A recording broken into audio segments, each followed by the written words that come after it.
Welcome one and all right back to LPL English, your unofficial home for everything LPL. I'm Mazel, I'm joined by Out Battery, and we're going to be covering the first 3 games of the day here in Group C. And it's going to be exciting because we have some stakes and implications here for that Ascend versus Nirvana group. Are you ready, my friend?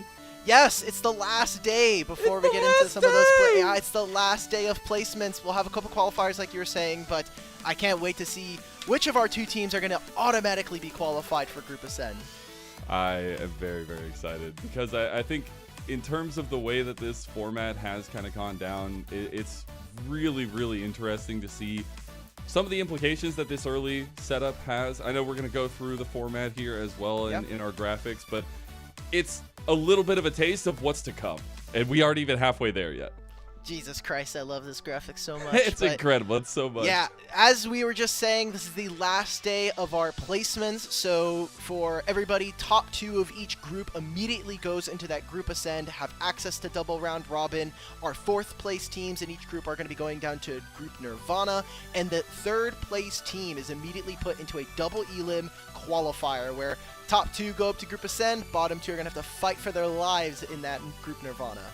And in Nirvana, as we move forward from that as well, I mean, the bottom 2 will be eliminated for the rest of the year. Still incredible that we get to have that kind of stake here for some of these organizations, but in a league with so many teams, you expect that the running's going to be a little bit tough there. But that being said, we're only in this first half. We're finally finishing. It feels like we've been running crazy because it's been so many games, 6 best of ones every day.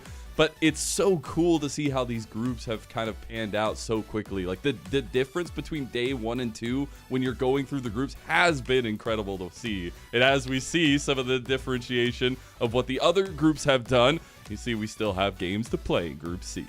Man, I'm so mad about that Group A. The fact that Team W just decided they wanted to play some real games at the very end of the day. But Group C, like we were just saying, that's going to be the focus for today, and a lot of historical orgs here in the LPL, some obviously doing a lot better than others. And I think when we look at the top of the table, obviously a lot of people in the community are looking at top of esports and NIP, but for us here on the broadcast, I think that 3rd place spot is so coveted when we look at FPX and OMG. Somebody's got to take it. Somebody's got to go into that double round robin qualification setup, and it's got to be one of these teams, FPX or OMG. The biggest question is, can we see some life from OMG at all in the second day? See what the learnings have given over these last 4 days or so and trying to figure out what can work for this team. And FPX just trying to solidify that spot because there's some tough matchups today. Obviously, you get to play everybody in the group, and there's not easy matchups when you look at top esports and NIP there. I just want to give it a little shout out before we move on from this. RNG gave everybody a run for their week. They made our hearts skip a beat in that Group B, by the way. I know it's not. It doesn't look like it. 2 and 5 is a little bit different, but the wins in the last day were really fun, and that shows what can be possible for OMG moving forward today. But as we do move forward, let's go and take a look at NIP because this team stole everybody's hearts at the end of Split 1, and they're back to doing it again here out. For sure. They had some really fun games like you were mentioning. Obviously, we had our most valuable player in Doinb show up in the regular season, but so far, NIP have shown that even in best of ones, they haven't quite been as solid. I think some of the cracks in terms of where this kind of team strength has been. We've really had great performances from Leave, but I think the top side, when we think of the veterancy, some of the growing nature of players like Shanji and Aki as journeymen here in the LPL, have not always been up to snuff. So I think here in the second day, they really have to be able to level up if they want to show that they are still those top dogs. I definitely want to see the old OMGers do well against OMG. Those kinds of stories are always very fun to watch. But I think Doinb does actually deserve a little bit of highlight here as well, because not only last year, or at least last split, sorry, not last year, he had so much impact on the way the team was playing, but here, this split also.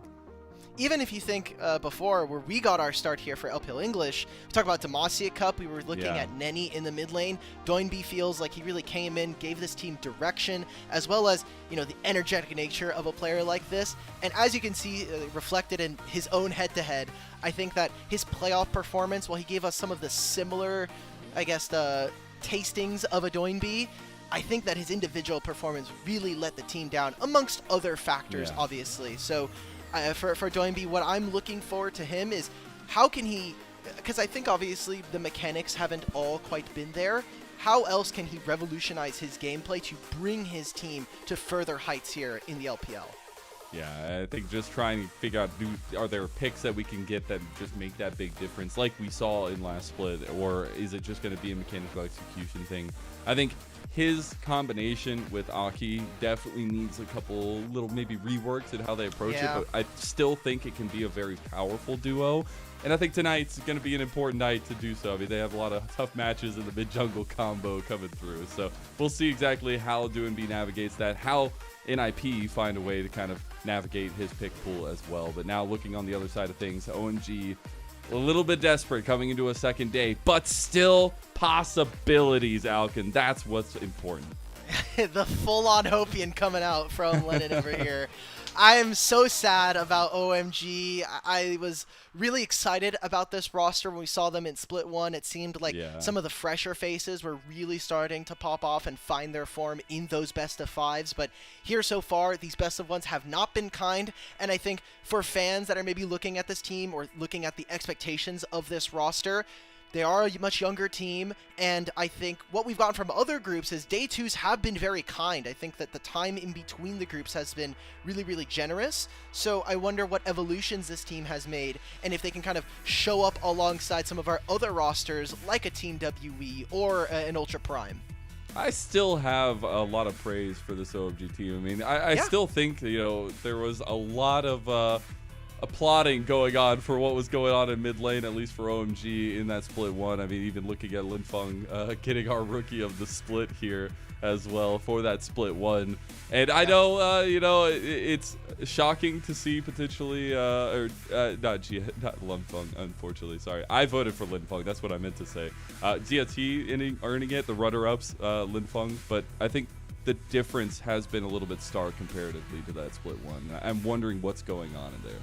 Yeah, it's, I think, obviously, like a little bit of a change in the meta. There's been some newer mid lane picks. It seems like we are trending towards more of those APs, especially with champions like Nefiri popping up and Gwen in the top lane. So I wonder what exactly we'll be seeing. These are some clips that we were able to see. Again, Linfeng being this mechanical prowess mid. We'll see what he's able to do on more of these melee champions.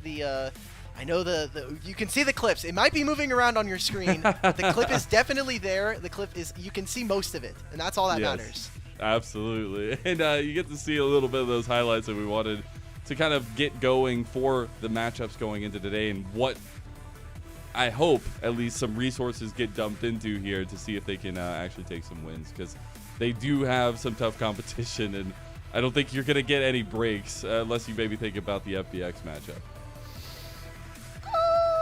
The FPS matchup might be a little tough, but FPX have also, I think a lot of. That's right. Hey, it's gonna be the battle for the wooden spoon. That's all I'm saying. I've never heard it explained like that. You've never heard of that? No, but I'm also, last split, I think I was one of the least hopeful for FPX. I don't think that they had much going on, so we'll see what that roster looks like, especially because they've had some changes from split 1. They have indeed, and I think when you look at these kinds of clips, and you look at some of the moments, at least that we've tried to see from this team from Split 1, when we're looking at Linfeng and how they play around him, I think it has to come down to what the meta has been like right now. And I think there's a lot of flexibility with what we've seen of recent history in the LPL across the different groups that can empower this guy. Yeah, I think the change from day 1 here of the placements to now, we're getting a lot less of like the just immediately like we're picking Jace, Rumble, and Bessa. We've now started into like the Gwen first picks. I think a lot of focus has also gone into first pick AD bruisers in the jungle. So I wonder how that's going to look, because not only obviously is this a team game, it's not just Linfeng by himself. I think you look across this roster and there have been sparse performances from players like Starry and from Harry. So I'm really looking for this team to really bring it all together and hopefully bring in at least one win today. At least one, please, boys. Make the group spicy. Let's see. Don't be LNG. Don't be LNG. That's a good lesson for anybody, which is shocking to say where LNG has been in the past and now where they are now. A potential team to get knocked out for the last split here, if I'm going to be honest. But let's go ahead and move forward. Let's talk about these predictions because I know we got to talk a little bit and see who everybody thinks is going where. We are all on board. We're all on board. I know, Rude Dude, it says OMG, but an FPX logo in the thing. But I'm guessing OMG is the correct thing. So maybe it's not all the same, but Rude Dude is the weird one. Yeah, Rude, every time I talk to him about his predictions, I'm like, yo, what's going on here? Every time he just tells me we can't have 4 of the same votes. It just doesn't make sense. It looks bad. And I do agree with him. However, for the sake of being right on a broadcast, I don't think this is coming true. It's just the most important thing. I don't. Yeah, exactly. Being right is more important than being entertaining, apparently. So I think. Result-based analysis. Yeah, Rude. We'll see if this comes true. He will be on the second half of the show, so maybe he's just the GOAT. Maybe he's just right. And Rude has been, a bit of a predictor in some cases. He has been. I've actually been really impressed with his kind of pulse on the league itself coming into this split. It's been really cool. Sorry to glaze Rude Dude on cast, but hey, I love all the people. I love Rude too. I'll do that any day of the week. You ain't got to pay me for that one. I love to see all the growth we've had on the team across the board. But now I think we all expect what's coming here, and especially as we move forward into our first game. I think OMG versus NIP, there are pretty nice stakes for NIP because, as you said earlier, guaranteeing that first, second spot is important itself. OMG just trying to figure out what works, and if this day, this is going to be the big temperature check, right? Is OMG showing up on the day? And I think we can very quickly just think about the players on both of these rosters, especially when we talk about certain matchups. Obviously, for NIP, it has been a large part leave. Will he be able to carry this team? And even if you go across into the mid lane, you're thinking about Linfeng versus Cream, 2 melee specialists, and 2 players that we're talking about when we're talking about OMG. This is kind of the old versus the new. Cream obviously graduating on into TES last year, went to all of the internationals representing the LPL, and Linfeng, in a very similar manner, hopes that he can kind of replicate some of that success for a team that currently, like we've been saying, has been struggling here in the LPL. Yeah, unfortunately, it's going to be looking for a diamond in the rough. I think things can't go well today, but there's only a certain bar they could reach. Albeit that bar is a chaotic, very fun end for Group C. Yeah. But I think it's going to be tough to see what they can do. But I also think, do we see a difference in the priority around the Fury? Do we see a difference in terms of carry jungle versus facilitating jungle for these two guys, at least to start off between Aki and Hung? Because I think Aki would be willing to go with kind of that assassin play style here, especially into OMG. But remember, Hung was also the first person that I really got to see pick up stuff like the Rumble early on this year in the jungle. So yeah. I think there is the possibility of that happening.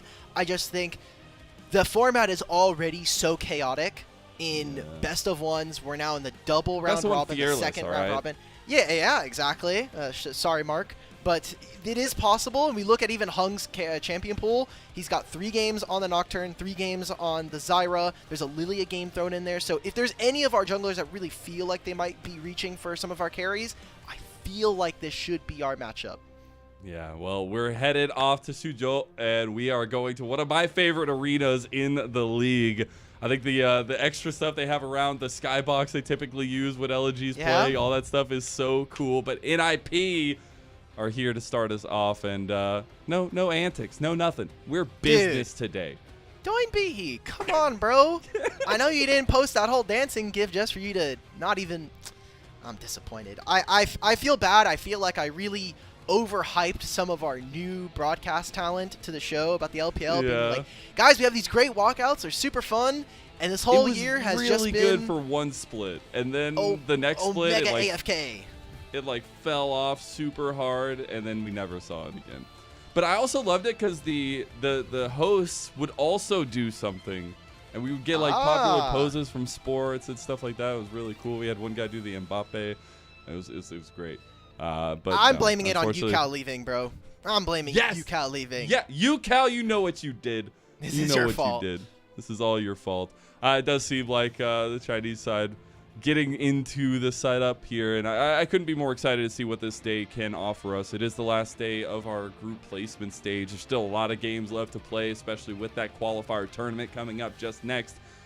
But I have to reminisce over these like 8 days of what best of ones, 6 of them at a time, deciding these groups. What has been your takeaway? So, like, do you feel like this kind of stuff is fun for the audience, is good for the league at all to start it off?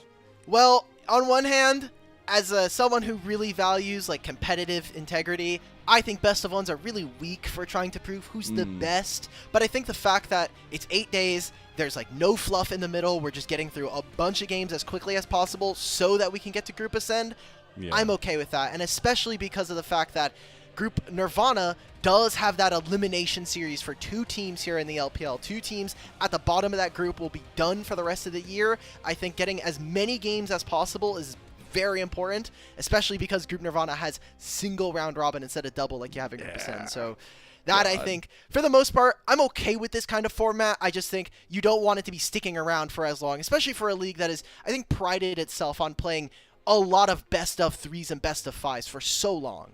Yeah, exactly. And it's honestly led to a lot of strength in the league, I feel like. I mean, you look at the game differential when the regions go up against each other. There's a reason why LCK and LPL are always so much higher in games played than LEC and LTA now. I guess it used to be LCS.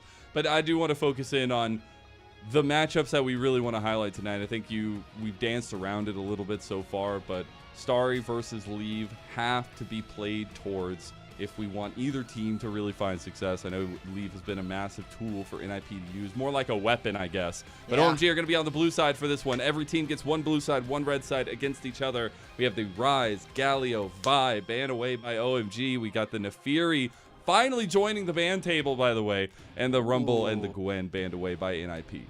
This is the first time from NIP we have not seen a Skarner ban early on in the group. I think NIP were very hesitant to try to play it. They banned it on both sides. So I wonder, this has been one of the biggest adaptations coming into the second day of all of the groups, has been kind of the loosening of the grip of Skarner. A lot of teams have been willing to give this up. So now we have the Jace here for OMG. This can be a flex, especially for a player like Linfeng. And I think keeping that flexibility early is really big. They're going to pick the Skarner this time around, so they must have worked out some of the kinks. Okay. Or they just figured, like, there has to be more OP champions. Aki on a little bit of a Skarner action, I'm not going to lie, kind of scares me. So Aki has had some questionable games so far this split, so looking forward to how exactly he pilots the big old Scorpion, as here with this Maokai, I think OMG are already setting up to have the likes of a poke composition, but Jace does allow you some of that flexibility. Yeah, I think that flexibility is just so cool in this day and age in the meta. Oh, but OMG just decided to throw the gauntlet down, bro. Like, they got the Maokai, they have this Yone, and giving Linfeng a huge tool to be that carry, be the guy to bring them over that finish line and get their first dub. Okay. A lot of eyes going to be on Linfeng. He had some great performances against the likes of Scout in their JDG series in Split 1. So I like this pick for Doinb. It looks like NIP are going to be taking a little bit of a slower approach when it comes to team fights. The Aurora's Burst alongside that Skarner going to make terrain very, very difficult. So around objectives, we are expecting for NIP to have a lot of power. But OMG with really, really powerful solo lanes does mean that 6 grubs in my mind starts to become a big priority for this team as we get into the second phase of bans. And we know LPL teams love prio over those grubbies.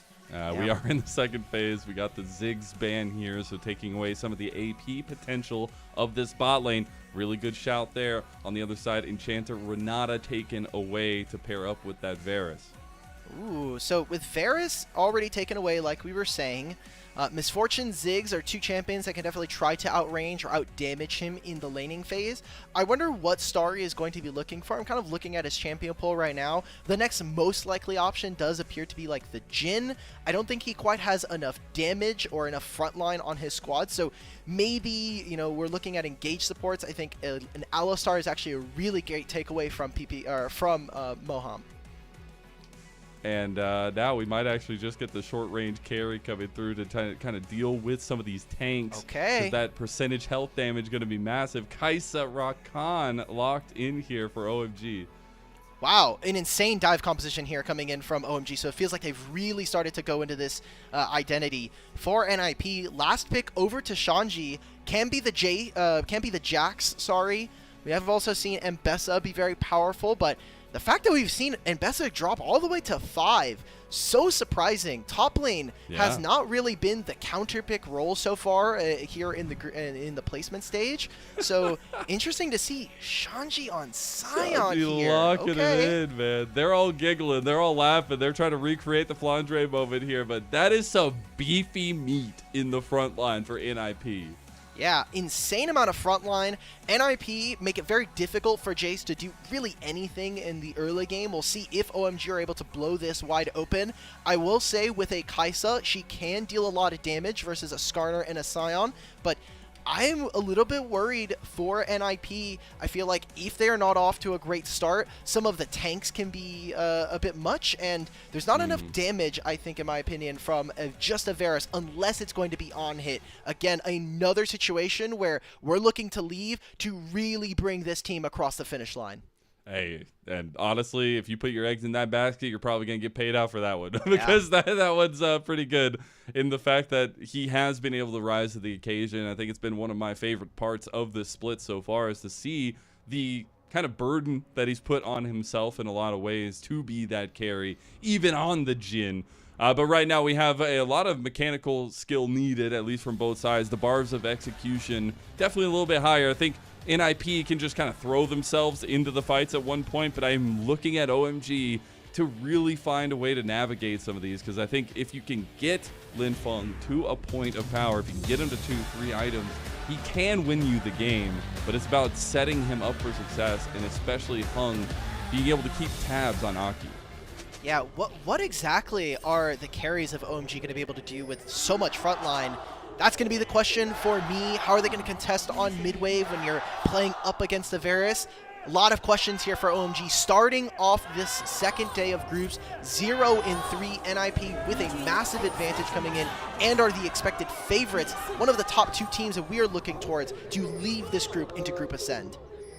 Yep, and we get into it now. You hit the Gyos early, and I think NIP has garnered a lot of attention over this year. I think if you look at the track record of what they were able to do, capturing the hearts of so many in the community just in split number 1. But that kind of last-second signing of Doinb, we saw it coming out for a little while. But once it finally unleashed, I think it just put a huge spotlight on this organization who have been a pleasure since they've come into the league of recency. Yeah, and especially when you talk about, I think, the return of a legendary player like Doinb here to NIP, and he's kind of reunited with some teammates. I think there's some magic here, but that's what we were looking towards in Split 1. Hasn't always come to fruition when we look at their playoff performance like we had been noting earlier. So already a minute here into this game. We do have junglers going to opposite sides of the map. And early on, when we look at this bot lane matchup, we are looking at Leave and PP God to have a bit of an advantage in the trades. So I want to see how Moham is going to be able to operate when he is playing this Rakan. So flexible in what he's able to do.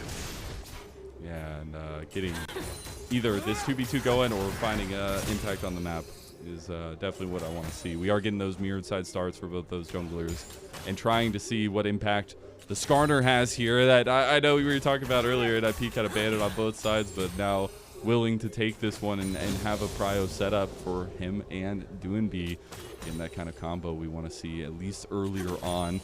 Leave and PP God, I think they're chilling for a while down here. I don't think there's going to be any pressure. They're already falling a little bit far behind in the CS, but waiting for that wave to crash.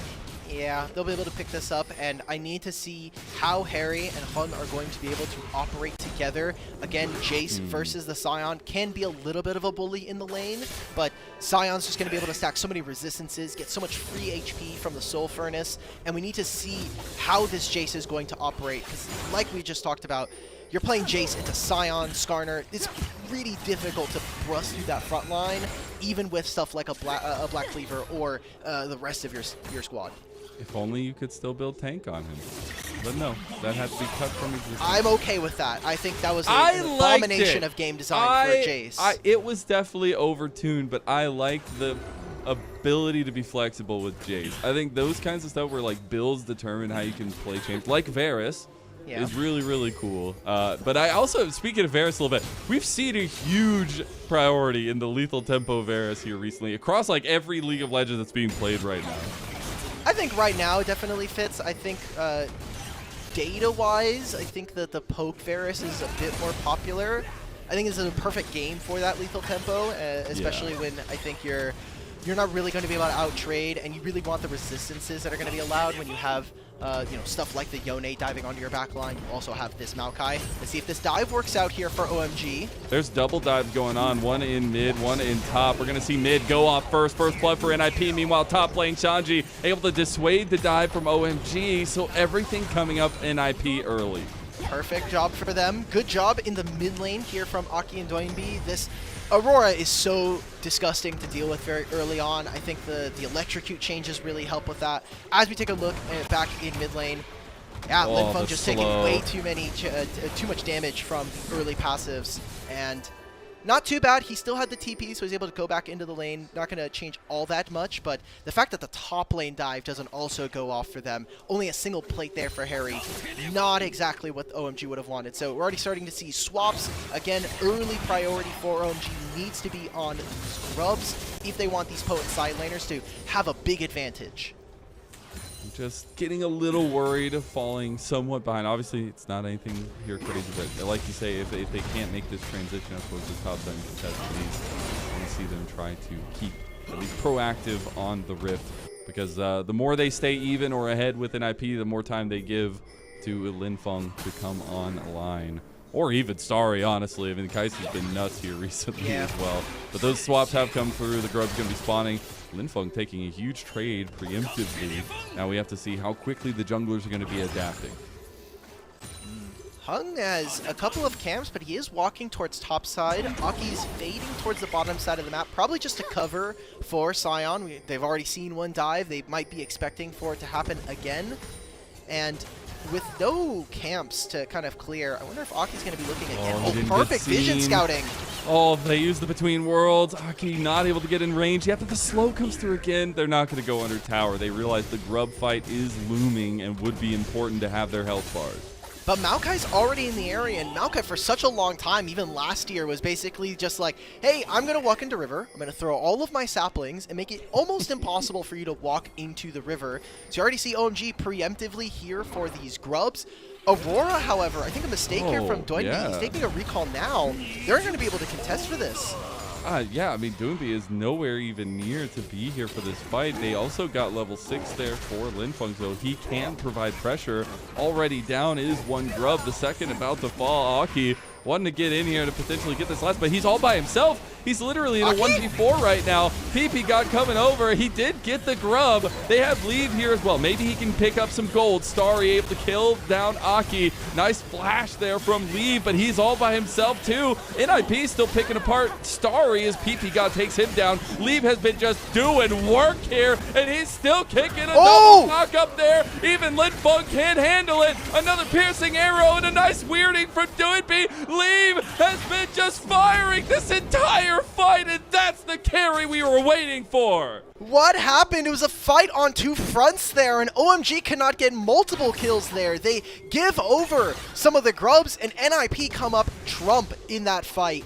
Great job from some of the carries there. I think Doinb, even without having the Between Worlds, made a huge difference. We were just commenting how this might have been a bit of a questionable fight coming in for NIP, but look at the carries. I mean, like we were saying, Leave perfectly dodges out, has to use both of his summoner spells, but it takes so long, and Star's just by himself. I think PP God on this Alistar had so much of a big responsibility, getting multiple knockups, dodging CC, and even stopping some of the members of OMG from being able to play. Dude, that was 80 season no man's land on both sides, but Leave comes out on top. Really good team effort there from NIP. On bot side, we just saw Harry have to burn his flash to a gank down there by NIP, and they are slowly but steadily building that lead. Look at that damn damage, though. Oh my god. Oh, that's why he's one of our carries. Hey, look, that's a fight where you're convinced lethal tempo is better than arcane combat. So Leave makes it happen. Hey, it's just, I don't know if he had the boots or the recurve bow during that fight, but it's just one of those diffs. They are going to keep the duos up in top side, though, so maybe just trying to stick to the power here. Aki's going to be farming up that way, but Hung trying to keep a little vision. Will be spotted out by this controller and now needs to be careful. He realized immediately that he could be in trouble. Doinb is just going to try to chase him down. Linfeng's move is going to be enough to stop them from chasing, but that's still a lot of harass towards Hung. You already saw that NIP's bottom lane was also starting to move towards Hug in case there was going to be an extended fight. No dragon taken at 9 minutes here does kind of look to me for NIP, if they're not going to get as much damage onto this turret, probably going to look to fade into the river and potentially look for a recall, end up swapping Shanji away. We do have grubs spawning in another minute and a half, so we had put a large focus here for OMG to get grubs. They only have 2 of them, so as long as they're able to get the next 2, there is still a possibility for them to still be able to play through these solo lanes. Not a massive goal lead, especially when we look at the Jace and the Yone. Hoping that those can hold on, those pieces to the puzzle to some extent. But yeah, that next grub fight is going to be very important, at least for some stacking for OMG, some maybe reprieve even. You see it's already point and center for NIP. They have moved everybody over here. Even some early trades from Linfeng going the way of Doinb to have him a little bit low. He has TP if he wants to get the back off, potentially going for a fourth item. He will initiate that one. We got about 37 seconds. Harry, we want to get Shanji down here, not going as nicely as maybe he expected. Both of them having TP as well. So I'm expecting a 5-on-5 up here, Al. Oh, for sure. I mean, you have the Maokai ultimate. You are, like we were saying, do have a lot of those game-changing ultimates, especially when we look at our 2 supports. Moham unlocking the Grand Entrance does mean there's a lot more playmaking potential than what we saw in that first fight. Immediately deploying out into the top side. It will have OMG immediately be able to have first access, but I'm looking at Hung right now. It seems like he's going to try and bail out his top laner from going up against Shanji, worried that this Jace might fall. So that'll give away that top side objective to the side of NIP if they choose. Yeah, I think another thing, you just look around the map and you realize there's item spikes for NIP. Not necessarily so for OMG here, so the fighting strength is definitely there, and this would bring NIP to 4 grubs in. I'm just going to say, the grubs for this team with all these beefy bodies, that's not going to be fun. I know 4 isn't 6, but it's still going to be really nice for their siege potential, and we're going to see them actually push into the topside turret too to get some plate. Okay, so it's 1 plate for right now. You see that Linfeng is focusing on just making sure that he's able to catch this mid-wave. I wonder, once they see the TP from Shanji and once Hung is done with this dragon, if after the next mid lane wave, if they potentially look to bail out the Jace. There's a bit of vision here from NIP to be able to scout. Linfeng trying to move into Fog of War, potentially look towards the top side, but immediately cutting that out. That's 2 plates going over to NIP's bottom lane. I'm sad we didn't get the 5v5 I wanted. We'll see now, though. Aki, they're making up for that by going for an invade into Hung's. They're going to try to fight over this wolf because you have movement from both teams over here. I love that both junglers are just sticking in this fight right now. That's going to be the nature of guys. Oh, no, Aki, missing the impale. Linfeng was looking for an angle, but Chain's Corruption layer him down, and CC Chain to death. Doinb takes down his opponent.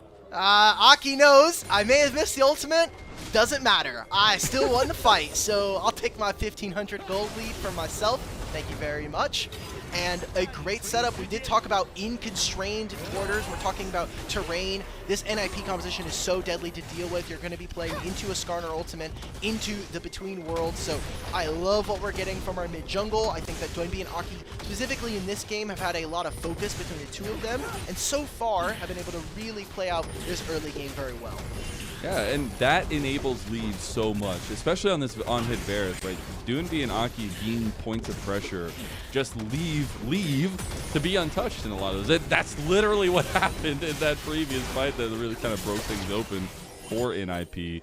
But I gotta give a shout out. I love the Frozen Heart tech for the Scion that we see. Oh, it's so OP here, actually. It's so good. And it just makes it so difficult in the side lane for Harry, I feel like. Yeah, usually one of the trade-offs of building an item like Frozen Heart, kind of similar to like a Warmog, is you're really only investing into one large stat, this time the armor. But again, we talked about with Shanji on this Scion, you get so much extra bonus HP from the W passive that you can kind of leverage and get around the fact that you're trading some of those stats. Moam in a flank position, but he is by himself. Okay. Goes with the flash quickness. Oh, the sealed fate not there. Leave trying to dodge out. Leave's about to go down. Triple knocker for PP guy will just delay the inevitable.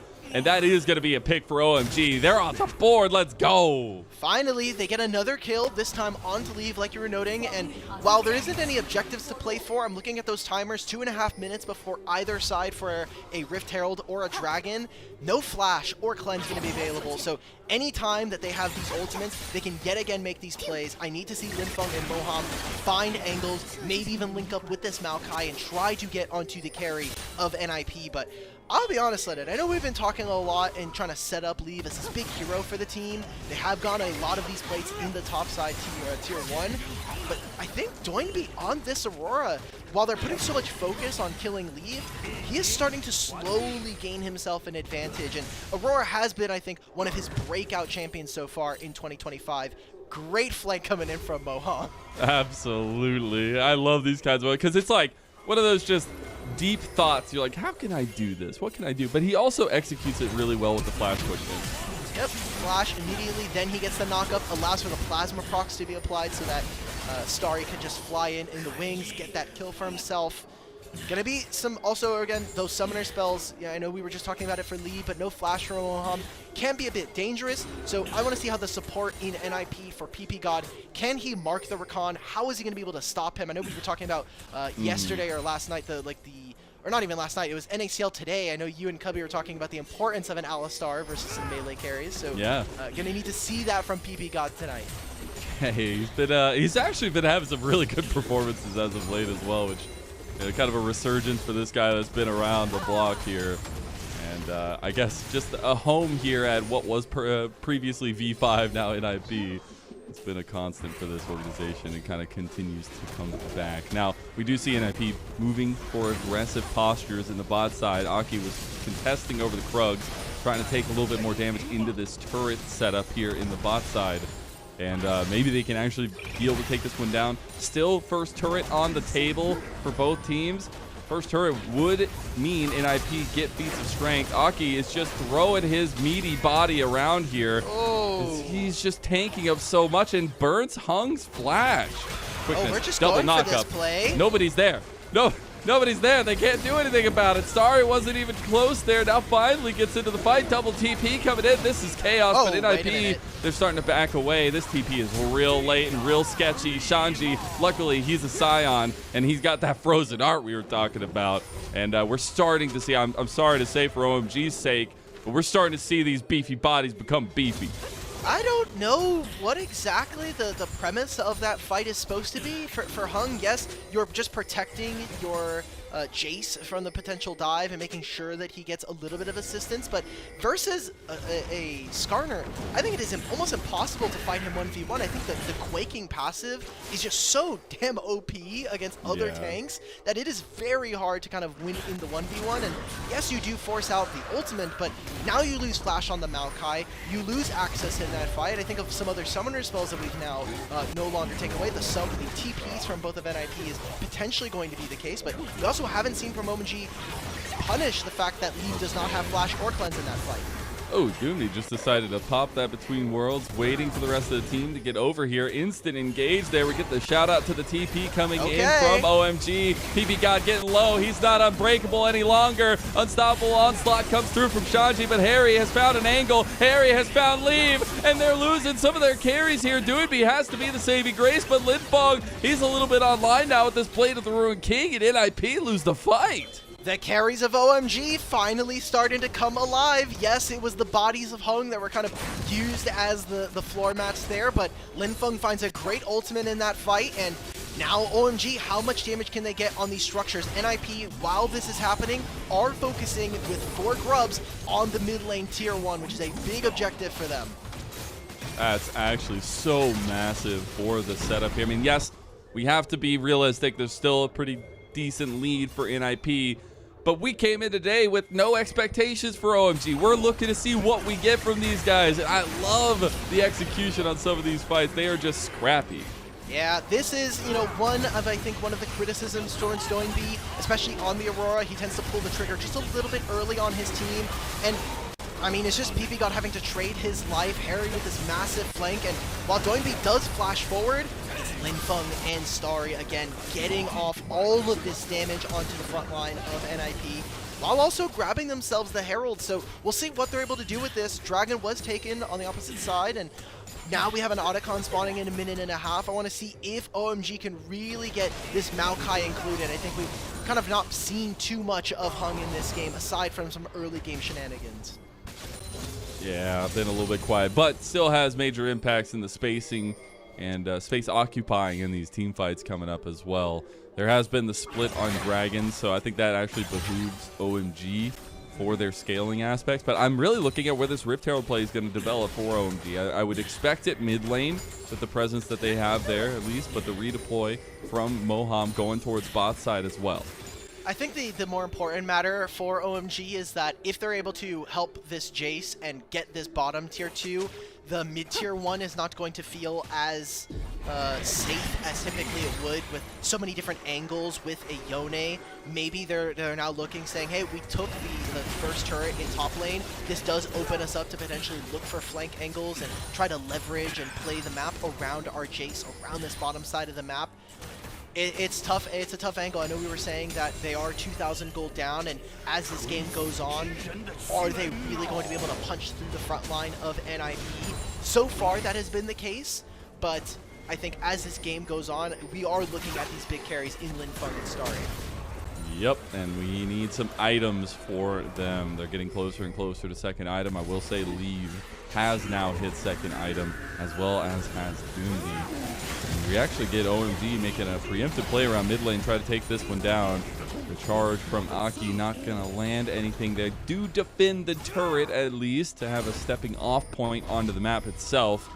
But I want to take stock of the compositional strength here of NIP themselves, because we talked about the beefy bodies, all that good stuff. Are we still feeling good about this like lethal tempo Varus into the compositional strength and how Leave has been playing?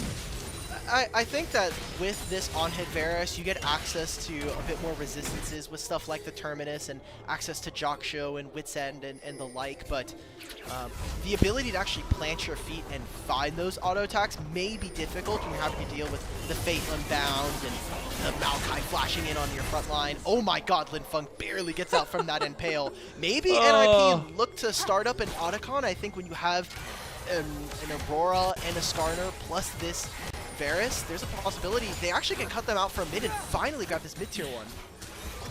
They actually might be able to just push it down here, but they aren't going to. They're going to move back over into the river here. TP coming out from Linfeng to get back into that top side and clear that one out. It looked like a bunch of bluffing in mid lane, but we do have to adapt our focus here. 20 seconds for the Dragon. It's not like Omega important for either side at this point, since we're stacked up to 1-1, but it does seem like they want to put a little presence over here. I feel like OMG just need to step up, just like walk up, reinforce specifically Starry, and let them actually hit the turret. I feel like they've given a lot of space. They've invested a lot of time to making sure that no one's getting caught out or that we're playing for these timers. You shouldn't be giving NIP time to play this game out. I think getting pulled and picked apart on the side lane is going to be something that we look towards NIP to really leverage, especially when we talk about a player like Doinb, who is so proficient in playing the map. So right now, it's Linfeng in a side lane, being very, very good about pushing in top tier 1, or this top wave, and then moving into Fog of War, moving over to potentially fade into a play. And we need to see more of that from OMG. We need them to actually pull the trigger. Very true. I think it's been a different look for OMG for sure. Definitely go with a lot of developmental pieces across the board, and some homegrown developmental pieces through their LDL squad. Oh my dream. Specifically Starry as well on the other side. They did just kind of do the Atacon without NIP knowing anything that was afoot. I think they know now, but I think it's too late, and they're moving up here. But that Atacon's already taken. The flowers will bloom, and it is all OMG. Look at the difference in the roses now. Yeah, it's a lot of bonus adaptive force. You also have to oh no, you can't get caught. Sorry. Oh, it is done, skis. Starry is down. Dragon going the way of NIP. Okay, but how much can NIP get? We said that we weren't really kind of talking about this Dragon in particular being that important for the team. And while it's a single kill, it is also the barrier going away from Starry. He just ends up recalling on a ward. That's fine. I think it sucks the fact that this kill does go over, but the fact that Lee flashes for this, kind of a good trade in my mind, honestly. You'll take those? You'll take those? We got the Otacon. We got a hell of a lot of Blood Roses, which keep us in the game in terms of experience. I mean, Linfeng was down. Now we're seeing he's almost a full level over his lane opponent. I think that that's 55 to 5. Like, that might be the most difference in Blood Roses that I've ever seen this split so far. Like, that is a massive difference in a pretty decently key objective. I wouldn't say it's like game-changing, altering, but it is a force to be reckoned with in the current state of League of Legends. But right now, I mean, the theme of this game has just been poking and prodding. We haven't had any full committals here over the last 5-10 minutes. Seems like both teams are kind of recognizing that they're probably going to be looking at third item.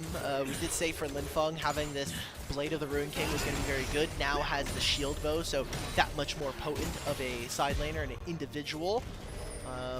If they're not willing to play on Jace having fully stacked Muramana and Black Cleaver, I think they're probably just going to have to wait. And also, interesting tech coming in from both of our AD carries. Obviously, for Kai'Sa, that's a little bit more reasonable from what we've seen. But Leave opting for a Seeker's Arm Guard, recognizing that with so much dive, he needs a little bit more protection just to make sure that him and NIP can win some fights. And him and Doinb are matchy. So there you go. It all matters. It all works out. The dual carries.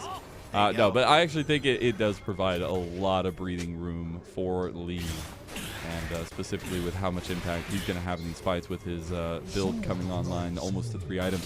The thing is, the carries for NIP are definitely far and above ahead of OMG, but only time will tell if that actually matters. Linfeng getting ever closer to that just ultimate power spike that Yone becomes after he gets the 3 items. Feeling good for himself right now. It is still 1,500 gold individually between him and Doinb in favor of this Aurora. So, gotta be feeling that that's still going to be a problem. And with this Dark Seal as well, there is potential for this Aurora to get that much more bursty. As we look at this game, 25.5 minutes in, I think that there's a very real possibility that if this Jace or if Linfeng can push hard enough in a side lane and attract multiple members, OMG can just rip open a Baron very quickly with a Maokai and with this Kai'Sa as long as Starry is in the area. So I want to see if NIP are going to be able to recognize that and place a requisite amount of vision here to protect that. Keep an eye on that one. Shanji ends up using that unstoppable onslaught down towards the bot side. Still about 2 minutes for that next dragon. Would be soul point for NIP, so I think that's a decent point of pressure for them to play around. I'm also terrified at this team with soul with the Cloud Soul. I feel like they're pretty scary. Honestly, OMG as well on the other side. People doubt the Cloud Soul strength, but in this kind of setup, I think it's pretty powerful. How long can we say people are doubting Cloud Soul before people stop doubting it? Because I feel like we've said this for the last 3 months, and like all of the propaganda against Cloud Soul has just been done in the last 3 years. So I get that we're undoing a lot of mental conditioning, but Cloud Drake's been pretty powerful for a while now. So what's your least favorite Drake then? Now. Probably Mountain Soul. Right? Mountain? I'm a big Chemtech Soul believer. Like the fact that you get like just flat DR and damage amp at 50% is really, really broken.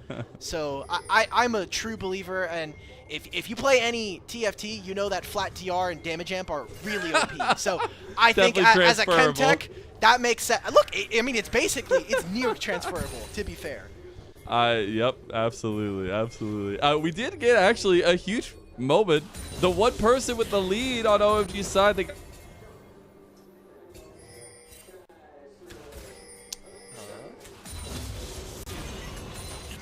Okay.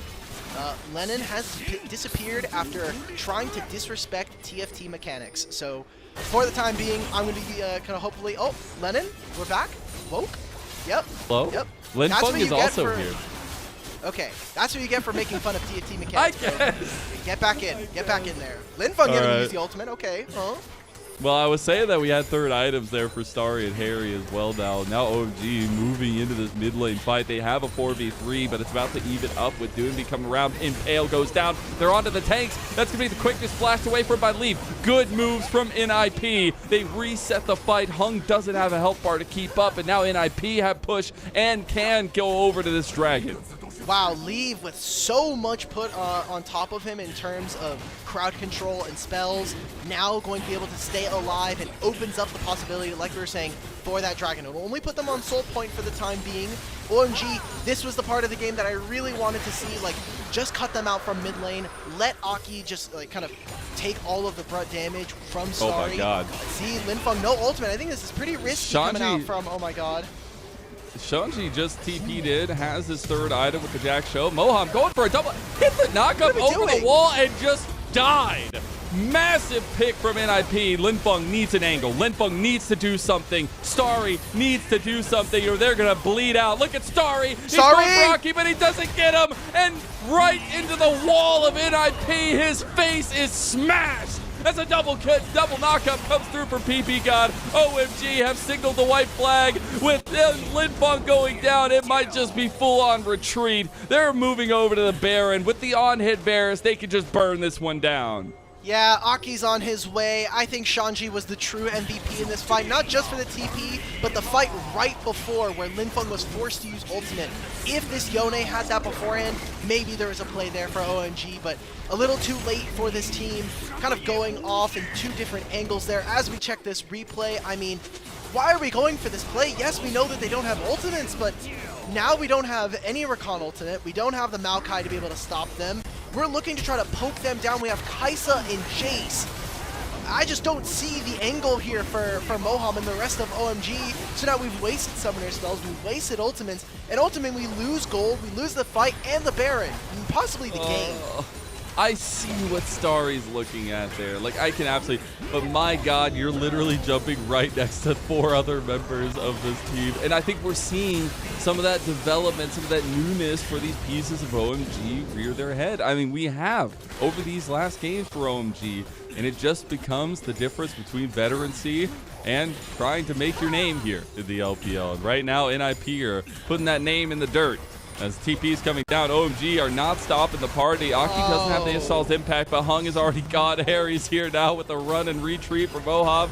Unfortunately, Shanji crashes into the wall there with his Unstoppable Onslaught, but they are all mid. This Baron buff is still up for 2 minutes, and they just confirm a siege with those 4 grubs that they had achieved earlier in the game.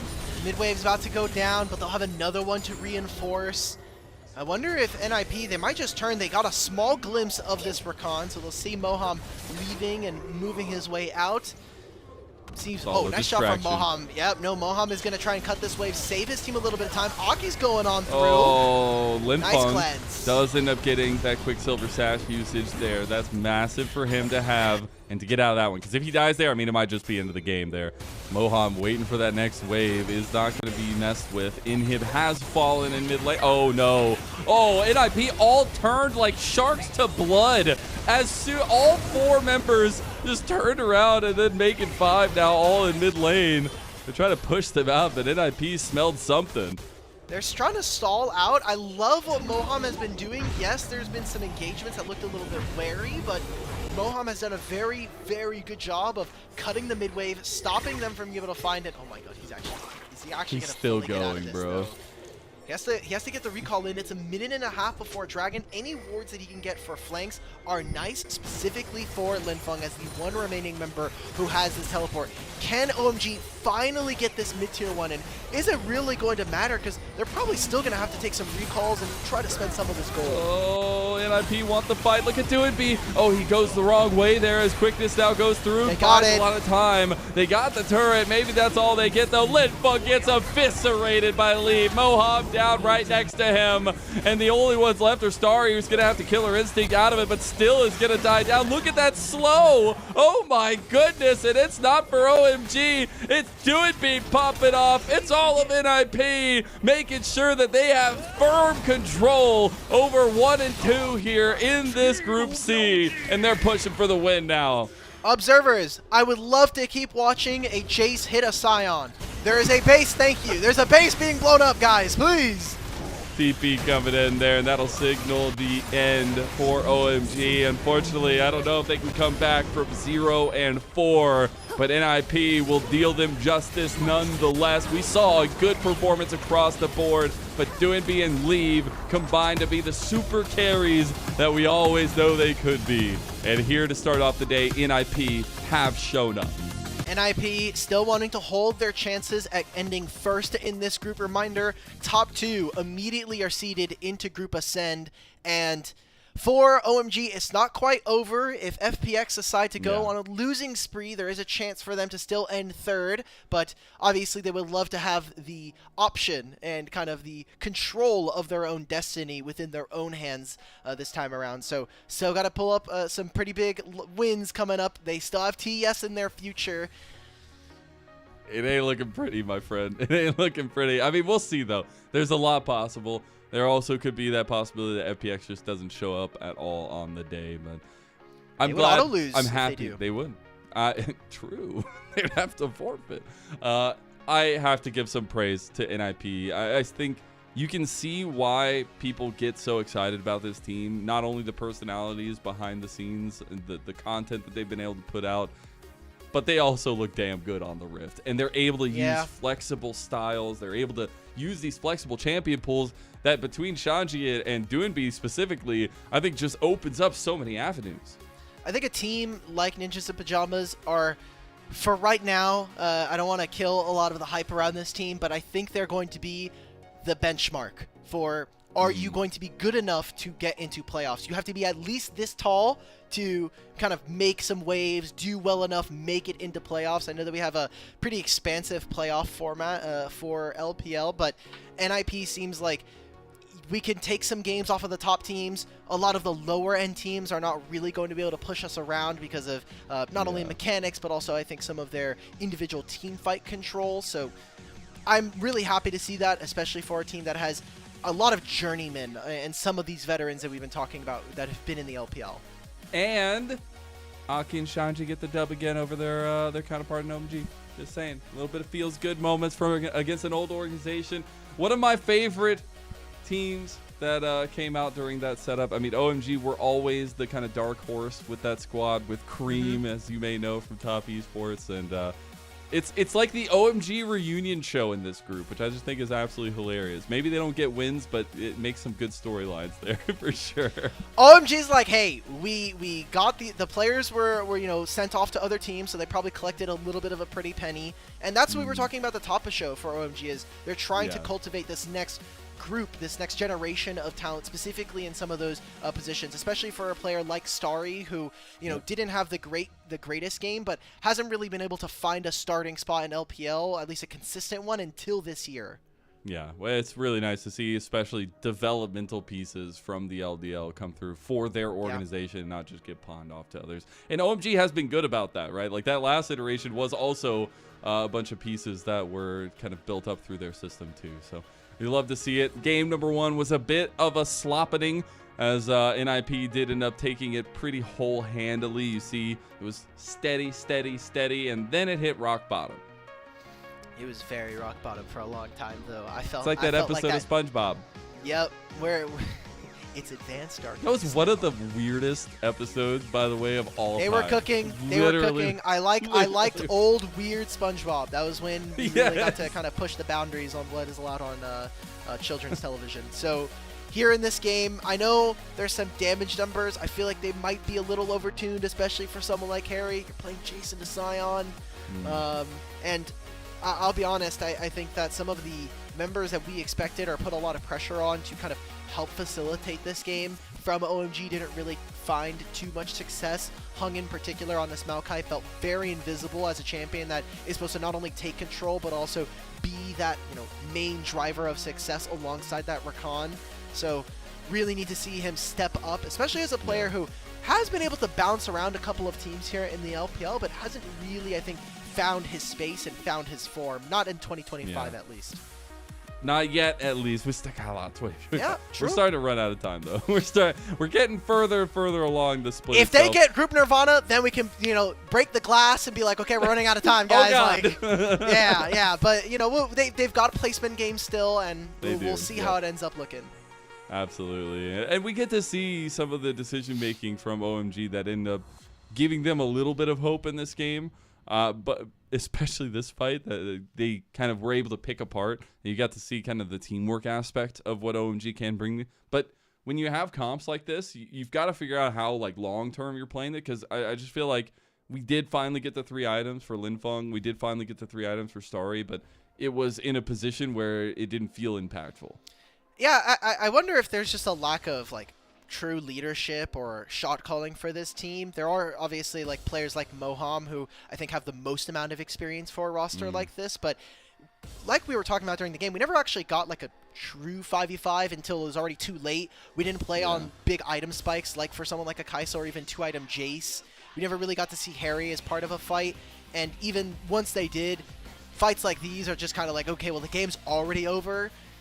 So kind of tough to watch. And for NIP, I think we got more of the same.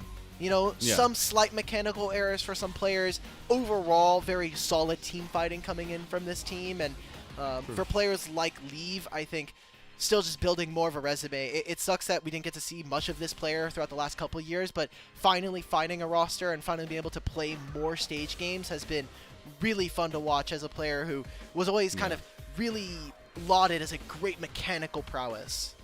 And we have to talk about the elephant in the room, the meatball soup that was this NIP the team comp. My God, how do you beat that? A bunch of Leandries, they had the Kai'Sa.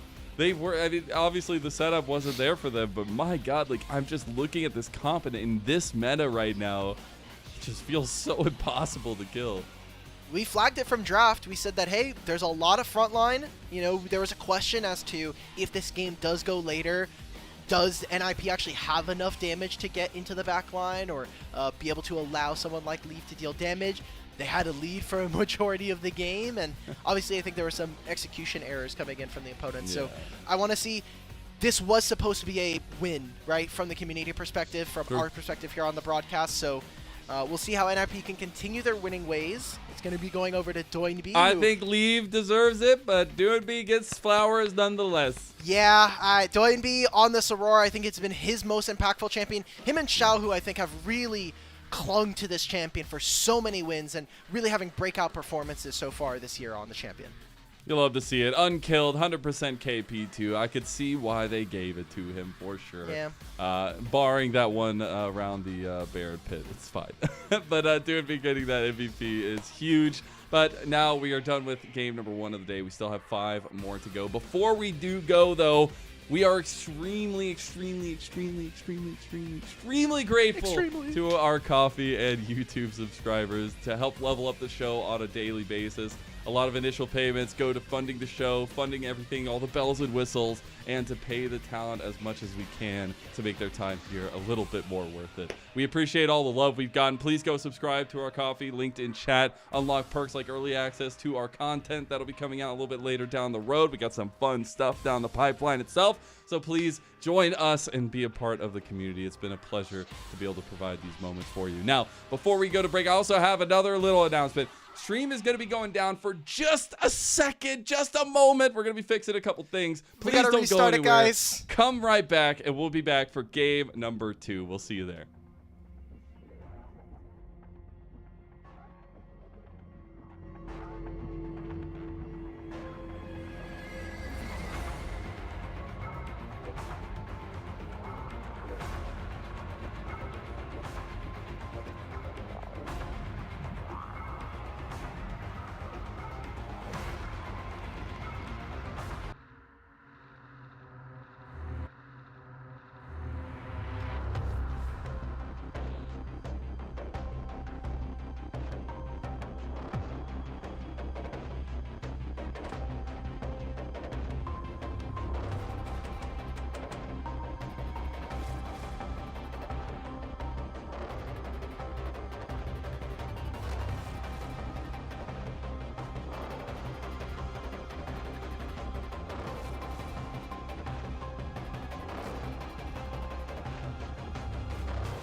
Welcome back, everyone, to LPL English, your unofficial home for everything LPL. I'm Mazel. I'm joined by Alk Battery, and we are into our second game of the day of Fearless Best of Ones here in Group C. It's Top Esports versus FPX. A little bit lopsided, but maybe FPX can do something here. And we're going to take a look immediately at the roster of FPX here and just talk a little bit about their journey to this point and potentially fighting for that third place.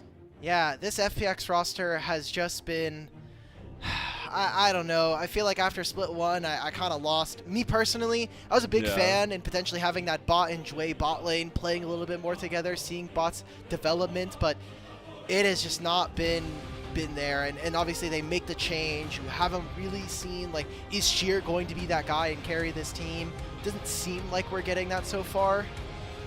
Yeah, it definitely doesn't. And I think it goes to say that when Sheer was playing on JDG, he had a pretty damn good team around him. But I think this team has been a curiosity to me in figuring out what these pieces mean, how they can operate together. And I specifically look at the kind of the top trio very brightly in a lot of ways to try to be this kind of centerpiece for them. Yeah. Okay, Lennon, I'm gonna need you to sell me on Shadow, man. You've been trying to like Shadow. I know, but he didn't look good in Split 1. Even his like time on NIP at the very end didn't look very convincing.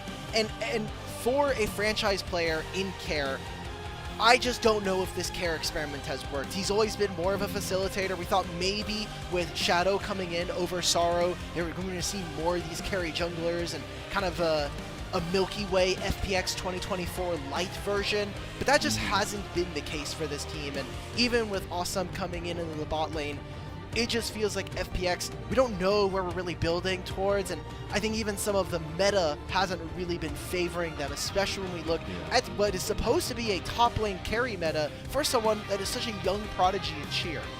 Yeah, and want to see him maybe delve a little bit more resources, a little bit more play towards them. But I will say, they got close. They got close out. They almost beat NIP. Yeah. There's a lot of teams who beat NIP, actually, if I go back through the list. Yeah, they almost beat NIP.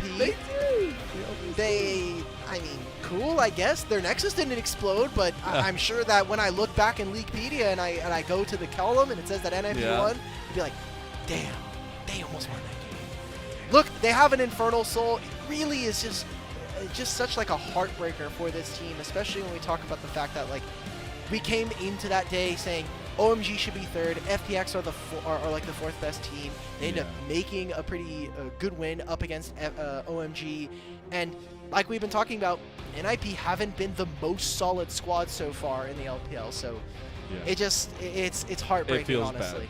Bad. It feels so bad, and you see this advantage that they had just kind of thrown into the garbage bin, and just trying to find like the cohesion factor. I think there's a lot of kind of running around with their heads cut off like chickens in some regards, but I think if we could see a clean performance today, again, that's why I think these two first series are so important on these single day best of five or best of ones, all 6 of them, because you get to get a temperature check. Like if FPX is showing up today gets real interesting there as well. But now on the other side, the Titans of the table, maybe the unwelcomed back heroes from International. It is Top Esports coming back into it, trying to make this one dominant here in Group C. They need to take a 6-0. They need to. No, he's right. No, production. No. You're like maybe 5 feet away from me. I will ping you in real life. Top Esports, they need to win, and they need to win dominantly here in this group, because TES, with what they showed at International, they keep doing this to me, man. They win the league, or they make dominant enough standings here in playoffs, and then we send them to internationals, and then LCK gets to make fun of us for another 6 months. Okay? Well, even LCK got to add in on that one this time around, which I'm not happy about. We have to give freebies to them, bro. They keep losing to NA too, so we got to give them something. Got to give them something. Well, I'm hoping we get a little bit of something from Top Esports. I need this to be dominant from them. If they are going to be the tried and true first seed out of Group C, they have to smash both FPX and OMG. An even fight against NIP, I'm fine with. Whatever. But FPX, OMG, it has to be done clinically. And this team as a whole, like you say, kind of talking a little bit about that in terms of their track record there, you see the troubles that this team has gone through. We get so excited about them every time. Yes, as you can see, just from most recent, the last 4 splits, it's like first, they end 4th. And again, for that international 4th, you're like, oh, wow, that's pretty good. Out of 5. They got 4th out of 5. They get 3rd in 2024 summer, top 8. Not bad, but not what we would have wanted. And it's just, seems like it's not really, we're not moving the goalpost for this team, and it's setting a really, I think, dangerous trend for some of our most legendary players, especially for someone like JackeyLove, who, to be fair, has been so great inside of the LPL, but when we talk about him internationally, I think sometimes his teams have not really been able to perform up to scratch.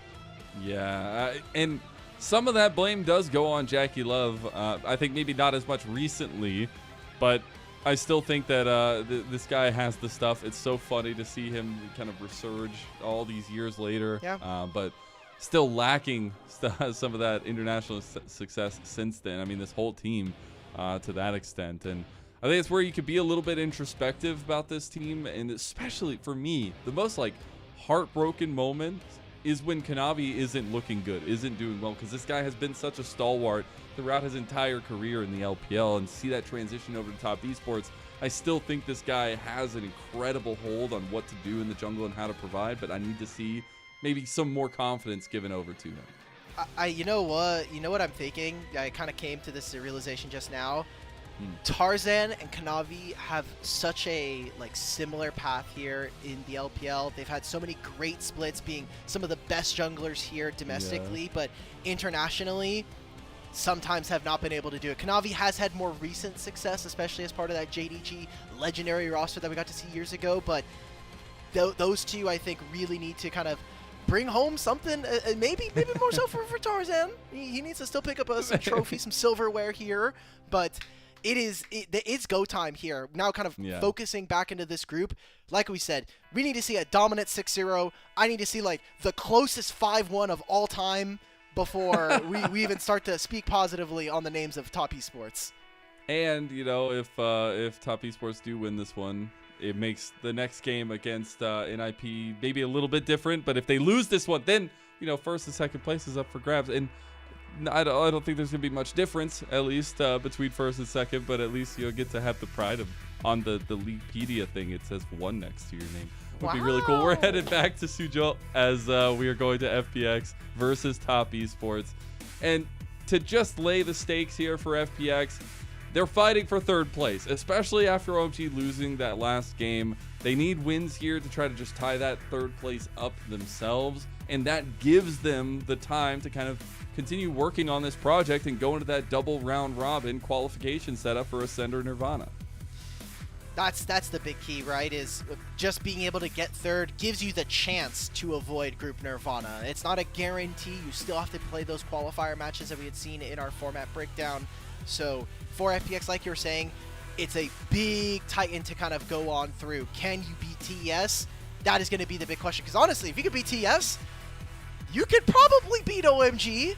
And, you know, for the last game of the day, maybe NIP's not as challenging, but it is a massive mountain to climb on. Like we were just saying, as you can see on your screen, Group Nirvana, bottom 2 are eliminated if you are unable, if you just cannot find wins. 5th and 6th eliminated for the rest of the year. Your competitive season is over, and that is why third is such an important part of this format. It really is, and I think it makes it so much more fun and interesting. It's not just going 2-2 like last time around. We actually have some fight back from some of the teams that maybe haven't gotten the best shake in best of ones as well, and trying to find out if they can actually show a little bit more with some more time specifically. But now we hyper-focus in on what's coming next, especially this draft. The Nefiri, I would love to see it for Kanavi. It might just be on that ban table from here on out. What are the kind of picks that we're looking for top esports to get to shore up a composition that speaks dominance? I will say, looking back at some of the group stage games, I think Varus is such an abusive champion for them.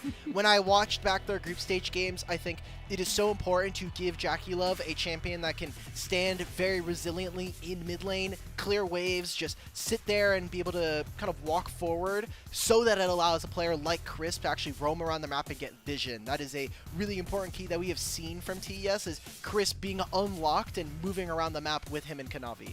Yeah, and that has to be the kind of ticket moving forward, even against the tougher teams as well in NIP in the group itself. But we're into the Bix and bans. Top esports. Wow. This is the second time we get to see these two teams. Top esports will be on the blue side. They have the Varus ban themselves and the Jace ban away as well. The Nefiri and the Skarner, all the focus from FPX onto Kanavi. Okay, so maybe some focus towards Sheer. Again, we've been saying that Sheer has been a standout player, but we do expect that 369, he's been such a solid player. I think one of the most consistent members, probably the best performing member coming out of Split 1 for this team. And for FPX, what champion is going to be able to go through? Is it going to be the Rumble? No, this time. Gwen's also gone, so I'm kind of looking at either the Kalista or the Aurora for Kareem. I love it because there's like this little mini meta of like slight hovers from guys, at least so far, that like we saw the Nefiri hovered a few times, then finally locked in. I'm starting to see the Neela get hovered from multiple people across the table. Maybe there's going to be one day where Neela comes back out, but it is the first pick by a tried and true win condition for Kanavi. This guy is a menace on this pick. One of his most important champions that we got to see very early on in the year, his most played so far here in 2025, so not surprised to see that. Wonder if FPX are going to be going and looking for that Sejuani Yone counter. It has been something that's been very popular, and especially for opening up the playbook. Although Yone is a champion that has been missing here for FPX, so not surprised to see Mbessa, actually the first time we get to see from this team coming out into 2025. I like that they're giving Mbessa to Sheer, though. We were asking if they were going to be able to step this up. I know it can be flexible at least, but I still think giving Sheer the onus on an Mbessa and having some play between, like with the Sejuani, just trying to enable this guy. This guy carried games on JDG of all teams, and now playing towards enabling him a little bit. Sejuani is very interesting. I wonder what other melees we're going to be getting from FPX if it's only going to be the Mbessa. Yeah, no Renekton ban does mean that you're going to have to probably just deal with this. Gwen has been the most popular AP variant in terms of answers, so not surprised to see this. I wonder for Kareem what kind of mid lane we're going to be getting. He has been starting to branch out into some more of his mages. His Hui has been particularly very strong recently, and he's been really trying to dabble more into some of the newer champions like we've been noticing with the Aurora. In an alternate universe where TES aren't taking this game seriously, I wish that Chris would lock in Thresh and pick out the FPX skin. I think it'd be hilarious. But I know that's not going to happen. As we have, he earned that skin for them, okay? Yeah. The Aurora is locked in for top esports, though, and we also get the Silas locked in there as well for FPX. So the mid lane matchup is set. And we have the melee combos from FPX. Wow, okay. So some good burst damage coming in, but with this Silas, a lot of ultimates going to kind of take away potentially an Alistar punt, even a Leona, kind of getting rid of some of those engaged champions. 80 carry focus here in the second half. Kai'Sa and Ezreal already gone.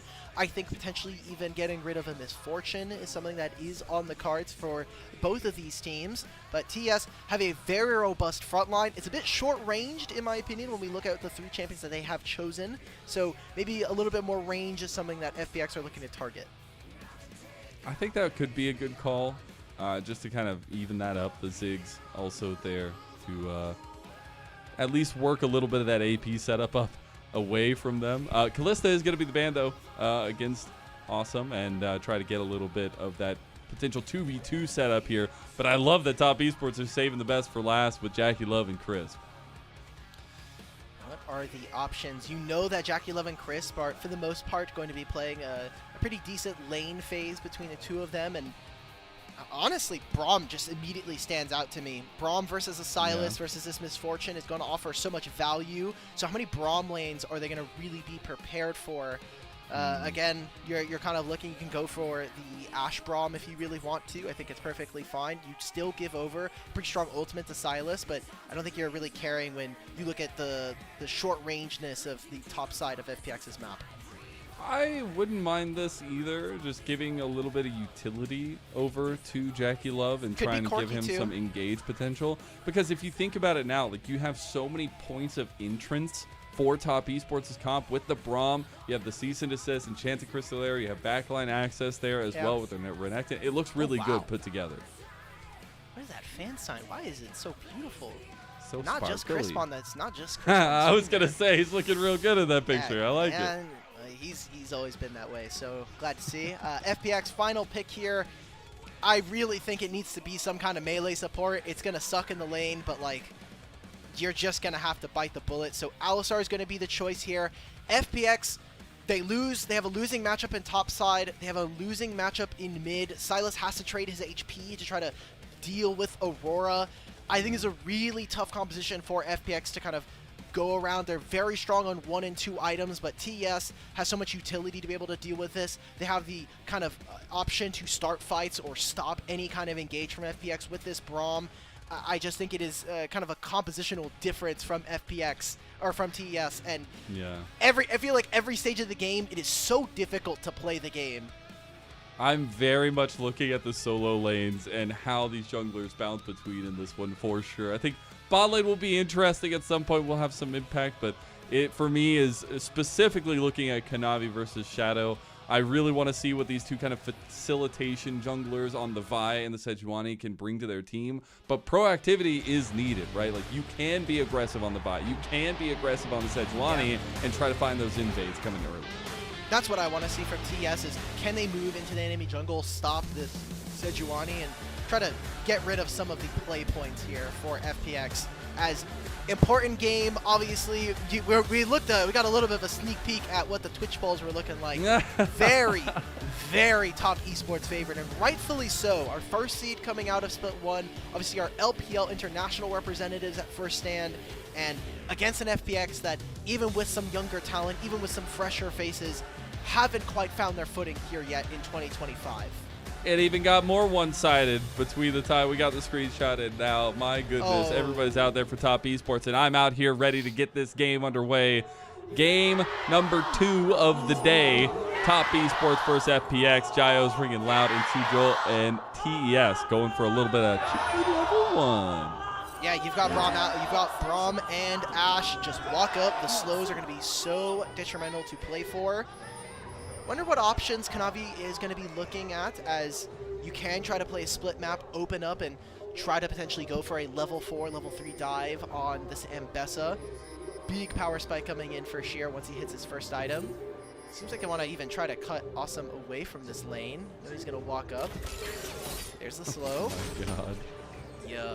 Trying to be There's annoying 2. early. There's 3. Oh goodness. Lane is not going to be fun early on. He's going to go ahead and back that one up. We'll be a little bit late to the combination of the minions. Oh, okay, they get it. Yeah. I was like, how long is it going to take? You know, usually this would be fine because Misfortune is a champion that has way too much movement speed in her kit thanks to the strut, but you are level 1, so don't think he's going to be too late. I actually kind of want to see, with minions crashing, depending on how TES play this, they can try to deny at least 1 or 2 minions here for Awesome. Why does that Ambessa skin look like a Dark Souls character or something? Oh my god. Because it is the wolf. But it's like the red fighter, chroma one, where it's like it lands like the fire hair. Anyways, we do see that level 1 peeking out for top esports over here. Way just gonna headbutt Frisk away. They did end up getting a ward. Top esports got massive ward coverage, and now that big Winter's Bite into the concussive blows combo gets way down very low. They do have advantage in the 2v2 now in bot. That does mean that they'll hit level 2 as well first, so they have immediate priority. It is Alistar level 1. We keep talking about this, but this champion is insanely useless without very many spells, unless you're going to be getting into melee range. Concussive blows also dealing a lot, so we'll see what Kanavi's able to do. He is on this side of the map, but is pathing towards the top side. It seems like both of our junglers are going to be making a visit here. Not a lot of early vision, and Kanavi instead opting for that vertical jungle, so will be spotted on this ward from FPX. Cream might have to burn his flash. Going to try to roam over to the rest of the team. Does burn his flash there, so that'll be revisited too. And Shadow will be pretty happy with his early impact there. Meanwhile, blue buff being taken away by Kanavi in that reprieve. Okay, so we'll get this buff now.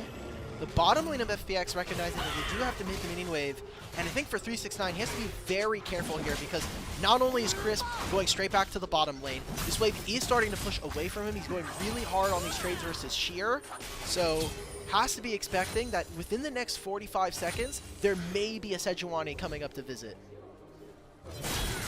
Might be a little bit of something coming his way. At least thinking of it to that extent. But there are actually in the 1v1, Sheer getting real low. Thank you. Thank you, observers. Cannon. Flame them, no cannon, -1. Hey, he went for the aggressive play instead. I'll take that one for sure. Maybe the gold, maybe not as much. It is going to be that kind of full clear side from Shadow over Kanavi's jungle, traded from the other side by Kanavi, and we're going to revisit mid lane just in case. He's just going to make sure that his mid laner doesn't get ganked. Know that he doesn't have flash for this Aurora. He keeps canceling it because he doesn't know where Sejuani is. Will only get spotted now. They know now. Oh, really good sidestep there. They don't get care. And now Shadow has made contact with Cream, and he is lactose, not intolerant. As now Kanavi actually can't really do anything off that. And hey, we wanted to see what can happen for FPX. They got first blood now. Great job. Care, even though he doesn't land the Abscond Abduct, still is able to grab that trade. It's a small win for FPX, only a single kill, and obviously going over to Shadow, not exactly what FPX would have wanted. You get to see what exactly happened here. This is a great flash from Care. That Q not landing is the difference maker between Care living and him going down. And again, Cream's someone who has come under a lot of flack recently, not only for what we saw from TES internationally this year, but I think this is a player who this year really needs to make a massive leap in his progress, because last year it was, hey, he's a bit of a newer player, he hasn't ever been to internationals, but now you have that experience, you need to be able to hone that and eventually level up your own play. Yeah, trying to break the mold here that's been established from him over these years, but a true developmental piece for FPX that we'd love to see, at least having some early moves against top esports, where I think expectations are definitely a little bit of a one-sided contest. And here we go again. Shadow just really likes Cream. Kanavi is here. Going to back them off just a little bit because of that angle. It is going to be the dragon setup right now for Kanavi. He's going to start that one up now, preemptively before the grub spawn. Yeah, and look at where Shadow is. He knows that he has no, like, he could revisit the topside camps. He does have the respawn timer of all of Kanavi's camps. I'm surprised to see that FPX didn't already move. I really want to compliment TES's bottom lane for what they've been able to do of trapping Awesome and Jue under this bottom lane turret, making it very difficult for them to move around the map. We're kind of seeing some pings coming out here. Kanavi's very healthy. I think there's a possibility they have push in mid. They know Kara has very little HP. Maybe they actually just move over and contest this objective after this push coming out from Jackie Love in the bottom lane. Yeah, I mean, you're going to get the reset now. He also will not have ECA, so a little bit of ulti diff potentially coming through. But they're going to start this one up because they have 369 up here with the dominance. They've already moved early. The first grub should just go down here. Shadow going to try to clear out the warding. Can't end up getting it. Gets the final auto attack on it. Now moving over to the grub pit. Second one should go down to Kanavi. Now he's going to start up the third. FPX just say it is forfeit and will give up full early game objective control.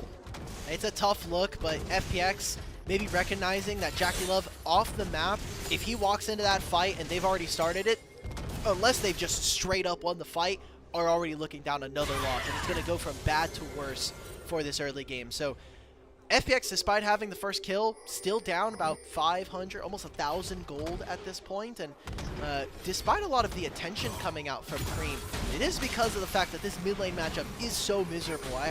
I feel bad that a lot of players are picking Sylas right now. You just have to trade so much of your HP bar in this current meta, especially with a lot of the mages and the fact that Electrocute is so popular. So I think we're starting to feel some of the ramifications. 369, for trade on the sheer. Shadow's hovering, waiting to see if 369 goes a little bit too ham. 369, a reserved player, is Stalwart one. And not going to be fooled that time around. So resets coming out from FPX. And how do they get active? How do they find promise here? And how do they get, honestly, awesome setup with these bullet time combo? It's going to have to be some really good ultimates. I mean, Care does have the ability to steal with the hijack. I think with Sejuani ult, he just set up for such a perfect ultimate from Awesome. But even if he does do that, right? Like, let's say they find a pick, they get some damage down. You have so many ways of stopping it with either the Unbreakable from Crisp or Kanavi flying in from the wings. We're going to have to see if FPX's solo lanes are going to be able to get enough work done here. And you look at the map right now, there are slight lane advantages from TES, but they were also able to grab the first 3 grubs, the first dragon. We said this was going to be a tough early game for FPX, and it has been almost that perfectly to a T. It really has been. Blue buff goes away as Shadow, though. We'll finally get his side of the blue buff jungle here. Level 6 is available for Kanavi to try to find that cease and desist engage, but looks like things are going to be a little bit quiet now on the Rift for the moment, but things are going to ramp up in just under 2 minutes when the next spawn of grubs is there. I do not think you want to give 6 grubs over to Top Esports' comp. I think the siege would be very difficult to deal with. Yeah. They're already, as you were saying, kind of starting to take those resets. TS setting their bottom lane to top. Looking to try to they just kill Sheer here. 369's teleport. Maybe. I think it's a little tough until, thank you to our servants. Oh my Making god. sure 369 Somebody's is a grabbing 369 fan, you know? Oh, they flashed ECA. ECA. I knew it! I knew it was coming! I saw it ahead of time, and they just punished Sheer, who had no respect on what could be happening going on. Oh my god. And they get the demolish proc, so they're going to get at least 2 plates. 369 can teleport, so as soon as Awesome pushes this wave in, FPX have to know there has to be a dive that happens. Shadow's recalling. I mean, Carry's going to TP back mid. I think this is such a botched early game. Even getting the first turret at 10 minutes? Wow, Yeah, that is a massive amount of gold here for top. And looking at Sheer's cam, he definitely feels the burden of what just happened. I think it's just tough when the biggest counter to Ambessa is literally CC chaining. And you can do so well set up. I love that preemptive flash from 369 to get that CC chain started. Now we're getting the first items. It's a Blade of the Rune King for 369 to start us off. And Dragon coming up. Grubs coming up. It's feeling all TES early. Okay. Coming into this next fight, there will be no flash for this Renekton, nor for Crisp. They will have the Enchanted Crystal era, as we were noting, so FPX will have a small window in which they will be able to actually apply pressure to some of TES's back line. But you already see this. TES, they clear out the mid-wave, they move right into Fog of War, they allow for Jackie Love, who still has both of his summoner spells, and now Shadow just gets completely bodyguarded out of the river. So very tough here for FPX to actually contest for this objective. Maybe Sheer can find a flank with this public execution, but I think we're asking a lot of really tough questions here for FPX, and I just don't know if quite they have the answers, at least not here right now. Yeah, I think this kind of setup, if Top Esports are going to handily win this one, I think just shows that separation between first and second and that third place here that FPX was vying for. We get to engage by Dway, as now Shadow also has used the Glacial Prison, but now they're fully stuck. Cease and Desist has found the backline. That's a double wombo combo there, and he's already down. They're about to find more on the backline too. Oh god, Top Esports, they're getting cooked a little bit here as Care is wheeling and dealing, but Jackie Love's been untouched. He's going to flash away. He's going to kill Sheer. Jackie Love trying to kite away from Care. He's going to slow him down, and Jackie Love with the combo cream come up clutch for Top Esports. The genius is back, baby. The full-on ace here from TES showed it to us observers. Thank you. That's another one here for 369. Huge play here coming in. They'll grab another turret at 12.5 minutes. They'll grab all of these grubs if they so choose. And what an explosive early game here. We said that the draft had already favored them here in this game, and we get to just see how damn OP this is. Going into this replay, what are we going to say? It's just a wonder to get to watch this man do what he does. Yeah, I just got to say, Crisp, Hami really cooked with this draft, bro. He just gave them every single just desserts. The fact that Kanavi lives through this, 100 HP, Insane. Triumph Heal. Gets another kill, Triumph Heal.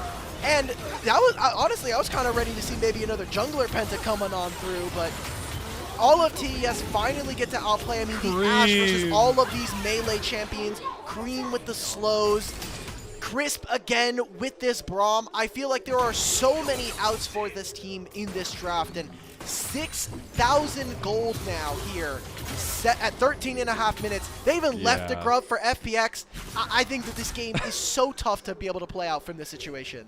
Oh my god, like the little hop into the abduct there to block it. Oh my god, this is the, like, I get so frustrated when I think about Top Esports International because these are the combos between Cream and Jackie Love that we've fallen in love with this team.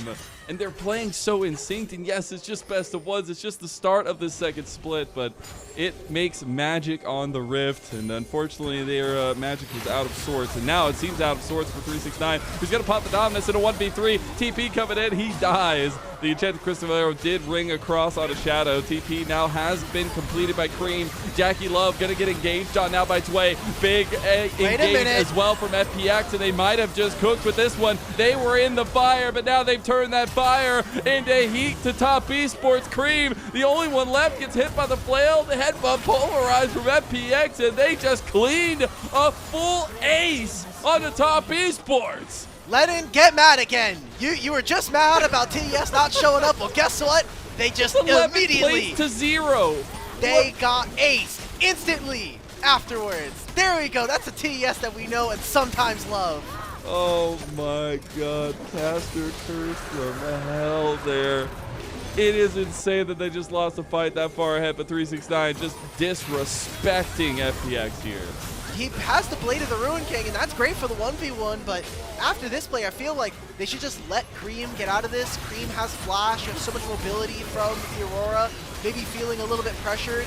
It's great that Crisp is stopping all of this Misfortune ult, but it kind of feels like a catch-22. You're not going to be able to stop every bit of damage here, at least not in this fight, and TES, I think, playing just a little too fast here, end up losing the fight. They're going to also lose a bunch of summoners as well as this dragon, so as much as we're praising this team, I think definitely feeling a little overeager and trying to smash the opponents when you can just take one step back, reel it back in, and still find a very dominant win. There's still 4,000 gold, to be fair. They'll take the final grub there.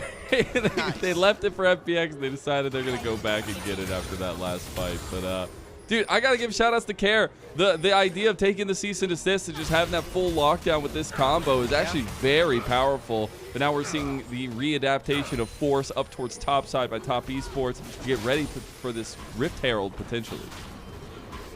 You already see that 369, he is applying so much pressure, has an in full level lead despite what just happened on our screens around this lane.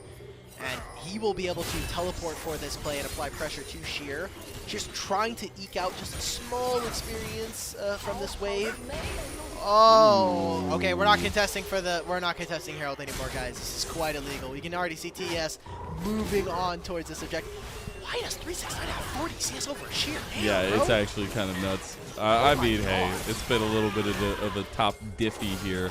Sheer, maybe trying to make a play. Oh, I think making a he chase. lets the okay. There's the Flash. Well, ulti for Flash. You'll take that. 369 can now be punished in the side lane, but you were giving up Rift Herald to Top Esports that entire time. And they needed to reinforce mid. I mean, Jway is actually taking a full recall. You know that Shadow is at least near the bottom side. This is going to be mid-tier 1 very freely going over to TES. Can Cream and Care find this 1v1? A 1v1 between the mid laners. See if Cream can get out of that one with the Between Worlds. Even takes the roses on the back of it as well. So it will just be ulti for ulti. Wow, not much actually gained off of that. There's already turret plates gone, so TS just summoned the Rift Herald, weren't able to reinforce it. So didn't get the full turret, but hey, got another 2 minutes before the next dragon spawns, even with Voracious Atacon actually spawning. So there's still some room to play for that mid-tier 1. Not obviously all that important when we look at, I mean, the fact that both of the tier 1s on the outer lanes are already gone. Mid-tier 1 is, if you stand under this and we just decide to flank around this turret, someone's probably going down or losing a summoner spell. Yeah, absolutely. I mean, you throw things at the wall, they might just stick. Unfortunately, things aren't sticking as well for FPX right now. Still about another minute 45 for that next dragon. Luckily, like in the last game, we tied up 1-1, so it makes those a little bit less of a big priority. But I will say this next play on trying to figure out where Top Esports want to push their pressure here with the lead that they have, with the almost 2 item spikes across the board, but primarily for Kanavi and 369. It seems like it's top lane potentially. Yep, just play around the fact that your Renekton is very dangerous this game. Going for a bit of a different build. Usually we've been seeing a lot of like the Eclipse and Sterix Gauge plus Black Cleaver, maybe a little bit of Shojin action. TES are trying to make a play around the mid lane. Oh, TP coming back from FPX. That was a drift from Shadow onto Jackie Love, but the bullet time not going to do much. Care finding the Glacial Prison onto 3 people. Sheer is late to the fight, but he's already lost Care. Sheer was just too late. Dway going in. Public execution onto Kanavi. Kanavi's not going down. Concussive blows coming up clutch for Chris against his old organization. And it is Top Esports taking yet another fight. Oh man, just not waiting. I mean, FPX, we saw that Care win for that TP, but at least wait for Sheer to get to the play. Pulling the trigger just too soon there, and Bumpfless Phoenix lose out on 2 kills. Now they lose their mid-tier 1, and they're going to continue to accentuate some of these goal leads that we're seeing. As take a look at this replay, Sheer is literally still bottom lane, guys. He is nowhere near this fight. We needed to wait at least 10 seconds. Maybe that would have been a good play if everybody from FPX were in the area. Yeah, he also took the long way around, ends up going for the public too, but you see Chris immediately tags him to get all 4 shots, and Jackie Love turns his attention. And we talked about CC chains being the death of Mbessa. Well, we're getting that to a T here, to a Top Esports. And now a 6-1 in Kanavi leading here on this team, but now it's a little bit of Jackie Love and Chris show. But I'm looking at Kanavi as that general we knew him to be on JDG all those years. And it's been such a tough road for him, especially when we talk about like the end of last year for JDG. That roster just really couldn't get it over the hump, even with swapping in Sheer and Flandre. So there were some questions as to the legacy of Kanavi. And then even coming into TES, we saw them in Demacia Cup. They weren't able to win up against anyone's legend. Here now, you know, they ended up winning in Split 1, but there's been a lot of question marks towards Kanavi, and he is having one of those carry performances that fill us with hope when we see this team domestically. So I need to see TES close out the rest of this game very cleanly. We've already seen them be pretty dominant so far. They're 20 minutes in and still have a 6,000 gold lead, but it has been fluctuating. The gold graph in this game is going to be very wild. It is going to be wild. But, hey, when you B1 by, you have to come up clutch with it, and he's done so. Now we do have about 2 items for everybody but Cream. We'll see if he can eventually get to that point. But he's being chased right now by FPX. There is some movement from Top Esports to try to stop anything that could happen. Atacon is still up this way. A little bit of vision will do FPX some good. Got an Otacon towards this top side, and like you were just mentioning, the vision can help, but look at who is splitting on the side lane. I mean, who is going to ever be able to deal with Renekton? 2.5, almost 1,000 gold over your lane opponent. He's just been taking camps as well, so Shadow's already dealing with the fact that he's losing camps because he has no turrets, but Sheer is, or 369 has just been doing such a good job of getting gold into him that he is going to be one very difficult Crocodile to deal with. He is indeed. Going to need Crocodile Dundee or something. This Mortal Reminder. Okay, Care, he's going to flash. Mortal Reminder tech, 2nd item for Awesome. I'm curious. Yeah. I mean, I get the premise, right? You're playing into a Renekton that has Black Cleaver, or sorry, has the Blade of the Ruined King. Kanavi, maybe just like as a trauma of like that fight where we saw Kanavi get the triple kill, and he's like literally living with 100 HP. There's a Sundered Sky. Yeah, like there's Sundered Sky in the game. There is like these Conqueror and like the Triumph. So I get the reasoning, but I just feel like you already do no damage. You have this Bloodthirster that's supposed to help you with your survivability.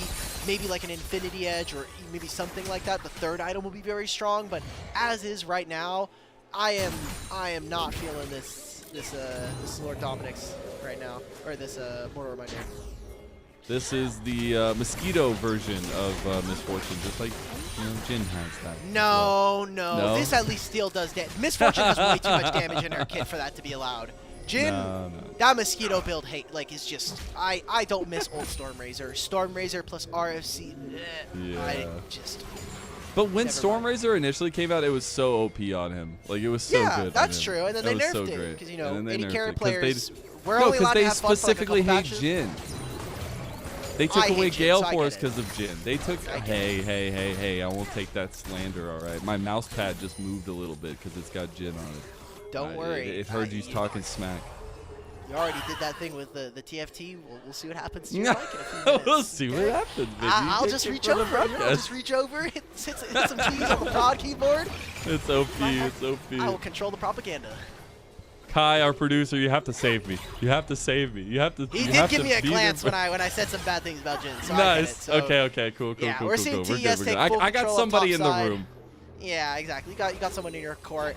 FPX are trying to go for a pretty fancy play, but so much vision is an advantage. And even if there weren't wards here, Jackie Love with the arrow can just very easily find anybody. Ooh, that Scott abduct gets huge. Then they get the re-engage there from Top Esports on the other side, though. TP's coming in late from top, and they're losing. Oh my God, he explodes, and Konami explodes another one. You think it has explosive fists here? Another one down for the count, and FPX are losing members. This is about to be a full-on clean ace and a triple kill for Mr. Konami. Wow, we get a repeat of the kill scores, a triple for Konami, a double kill for Cream, and hell, let's just throw in a turret on top here. It's a long timer before some relevant members. Are TES going to go for the win at 25 minutes? They might indeed. It might even be a little bit shorter than that. They got 6 scrubs. They have massive. Look at all those little mites. Go, mites. Go. Top Esports go, Twitch chat. Contest. They're looking to go undefeated here in Group C. And their first victim of the day will be FPX. A dominant Top Esports welcomes this challenge. In order for the Phoenix to rise, it must fall, and right now, it is looking so good for TES. Some hiccups along the way, no doubt, but this is exactly the kind of Top Esports we needed to see coming into tonight, and what we will need to see as we finish out our few placement games that we have for the rest of the day. TES taking a resounding victory up against FPX.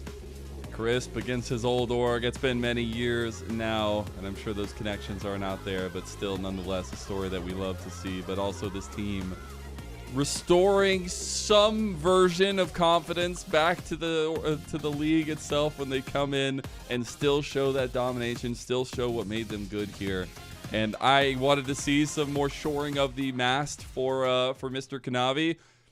He shut me up big time. That guy went B1 Vi and absolutely ran this game. Can I give you a caveat that he played his most popular champion this year? He so, did. You know, we're not getting like random Konami Nidalee game. Or like I missed Konami Shyvana game, even though they won that game. But that wasn't That's really that was a bin Cassante bug moment, okay? But yeah, you bring it that was a bug. Up. Okay, we got a bug fix this patch. Very happy about that. But that's good to see from TES. And like I was just saying, we need to see more of this TES. The one that is so dominant, the one that is looking to outplay and really control. I loved what we got from the early game. Again, part of their draft, when you have this Ashe Braum, you could just screen away the bot lane from being able to walk in. They took early trades versus Awesome and Jue, and then we saw mid lane fights, really Konami getting stuff done with this Vi. This is exactly the kind of TES that we were expecting coming into the year, and hopefully what we get for all of Split 2 going forward.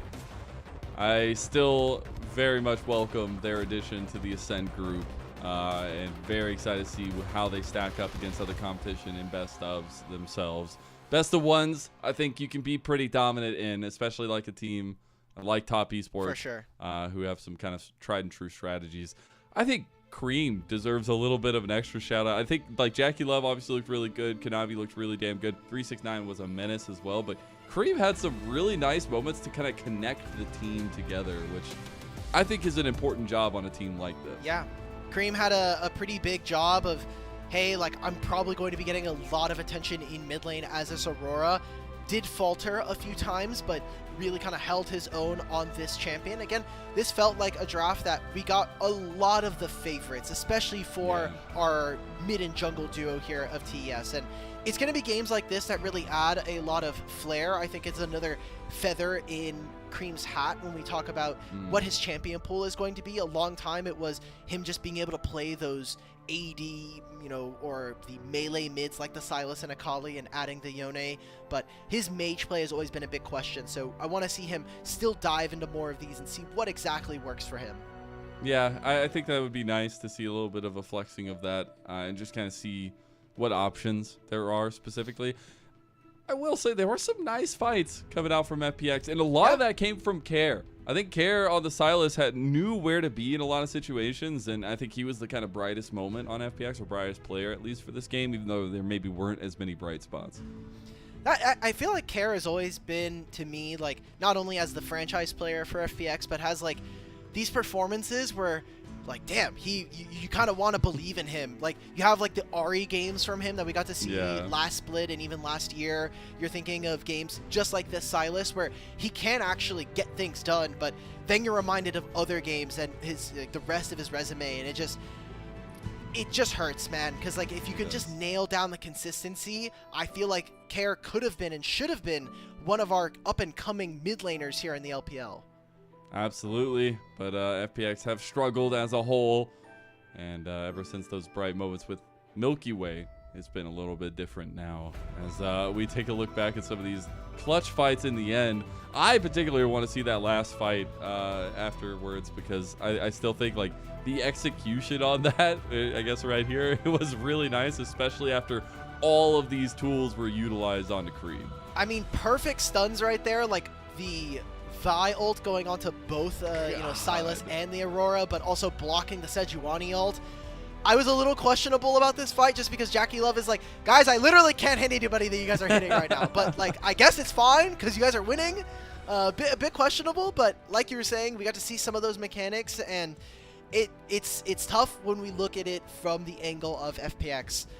This loss does keep OMG within contention of being able to fight for a third place spot. So, you know, the battle for the wooden spoon, as you said, still alive. But keeping in pace for TES to potentially top this group in first place. Yeah.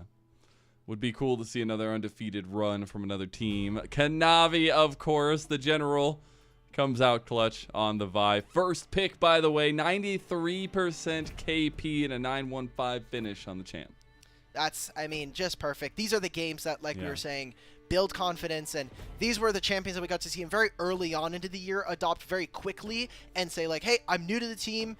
This is what we're going to be doing. I'm going to lead from the front, and he has been a jungler that domestically has been so dominant. It feels like he sometimes has a chokehold on the game, and champions like this just allow him to kind of exercise his fluidity around the map. Well, that is our second game of the day. Now, next up is the game that everybody's been waiting for. It's Top Esports versus NIP. Let's get excited and let's get ready for it. We'll see you after a short break.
Welcome back, one and all, straight back to the LPL English, your unofficial home for everything LPL. I'm Mazel, I'm joined by Alk Battery, and we finally get into the thick of things here to try to decide first seed in Group C. We have Top Esports versus NIP. Such a big bout. We already saw this matchup once as we are in the second half of our round robin. TES did take a pretty resounding win up against them. Feels like a repeat of what we saw in Split 1 playoffs, but here again, we get to kind of see what exactly and how TES can kind of roll that momentum. Both teams, both are coming off of a win. TES is a little bit more recent. And again, this is the battle for first. Who can come out first and get that bye? This will lock either of these teams for that Group Ascend slot. And with the way both these teams have shown up already today, I think this one is going to be an absolute banger. I think NIP have a lot of potential to play around with the meta. We saw the Scion pick already today as well. That was a lot of fun to see. But now I do want to talk a little bit more about Top Esports. I also want to talk a little bit more about Jackie Love. The Ashe looked damn good, but he is the last remaining Genius ADC out of him, Abel, and iBoy that is still standing, and all the way to this day, all the way from that World Championship. Yes, it's been a while since this guy's found real success internationally, but he is still dropping names in the LPL, and I think it's a pleasure to watch. He's been so dominant, and I think when you talk about how long his career has been, specifically even on TES, it has been a while since he's actually been able to add a trophy. Obviously, the first stand win, or the first split of LPL, we were like, damn, this is a really big moment for him. But after their loss at first stand, there is a small interview that was put out, and we're actually going to roll the clip here just to talk a little bit about Jackie Love and his career.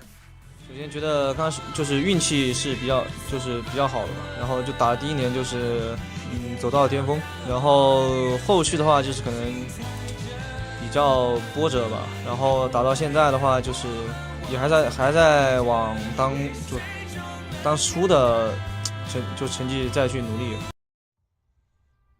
Get to hear a little bit back from that interview from Jackie Love and kind of the perspective that he takes on his career and self.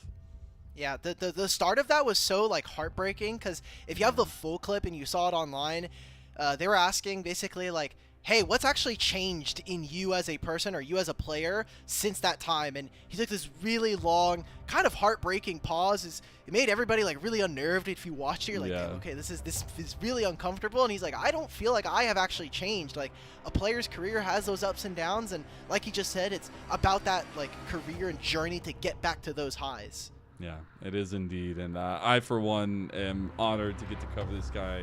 He has been so insane. And we get to see now him against Leave, which is going to be extremely fun to watch. Both these guys popping off already today. But before we get to that, we got to look at the team bonding exercises the Ninjas in Pajamas have put together here, because the team bonding is going great. Some people a little bit more committed than others, but putting out this video here from Doinb's point of view, getting into the trends here with the dances at least. I think Shanji did the best job, man. I thought Shanji did the best. He's got the groove. He's like, swear. Then PP God in the most PP God way, low key kind of griefing his jungle by just like getting in there in the mix. I love the videos we've been getting. I want to thank all of the fans in the community who've been posting on Twitter, like the different fan videos. I know that there was one of like BLG where they're all like popping out, and Wei being a little bit of a griefer in that video. A little bit. Yeah, we got the same one from IG where they're all doing like this funny ass pose, and we're kind of seeing like they all cannot keep a straight face while doing it. It was beautiful. I love kind of the more exposure we've been seeing from our teams. Yeah, hey, anything like that builds that kind of personality, builds that fun. And I know Doinb has been the biggest personality, I feel like, in LPL's history. But now as well, rubbing off a little bit on NIP. This is a big moment for them, though. I mean, if they can make Top Esports bleed and make the... I know 1 and 2 doesn't seemingly matter, at least too much going forward, but it is a big moment of pride for them to show some of that potential against the TES team that looks to be taking an undefeated run in Group C. Yeah, already we talked about like Cream's growth in Split 1, beating so many legendary mid laners, Doinb having to be one of them, and wanting to kind of repeat that same level of success that we saw in playoffs. And for NIP, I mean, yes, we said that like the strength of them in best of fives might be a big question, especially with Fearless being the format for the rest of the year, but best of ones feels like it should be their home ground. They get to pick all the wild and wacky champions that we typically know them for, especially in the mid lane, and it kind of leaves them to play around what has been the most consistent wins, which is this bottom lane. Leave and PP God, specifically Leave, has been outstanding for this team. Yeah, I think it shows off in the last game as well in the on-hit Varus, some of the moves, some of the mechanics that we see from this guy. I mean, you think back to the track record, I don't think many people are going to look back on his EDG journey very fondly with some of the ins and outs that he had on that team, but he was praised coming out of that EDG youth squad. There is a reason why there was so much potential between this guy, and unfortunately some of the out-of-game issues definitely came up to bite him, but seeing him perform at his best is what was expected of this guy. His mechanics are second to none, it feels like, of a lot of the ADCs coming out of the LDL, and it's been a while now since he's been in the LPL, but feels like he's getting kind of like a first real shot, at least, of a restart here for himself. I feel like he's like in the same boat, or kind of in that same vein of a player like Starry that we were talking about earlier, where had some starting spots, but for one reason or another wasn't able to kind of have like that full split or full season, just him as the starting AD. So now here on this NIP roster, you are surrounded with both some journeymen and some really legendary names here in the LPL. So what can you do? What is your legacy going to be now as the primary and only starter, hopefully, for NIP going into this season? We'll see, I guess. But we're into picks and bans now for a third game of the day. It's going to be NIP on the blue side. They ban away the Jace, the Nefiri, and the Vi. It's a lot of focus over to Kanavi. We have Top Esports on the red side banning away the Rumble, the Rise, and the Galio. So a little bit of mid lane and solo lane focus here for them. Yeah, the Galio and Rise has been the big focus that we have seen against NIP here in the best of ones. Gwen was a champion that got left up, so we're seeing Shanji, big smiles. He's going to take that away from themselves, and that does leave the Skarner here for TES. Ooh, I like that here, giving Kanavi a lot of setup potential and skirmish potential. Then we get Jackie Love with the Varus to try to show up Leave. I know we said in the last game it's been a tried and true for Top Esports. They didn't go for it in that last game, but here they will absolutely pull it out. Now, a couple responses needed from NIP. A lot of setup. They have a good top laner now. Try to maybe get these solo lanes, get this jungle pick under wraps.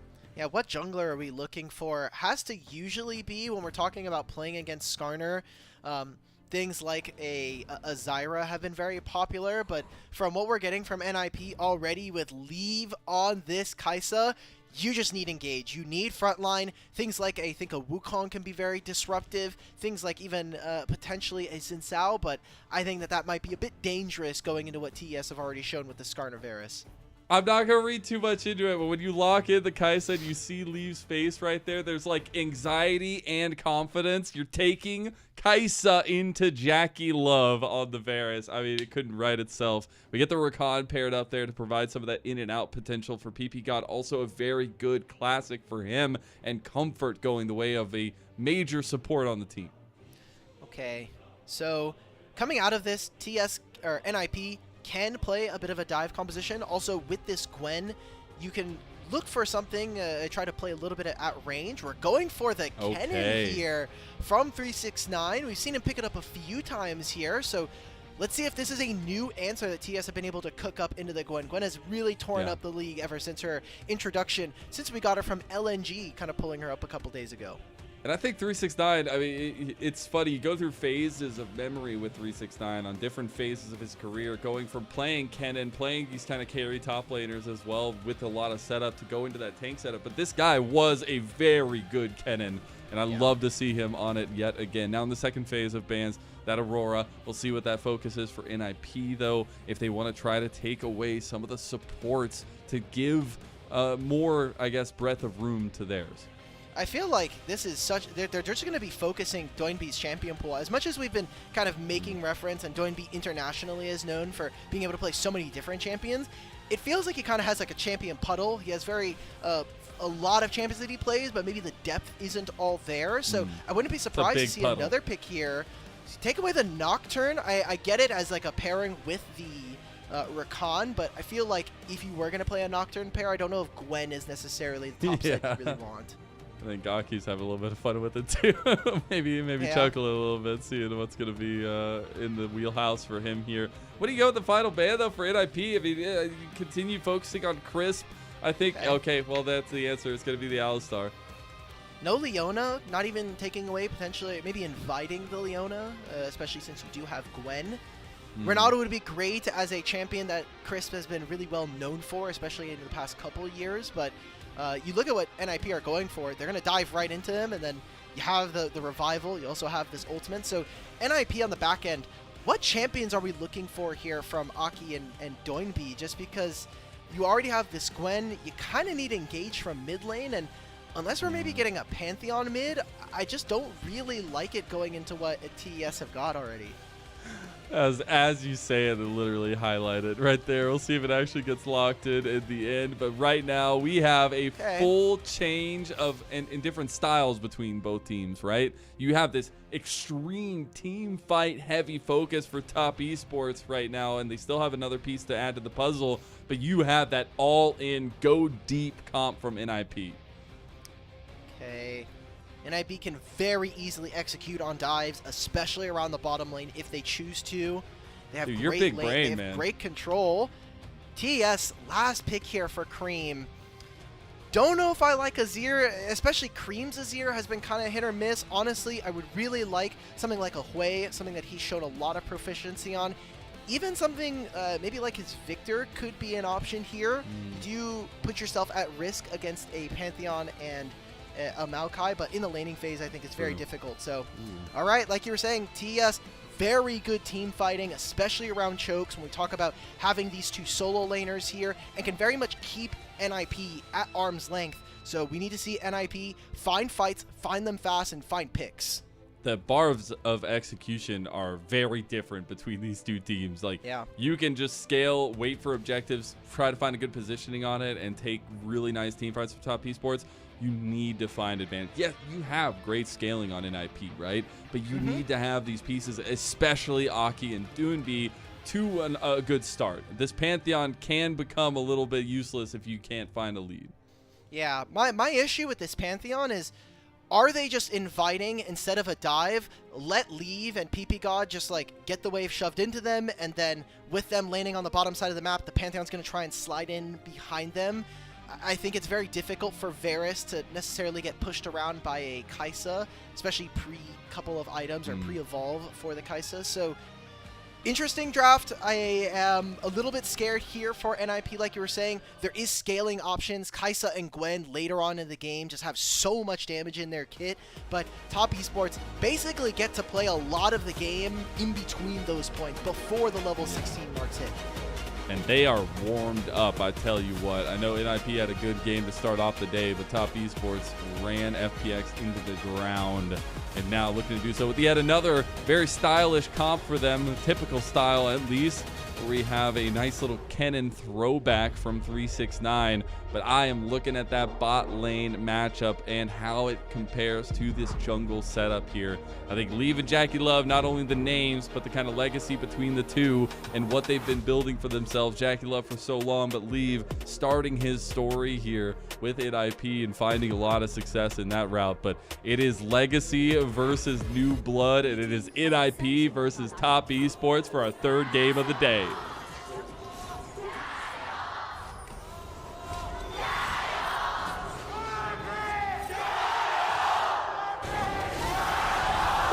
That guy's the goat. They came to play. Look at those what? Look at those signs.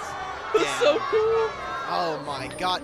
This was kind of our conspiracy theory behind the scenes, was that TES wanted to pair Jackie Love with Crisp so that they could grab all of the fans. Every last one of them. They wanted probably the most conventionally attractive bottom lane, especially to some of the community, to try to, steal away as many fans for Top Esports. The model bot lane is what we should call them. Yes. Or something to do with models. Maybe it has something to do with just how damn good they are at the game. Maybe that's just it. No, but it is something to think about a little bit with the backing of Top Esports and that lackluster moment at internationals here recently. They need to build back up that confidence across the board. Now we get into it. It's going to be same side starts for both junglers, and curiously enough, they're pathing towards top side. Yep.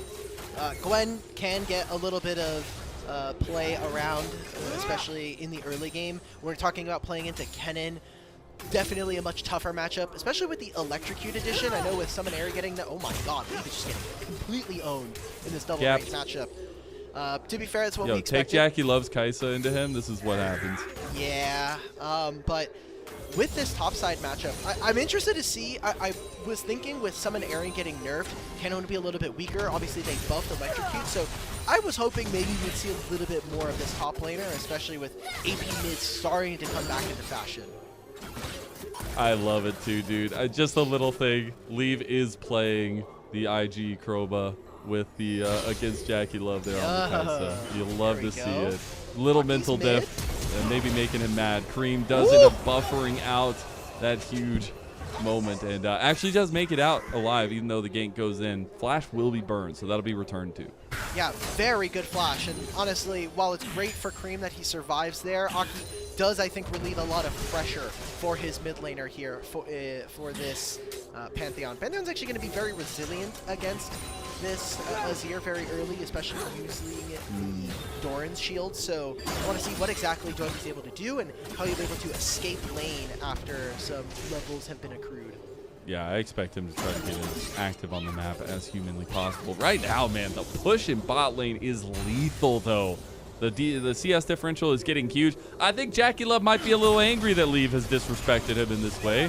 We'll see if it actually pans out to anything, but I like to see this for Top Esports because it enables decision-making around the rest of the map. Jackie Love getting caught here now, though, but PP got taking over half his health and damage there.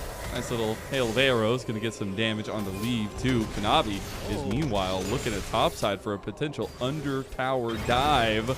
If he's got his anchor weights on here as they get him into the wall. The CC chain is there, the flash away, and a nice little fade away kill for 369 for Top Esports' first blood.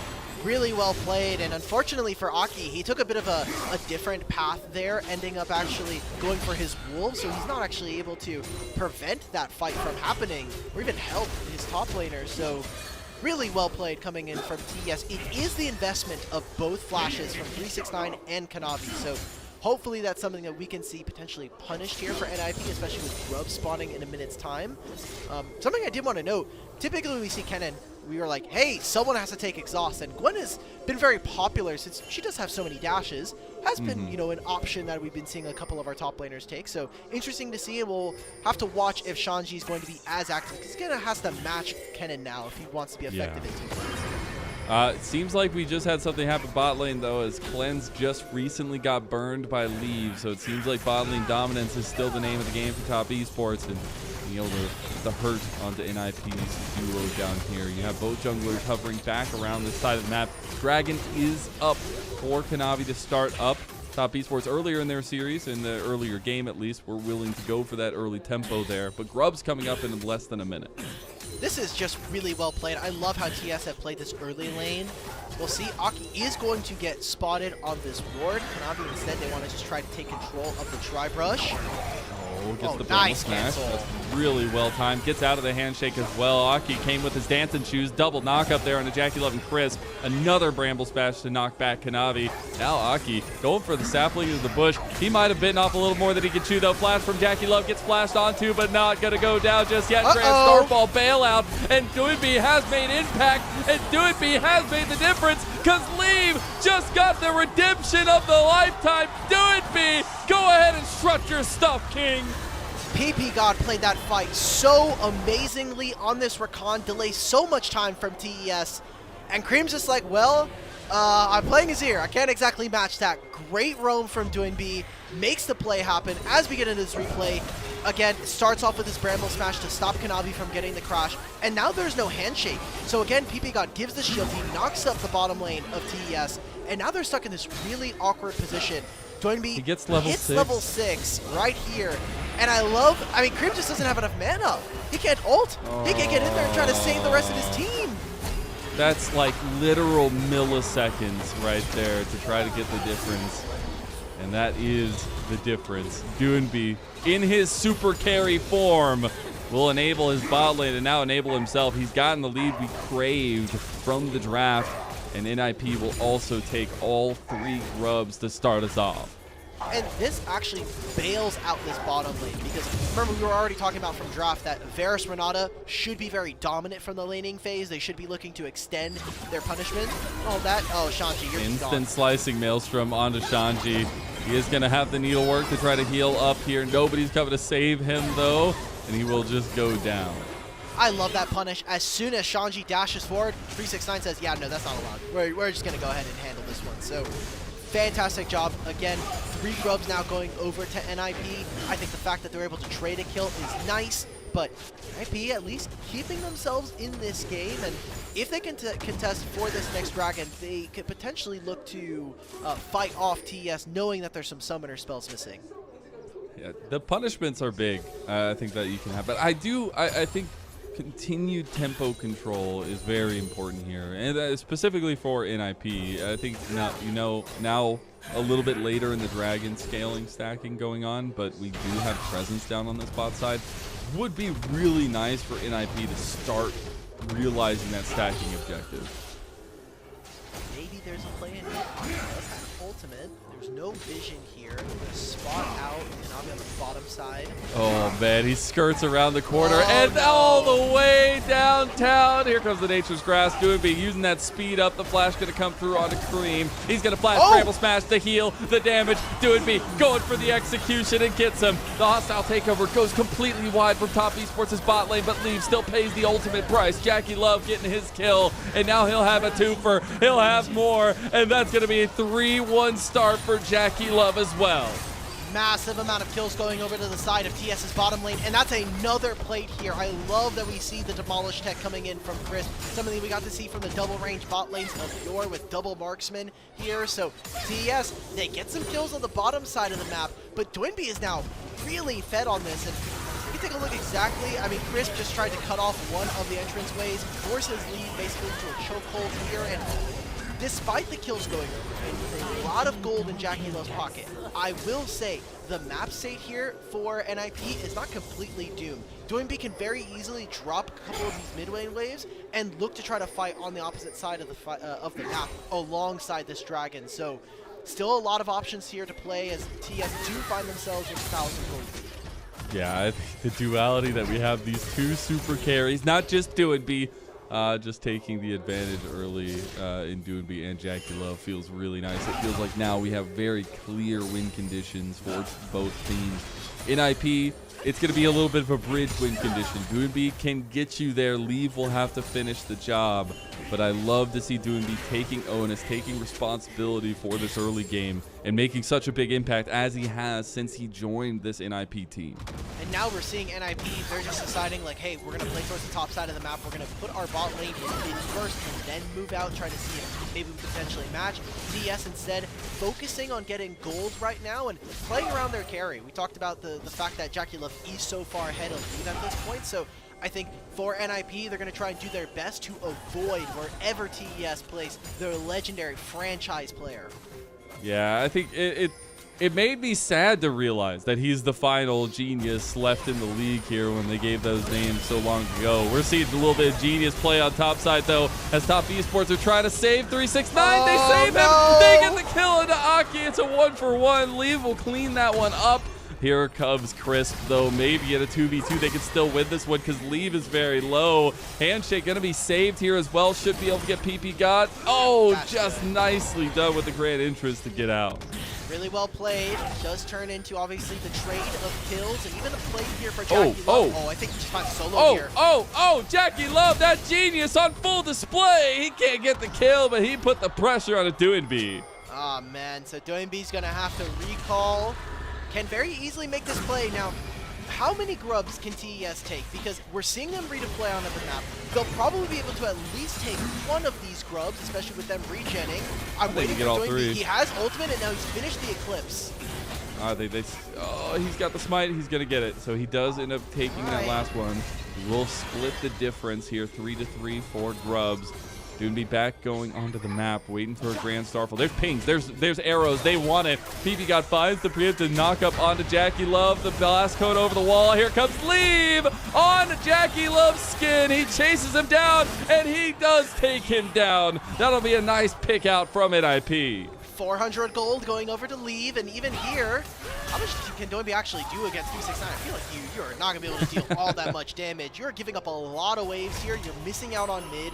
Leave had to take his recall here, so NIP are trying to take a lot of fast plays. They're trying to pick up kills and ruin some of the tempo of TES, but TES are like, fine, we will just grab a lot of free waves, and you are dropping some free gold for yourself.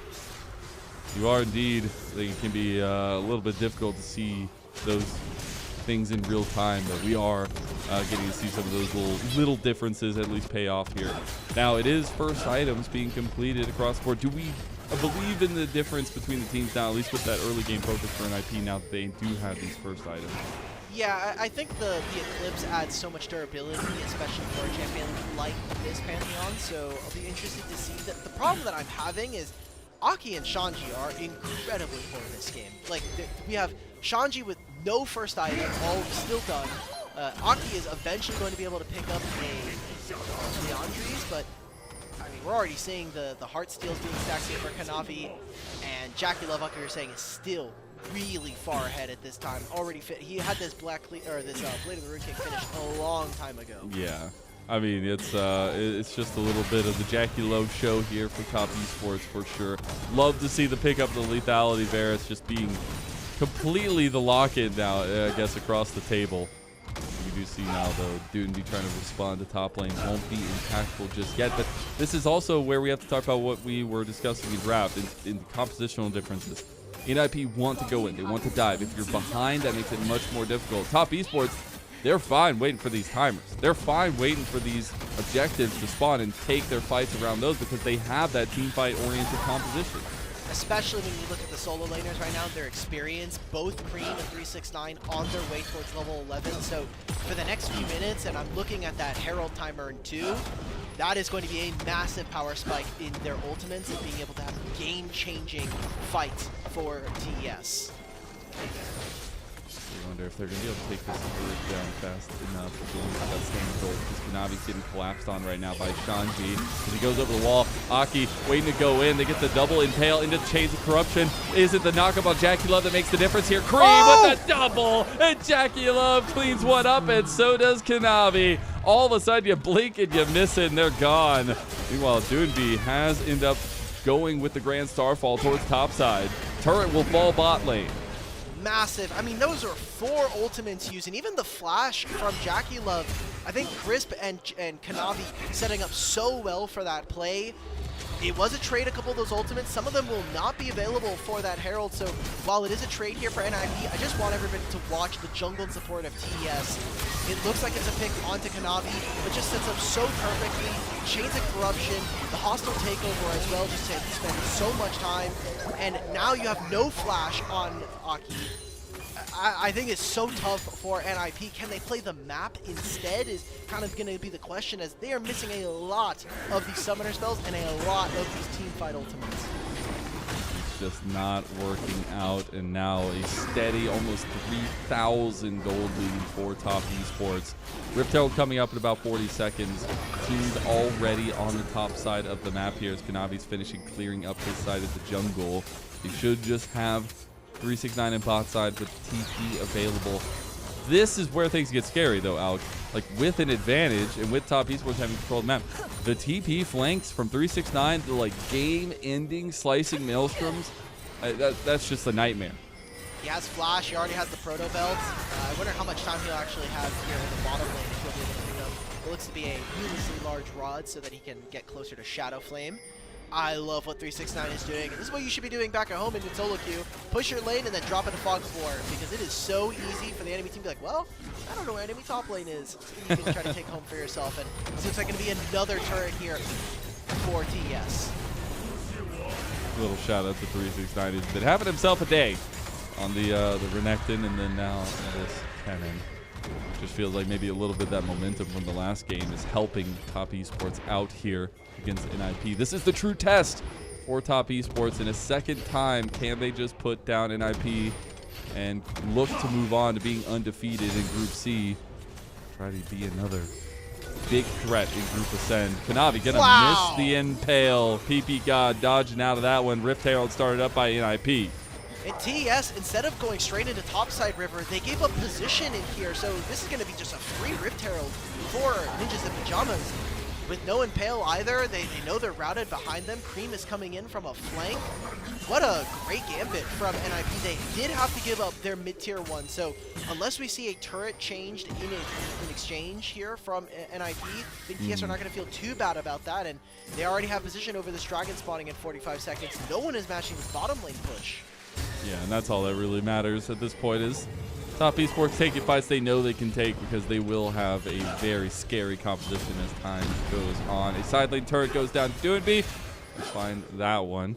We're getting closer and closer to the feats of strength for either side, but now those redeploys definitely getting centered around this dragon pit. TP available for Cream, so they'll keep him in the side lane for now. I want to do an item check once we're done with this this lower third graphic. Okay, so getting close to a second item here for Leave, and a black cleaver almost done here for Doinb. I wonder if this is really going to be the fight that NIP want to take here. I think you probably just want to say, look, we don't need to rush this objective. We can play towards the bottom side of the map, reinforce some of our stronger members, maybe even trade this, as we know that Dragon isn't going to be a stacking objective right this moment. I think they want to fight for it. I mean, they've already started it up. TP's coming down. Now that TES realized that they had started it. Jackie Love is on 2 items, by the way. He just hit Gwinsu's. That is terrifying. That might be enough for NIP to pull away from this one. They're going to Rift Herald bot side here. Aki goes in. It's going to be taken by Kanavi. That's second dragon in a row. Nature's Grass comes across with the hostile takeover going back. The reprise is there. The push from Cream. Jackie Love is still kicking. He's still pumping. And he's got those 2 items. Wait, they're winning Aki it. Tries to find the backline. Jackie Love in face-to-face with Leave. Has he found his better on his skin? Lee puts down the entirety of Top Esports. A triple kill for the new face of NIP. Leaf was untouched in that fight, got to use both of his summoner spells, and now NIP get to eat their cake and have their cake and eat it too. They'll be able to get damage down on mid lane wave. Even if they don't, Shanji's already pushing on the bottom lane wave. And as we look at this replay, yes, they use the Rift Herald. I just want to know how much of this damage. Doinb eats all of this during the impale. He's using his E, so he's taking none of this from NIP. Cream tries to get in the back line. 369 is way too late at this point. And there's no bailout coming in for Jackie Love. So TES, everything just doesn't fire when they try to take down Doinb. And it comes up clutch for NIP. That damage, though, my God. First of all, how's Maokai doing the most damage on the team? That's actually insane. But it was target selection. That was the biggest thing that was the problem there for Top Esports and the boon for NIP. Right, NIP looking a lot more competitive than what we got in their first game up against TES when we saw them in the first round robin. So, I don't know, if NIP want a chance to be able to end first in this group, they need to not only beat TES and obviously win the rest of their games, but they also need to win in under 7 minutes from here, because it comes down to game time. And top 2 do not play tiebreaker games, so if they want to be able to end first and have the prestige of being able to get revenge against Top Esports, they're going to need to close out this game, and they still got a lot of structures to work through.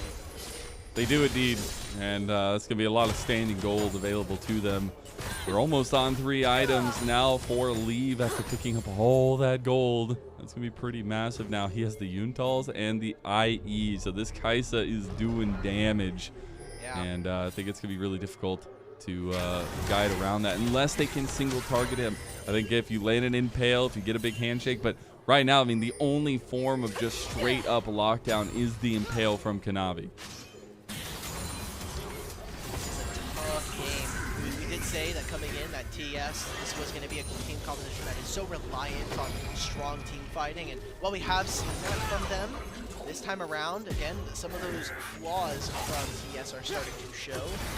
Still have a lot more options in this game. Kanavi's going to be close, or 369 is going to be very close to finishing his second item with the Shadow Flame coming on through. Cream just did the same, finishing the Andres. So big damage power spikes coming in, and obviously Jackie Love is going to continue to be very powerful, but those scaling options that we talked about are starting to come through. And Lennon, I'm looking at that Otacon not only in the fact that it is a very powerful objective with the Ruinous, with the fact that you will get those bonuses from the Elder objectives, but the Blood Roses are so important for a team like NIP. You're already seeing it getting ripped open. Oh, yeah. Alright, NIP gonna know? They get spotted now. Aki do end up seeing it going down. They don't have much control over on this side of the map. It's already down about 3,000. They're going to try to take the fight afterward. They have to stick around and get the roses. Nature's Grass comes in. Doinb finds the backline. Doinb by super carry. 07 salute. 3-man impale. Is it enough? Cream setting back the paces. Good 369 able to do some decent damage. Creep goes down finally to Doinb, and Doinb might just run away with this one. The man, the myth, the legend, he's back in our league and he's making it known. That's a massive pantheon in the mid lane for NIP. You know, Doinb said that vacation time, that father Doinb time was done. It's time to go back to being pro player Doinb, but in this game, he is straight up sunning Cream. He said, sit down, let me show you how mid lane Pantheon works. He slides right into the back line and takes out any chance of TES winning that fight. Oh my god, it's actually insane to see what he has accomplished here on this Pantheon. Look, he just gets right to the back line, him and Lee dealing so much damage, and this is where I thought the fight was going to turn. A 3-man impale into the setup from a 4-3-6-9, but I mean, now you just see no one is attacking the carries, and like we said, Doinb on this Pantheon is so difficult to deal with. A lot of Blood Roses being split between both of these teams, and that just means we're getting closer to like a level 16 Gwen, which we haven't seen too much from Shanji this game, but Gwen is an inevitability. We have to imagine that it's going to have some kind of impact. You have to think it's going to have something to do with this one. Dragon number 3 set up for top esports now. See if NIP can take this one away. 369 has been spotted out. Dragon goes over the way of NIP. The delay, the stacking here of top esports. Top esports looking for an exit strategy now. Maybe now after the ultimate use. Cream was looking for the dash combo with the Shroom Shuffle. But it is just NIP that's slowly building this little lead that they've gotten. I want to believe, man. I was one of the first people to be like, man, NIP might be them. Then I got burned in playoffs. I'm not gonna lie. I felt so bad. They immediately kind of dropped out of the playoffs, and I'm still waiting. I still feel like we're waiting on some of those big item carries, especially coming in from Cream and Jackie Love. But one of the big questions into this game was going to be, can Cream really live up to some of those control mage plays? Who's great on the kind of faux assassin in the Aurora. This time on the Azir, he feels like he is a little bit quiet here, especially against Doinb. Yeah, it definitely has been. I think the angles have been awkward in a lot of situations. I think that has to change. You're going to have this Azir as essentially part of the game in the combo. I do still like the CC potential on the side of top esports, and I still think their kind of team-wide fight composition works. But you have to shore up the defenses. You have to make sure that Doinb just can't 100-0 Jackie Love. This is insane. I can't believe it. There are so many questions, but now we're here 25.5 minutes. There is a Baron, so any small pick here could very easily turn into a Baron being available for both of these teams. And I think even we saw with that Dragon, TS are starting to feel some of that pressure in this game. We saw that they immediately went to start up the Dragon. They lose the fight around it. Aki steals the objective, and now coming into these fights, we are kind of looking towards NIP and some of these item completions. 3 items here for Lee. Doinb is going to continue. He just finished a Stair Escape, so he's going to be even more annoying to deal with. Yeah, I mean, he's going to be so hard to kill, not only with the shield, but with his build coming through too. NIP are just looking to clear a little bit of this top side at least and get some push going in to potentially threaten the Baron. But now, because that Dragon had gotten taken by NIP, it just feels like the threat from Top Esports is non-existent. Okay. They are going to start this. They have the Kaisa. This goes down extremely fast, even with the Gwen on top. It's gone. Oh my God, God, is just TES? absolutely gone. TES are just getting out macroed right now. Try to get in the pit, but Kanavi's not even close there. FPX gonna dash over the grand entrance. Here comes the fight. NIP want their cake and eat it too, like you said earlier. And Doinb has found the backline yet again. He is being chunked now. Massive 369 ult, and Jackie Love gets taken out by Leave. Leave is in the middle of everybody. Cream is still alive in Top Esports. They might have just done it. Aki is in a 1v3, but he's going down slow and sure. And Top Esports, they did it. 4 down, all 5 down, and it is only Jackie Love and Chris that pay the price. NIP pull the trigger just too fast in that moment and immediately lose the Baron that they just earned for themselves. How much damage can TES do out on the map? This is here. Should be able to whittle away at this turret, but probably waiting on another minion wave here. Let in this fight, man. Just why are we looking for this? Where is FPX? He's nowhere near to start this, and Chris with his ultimate alongside Kanavi. They just stall up the backline. Leave has no flash going into this, and they just dive right into the waiting arms of the Emperor of Shurima. Yeah, Cream just stepped it up right there. All the focus was onto Jackie Love, and he just, in that fight, did 4.8 thousand damage. Lee definitely had a lot of say in that one as well, you saw there, but this is where the scaling comes online for the Azir. We're getting to multiple item completions for him and why they picked this choice. Okay, now here for NIP. Dragon spawning 45 seconds. It is only going to be Soul Point if TES can grab that for themselves, so don't think we're going to be looking at least for another 10 minutes at potentially a Soul. You can already see, despite losing their mid-tier 1, NIP are doing a really fantastic job of escorting Aki into these rivers, making sure that they can at least get very subtle vision with the saplings, and at least testing the mid-wave before TES can. We're almost on 4 items for the lead.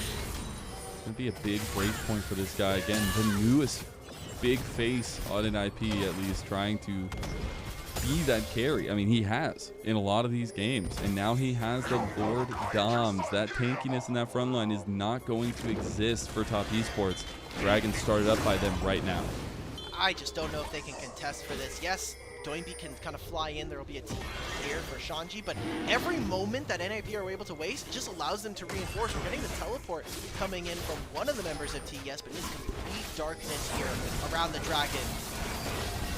Try to get in the pit. Shanji looking for an angle. It's taken by Kanavi there, so they will get Soul Point. FPX tries to find the backline. They found Jackie Love. They got him. He's going down. He's down now. No bailout there to save him. And Top Esports have lost bodies left and right. Cream can do nothing here as 369 Maelstrom in, trying to get some more kills back. Gets one, trying to go for more, but Cream flashing over into the waiting arms of his tower, at least getting the dash out with that one. Maybe they get him, maybe they don't. He's gonna get that speed up here and make his way out. No Void Seeker there. Oh, the spear not gonna be enough. Cream makes it out. Leave did almost 7,000 damage there, Al. Leave is putting the team on his back. Him and Doinb are just straight up winning these fights. And it was a Dragon secured for Kanavi, so TES now, I feel like they are just completely reliant on getting this next Dragon. The Infernal Soul for them has to be the make or break point. And FPX finding every single engage. Him and Doinb putting pressure onto Jackie Love, making it impossible for him or Chris or Cream to deal damage in these fights. And while yes, 369 is able to turn around, it's a little too late for the team, as now we're losing summoner spells on the Rift. And NIP are slowly whittling away at this lead. And remember, this started off with Jackie Love having a massive advantage over his counterpart. But it feels like as we go further, we talked about it from draft, the scaling advantage, the fact that this Kaisa is going to have so much damage, that Shanji eventually is going to have so much true damage in this Gwen. And the front line from NIP is just doing wonders to be able to get and make chaos here for TES. And the fact that Leave is almost 2 items over Jackie Love. You'd love to see that, as we do see a lot of tankiness coming to Jackie Love now. Has that Terminus, but also going for a very tanky item as his 4th as well. Now, there is not much to fight for on the map. Baron in about a minute and a half. but I do think some of this time between does help Top Esports at least. And there is their decision-making around the Soul fight that's coming up in 3 minutes.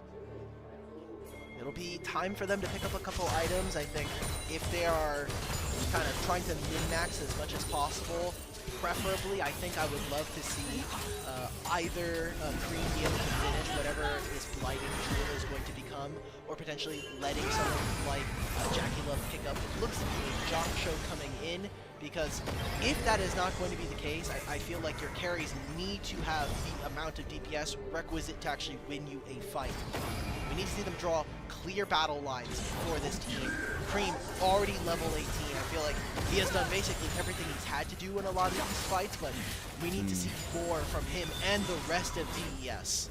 Yeah, absolutely. You can see some clarity in how they want to take these fights as well.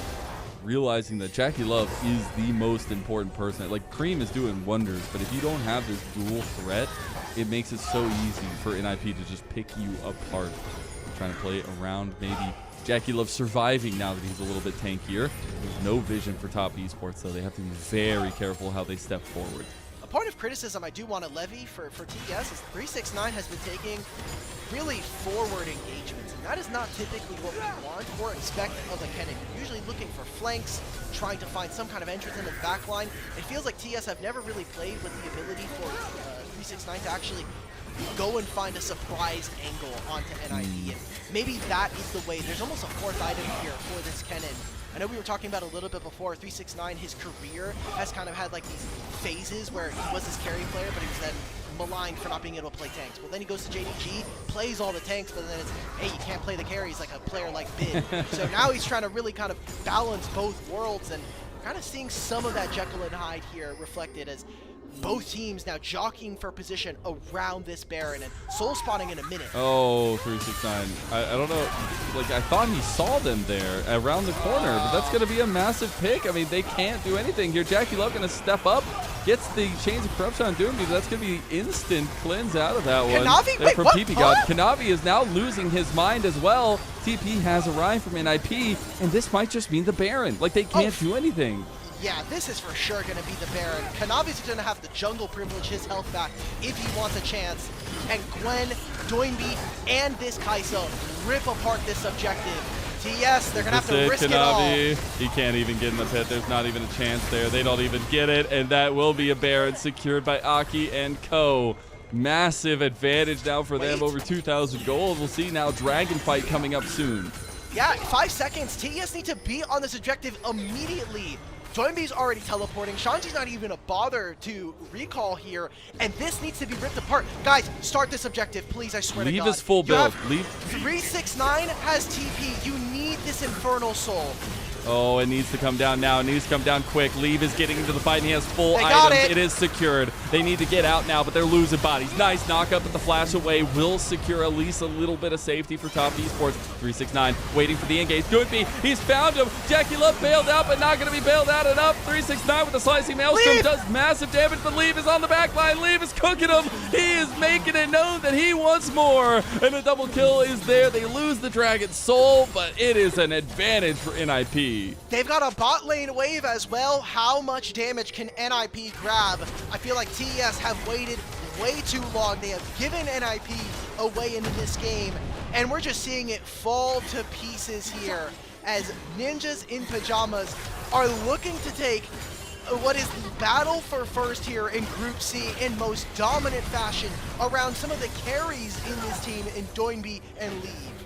God, what a world we'll be in if NIP win this one and make this group a little bit more spicy between the two. Because it was very dominant the last time we saw Top Esports take on NIP. The blue side is now making a big difference. Oh my God, 369 is just gone. I mean, this is cooked. Yeah, this game looks quite over at this point. 5,000 gold in 35 minutes. We get this replay, and I mean, look at where 369 is teleporting. He's nowhere near this fight. By the time he gets here, the fight's already over. At this point, why are we trying to save Kanavi? They should have already been in this position 5 seconds earlier.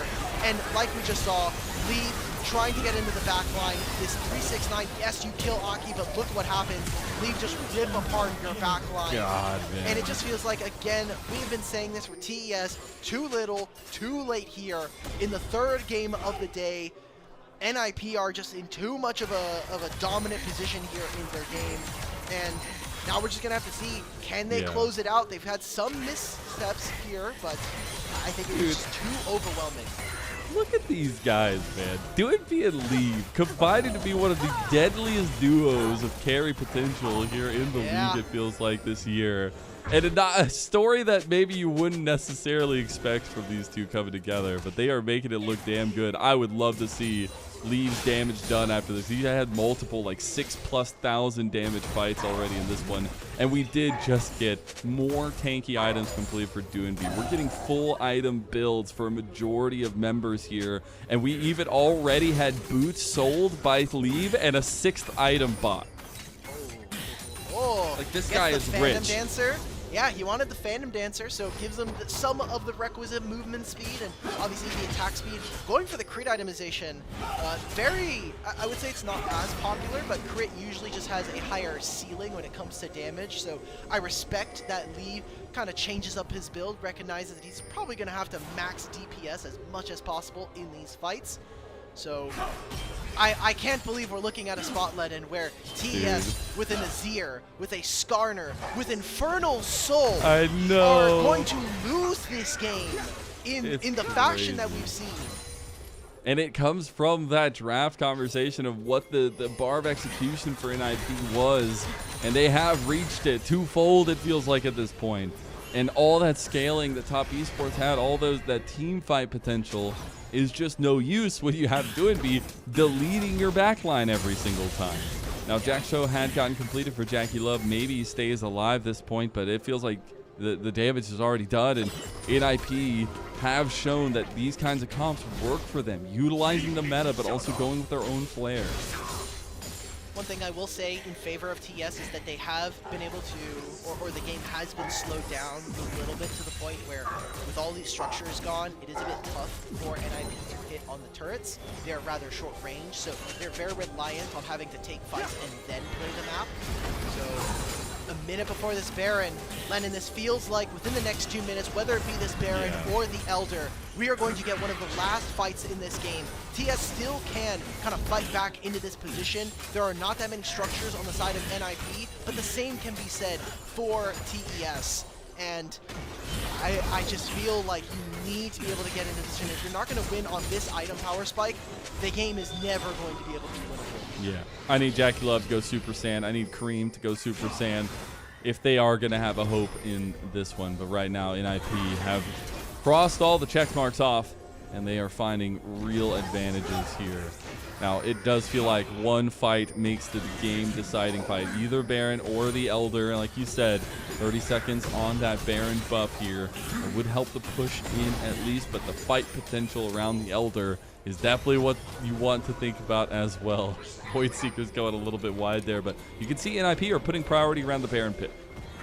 My eyes are looking towards vision and where it is being placed right now in favor of NIP around the top side of this map. There are no flank wards, but I think right now 369 and the rest of TES are focused on let's take control of mid, then we'll move towards this objective. Just now the Baron is going to be spawning here. It's going down so fast. Flash. They realize they need to get in here. Kanavi, is this the moment? Can you pull it back from the brink of desolation? He's getting the three-man impale into the Maelstrom, into the combo. 369, he can play those damn carries. A super carry Doinb coming in, but Jackie Love has gotten enough tankiness to survive. Look at him. He's just packing away here as Top Esports. That team fight potential is strong. A triple kill for Cream. Oh no, do they have a mid-wave though? They lose. They got the Baron, they're going to teleport it in, they're taking inhibitors! Look at him! 8,000 damage done in that fight by 369. You needed a carry, and 369 rolls 9s all day, baby! That's going to be Top Esports taking one of the most thrilling games we've had, all split, but they will remain dominant in Group C. You know, I called it earlier that Doinb was winning the paternity test up against Cream, but he's like, hey, I just don't think that matters. I'm going to go ahead and take my free win. from our team. Great team fight from at the end there from TES. Oh my god. There was these like ramping moments, right? You're getting to a point where Doinb is still one-shotting Jackie Love, but there comes a point where Jackie Love gets too tanky, and it just didn't matter. They knew, like, that's the kind of realization for top esports, that when they realize, okay, what do we need to do? Oh, protect Jackie Love. All 5 members are playing around this guy, and it looks so beautiful when they can pull it off.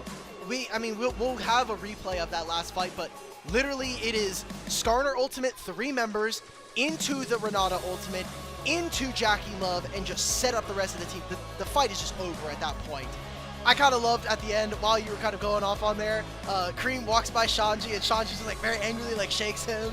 I get it, you know, former teammates. I love that there's still some love there, but damn, heartbreaking there for NIP winning almost the game. And Shanji similar to and how Aki. we were talking, similar to how we were talking about FPX almost beating NIP and It happens again, man. I love to see the OMG boys still having some good times together. Yeah. But they're like, damn, I remember now why Cream was pretty damn good. Why he 1v9'd on that OMG roster.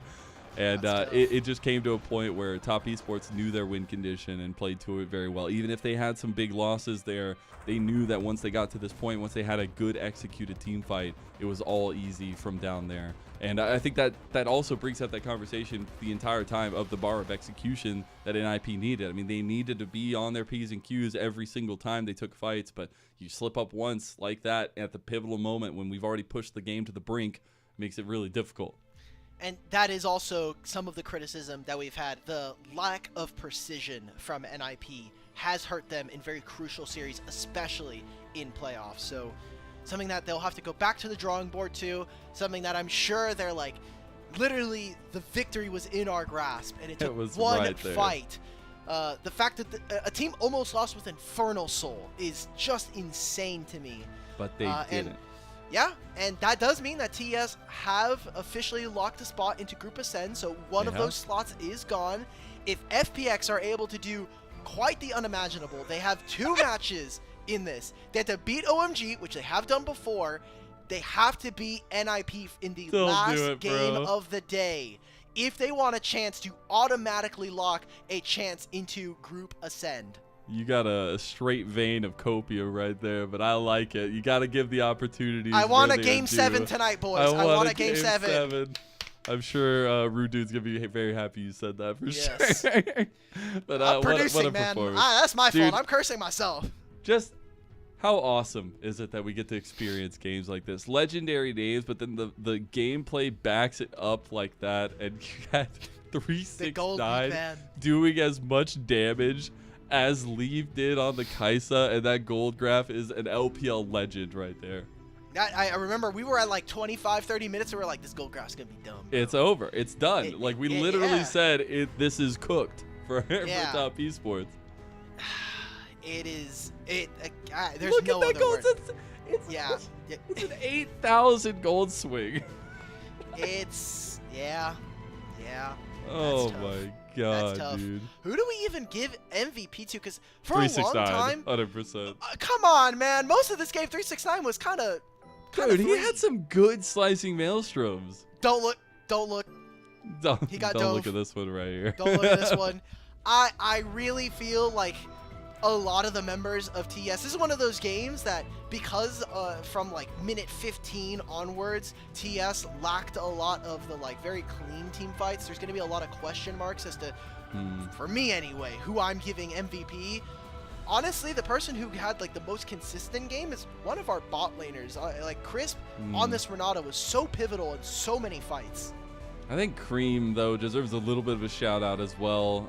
I know probably 55% of that game looked a little tough, but that's what this Azir does, right? You get to a point where you can't be dealt with when you're not being the focus or the pivotal point of the team, and these Shurima shuffles were really big, but it wasn't to NIP not trying, right? They were getting some really good engages back. Yeah, well, one of the pieces of criticism I will kind of levy is that I really do feel like just carries for Shanji have not worked for this team. Unfortunately, it feels like NIP operate best when you do have some facilitators, some damage carries like Aurora, like the Pantheon for Doinb, and then let Shanji, Aki, and PP God play frontline. Let them be the people that are allowing the carries of this team to really work. Because even coming into today, I did kind of have this team as Leave and then 4 wards. Because Leave really has been smurfing, and I think that was reflective in this game.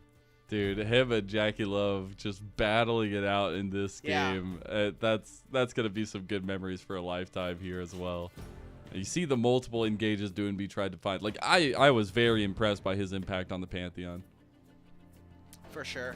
And that this was a surprise, right? Because we came in saying, like, hey, the laning phase can be, you know, playable for US Pantheon, but we're looking you to really play the map, and we didn't really see all that much from Doinb. What in fact that actually bot ended lane up happening first play.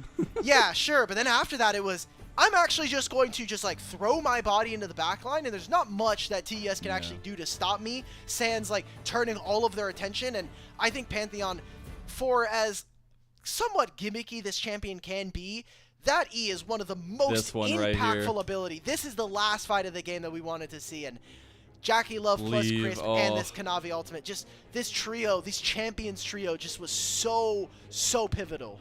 Dude, Cream just untouched it that whole fight. Holy cow. That initial wombo combo from Kanavi and 369. I'm so happy to see these guys back together again from all their time on JDG. I know they wanted to play with each other, very much so. So nice to see those combos working out, and we'll see who LPL ends up giving the MVP towards. If you had to give it off right now, who is it off top of your head? I'm giving it to Chris, but I rarely give it to our supports, but Chris actually played a really mean Renata game. Okay, well, we'll see who ends up getting it, and I do believe it is going to be Kanavi, who claims yet another MVP, I believe. Fair. That's his fair. 4th one of the tournament. Yeah, they've played what, like now 12 or 6 games and 4 of them MVPs. It's really good. Impressive. Circles. Yep. Anyways, that's I think absolutely deserved. His Skarner looked menacing, and that Impale in the end, game winning. Now that is going to be it for me on the day. I know you're going to be switching over to Prod. We're going to be welcoming on Grapes and Rude Dude to finish out the day. Thank you all for tuning in. We'll see you after a short break and a caster swap. Don't miss it.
Hello everybody and welcome back to LPL English, where we have our second half of the group stage here, the final half of the second round robin here between FPX and OMG starting off. My name is Grapes, joined alongside not Alk Battery, but that is Rudude over on my right, and we've got 3 more games to go and then potential tiebreakers on the way. And if there is going to be a tiebreaker, it is going to be between these two teams, Rude.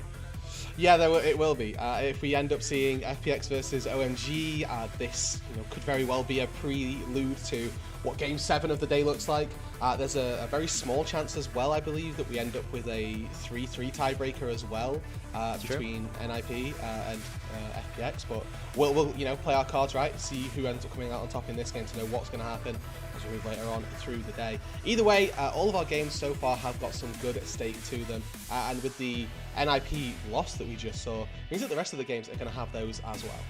Yeah, I mean, the only thing that has been determined so far is that Top Esports have finished first in the group, and they will be going into that Ascension bracket for the rest of the regular season. Everybody else still has some things to play for. NIP have at least guaranteed themselves a tiebreaker, but if FPX win out over the rest of the day, could mean that they will be playing that tiebreaker for second. And then, again, as we were mentioning as well, OMG fell to FPX earlier on. Yeah. They could still get third as well if they end up winning a couple of their games, but it starts right here against Fun Plus Phoenix.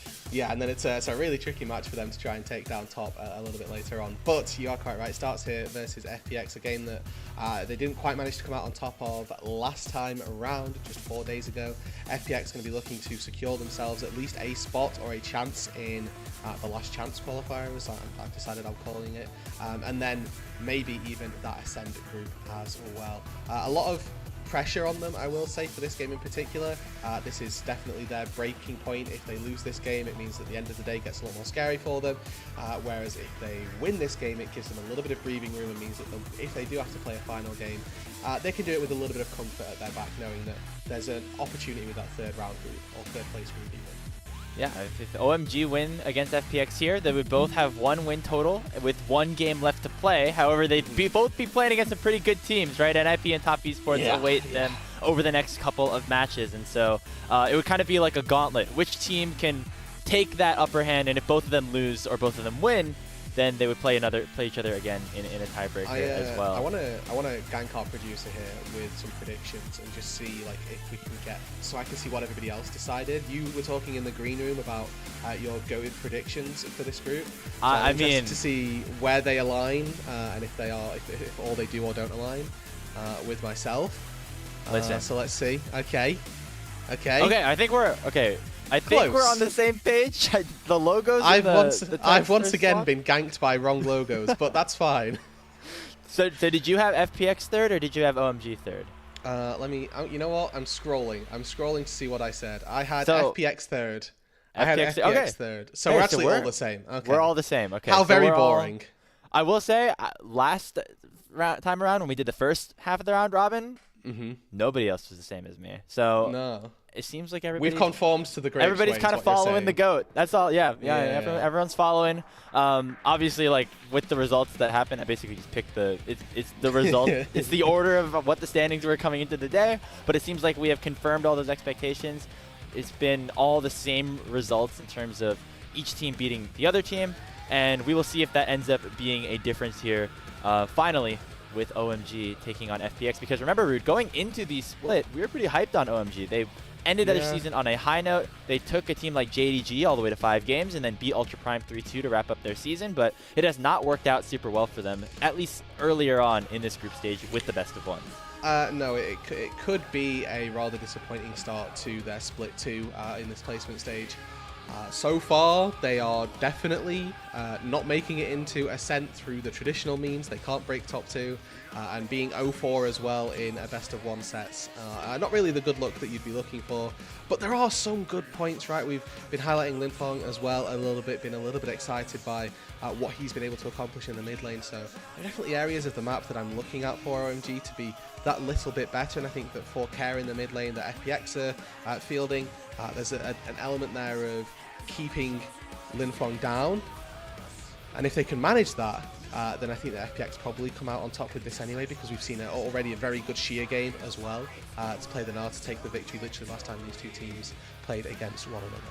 Yeah, the Gnar has been very powerful for Sheer so far. Early on in this season, it was picked up as well in their last game of the day over that first round robin, and he almost got them a win, I believe, over NIP before, of course, business was taken care of at the end of the day. Nefiri has been taken away, so we're not going to see those dogs barking as we enter this draft for our first game of the day together, the 4th game overall here in the group, and we round things out with a lot of jungle bans towards Shadow, Sejuani, Vi, and Skarner all taken off the board. Yeah, so tell me where you think the FPX PowerPoint is, OMG. Don't make it obvious. They've taken 3 junglers away, and the immediate Gwen pickup. We were, again, talking about this a little bit in the green room, talking about the flexibility that this Gwen provides. So just because Gwen's been locked in doesn't innately mean that this is going to be for Sheer. Still an opportunity for this to go to Shadow as well, can be flexed around into that jungle role, and give some good versatility to the FPX side. Yeah, these 2 champions have been very, very high prio in all of the LPL games so far in Split 2. The Rumble locked in likely for Harry. We've seen not only how strong this champion can be early on, obviously, as it has been, but I think specifically the scaling on this champion and his ability to play in team fights have really, really been impressive. Going to be matched alongside an Ahri for Linfeng, as we've got the double AP solo laners locked in for OMG. Yeah, so it just suggests that you're going to see a lot of dive from OMG, maybe something like a Xin Zhao or Jarvan for Hong as he locks in whatever jungler he's looking for, but something that goes forward that can facilitate the RE, line up that equalizer as well, and give a little bit of support, because they need AD in that jungle role. They're going to need a little bit of physical damage. That's why we tend towards that Xin to give them a little bit of the early game pressure. And with the Maokai locked in as well for FPX, we are sort of eliminating that flex. Expectation is that the Maokai goes jungle, Gwen goes top, but you could very well see those 2 swap around if they favor that matchup in particular.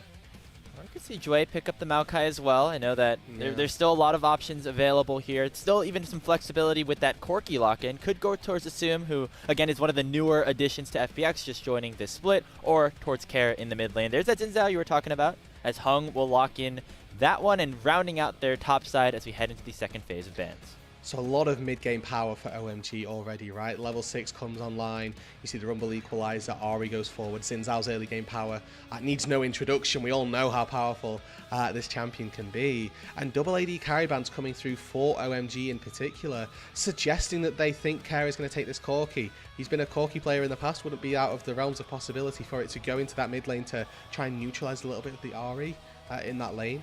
But FPX now double banning out ADs. They can just take another mid laner. They can just take a Yone, for example, into that mid lane. Still has that AD presence, but also gives the opportunity to try and answer the Ahri in a different way.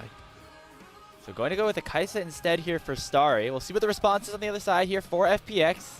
Assume has played Ezreal as well as the Kalista and the MF, which were both taken away so far in this split with his new team. Instead, going to be locking in a new pick, something with a little bit more utility, as there's already a ton of damage on the FPX side in the Jhin, and some heavy engage from Jue on the Alistar to round out the composition.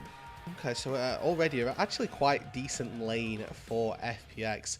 Unless they get countered on the Alistar here, they can have a pretty decent time of things. Kai'Sa notoriously quite difficult to pilot through the early game, but as you move into that level 6 first 2 items as well, each individual power spike does give you a lot of power, and you can absolutely isolate that Jhin in a team fight, try and take him out. So early game leverage you'd expect to go to the FPX bot lane, but moving later on into the game, definitely keep your eyes on Starry and Mohan to try and take out Assume in the backline.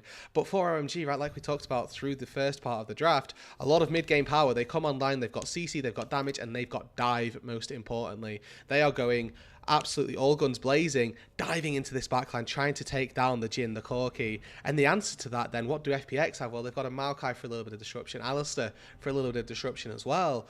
But I think this Gwen could go pretty nuclear this game, to be honest. I'm really looking forward to seeing Sheer, because everybody wants to go in. Gwen does really well at trying to buy a little bit of space, but if you can get in the face of people, and it seems like a lot of OMG want to do that, the Gwen's going to go crazy. Yeah, I mean, the FPX composition has some tools for that engage. You can use the Nature's Grasp as a way to start a fight, or Alistar can come in and find something, but with OMG having so much heavy engage and with their focus being so much on the dive, it seems like FPX don't even need to do that, and they can use those tools maybe more defensively. If they can get an early lead, set themselves up first around neutral objectives, I feel like that would be a very good state for them throughout this game, which, again, reminding people of the stakes of this one. If FPX win this one, that would give them a 2-0 over OMG head-to-head throughout the group stage, and actually would open up a possibility for them to force a tiebreaker against NIP with a win later today. OMG need a victory here in order to avoid getting immediately sent down to that Nirvana group, which of course comes at risk of having your season end not only for Split 2, but for Split 3 as well. We are on to the Rift for our 4th game of the day.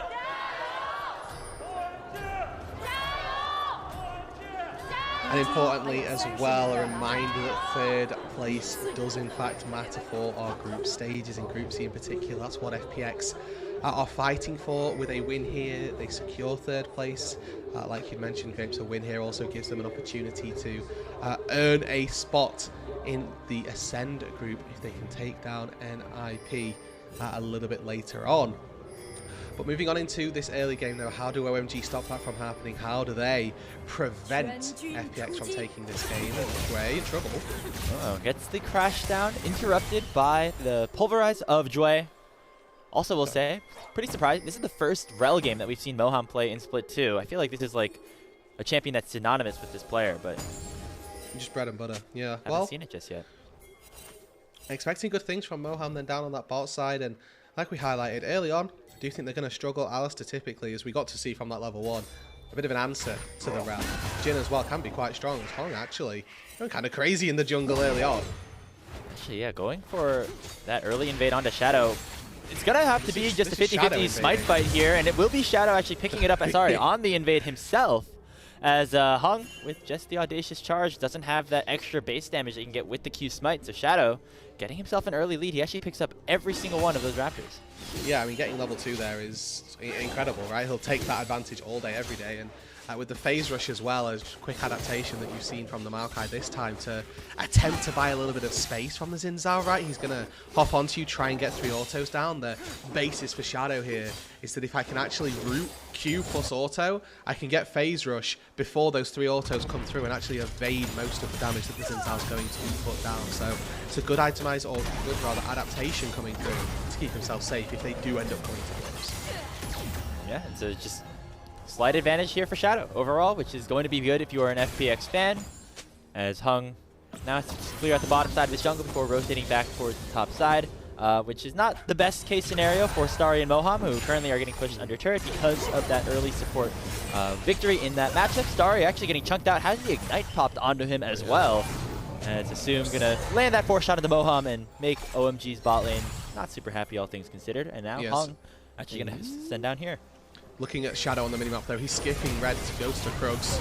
Okay, here comes Moham with the flash and the W2. When becomes Lightning, Jue gets the knock up here onto Hung, but the Q3 lands onto Assume as well. Starry flashes forward, but here comes Shadow. Will he get there in time? No, it will be first blood picked up for Starry and OMG.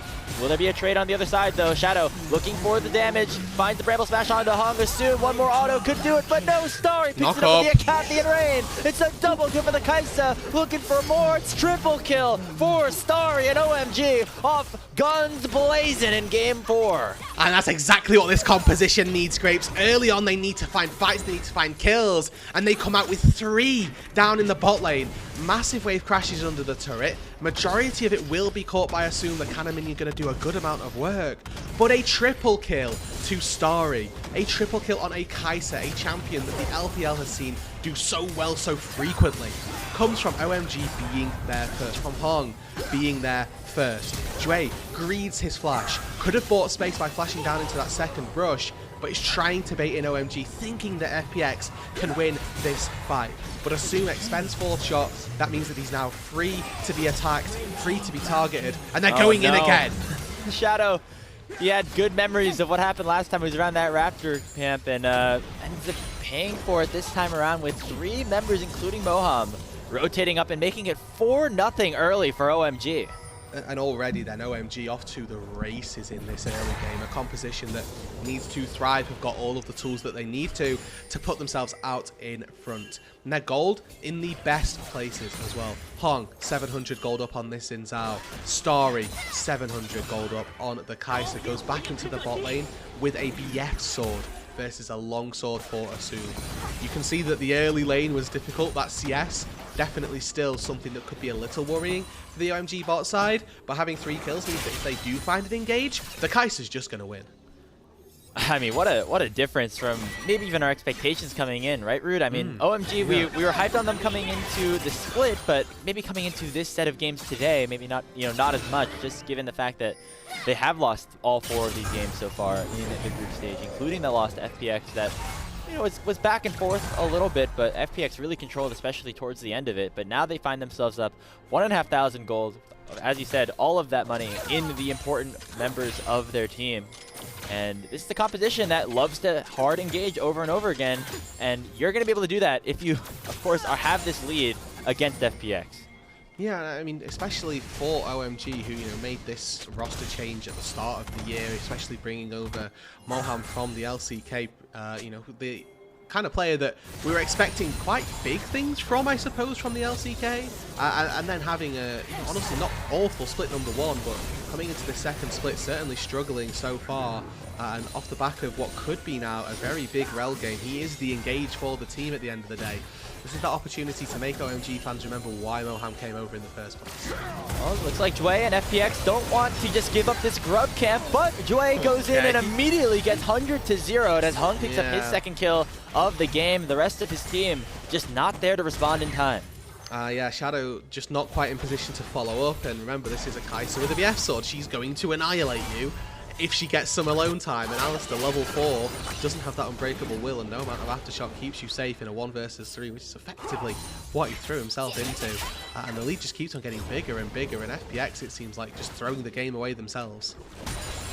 Now, the one thing that Jue did by sacrificing his life is allowing for OMG to peel off of the grubs. It does mean that Shadow is able to pick up 2 of them. However, that is a very small victory, all things considered here. 5-0 OMG, 2,000 gold in the lead. I mean, you get a little bit of extra turret push, but if you're never in a position to hit the turrets, then what good does it do, right? That's the exact point. How much does an extra 4 or 5 true damage every auto do for me on turrets if I never hit a turret in a game? And the answer is it's not worthwhile, right? So really good stuff, really good start for OMG. 5-0, up 2,000 gold to the good.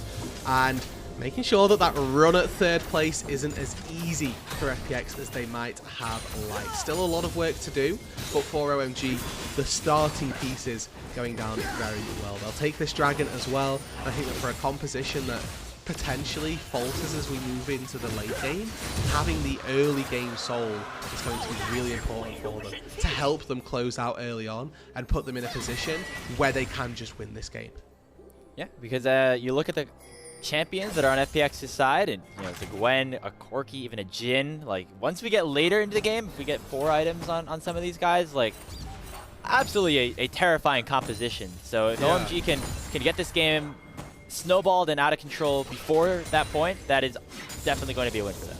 Yeah, I mean, I think that Jin, one of these champions that has a really solid laning phase, has a, honestly, really mediocre mid-game, but if you come into your stride in the late game, can be terrifying. Kai'Sa ults in, gets a 900 damage headshot to the face, like, cool, you're losing that fight pretty much every single time, and now Linfong going for Care.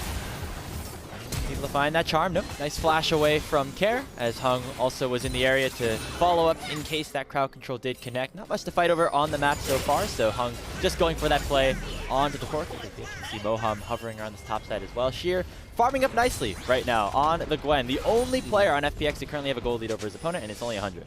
Yeah, I mean, both of these top laners have invested into tempo, let's say, because they've gone tier 2 boots and no combat stats so far, so they're not particularly interested.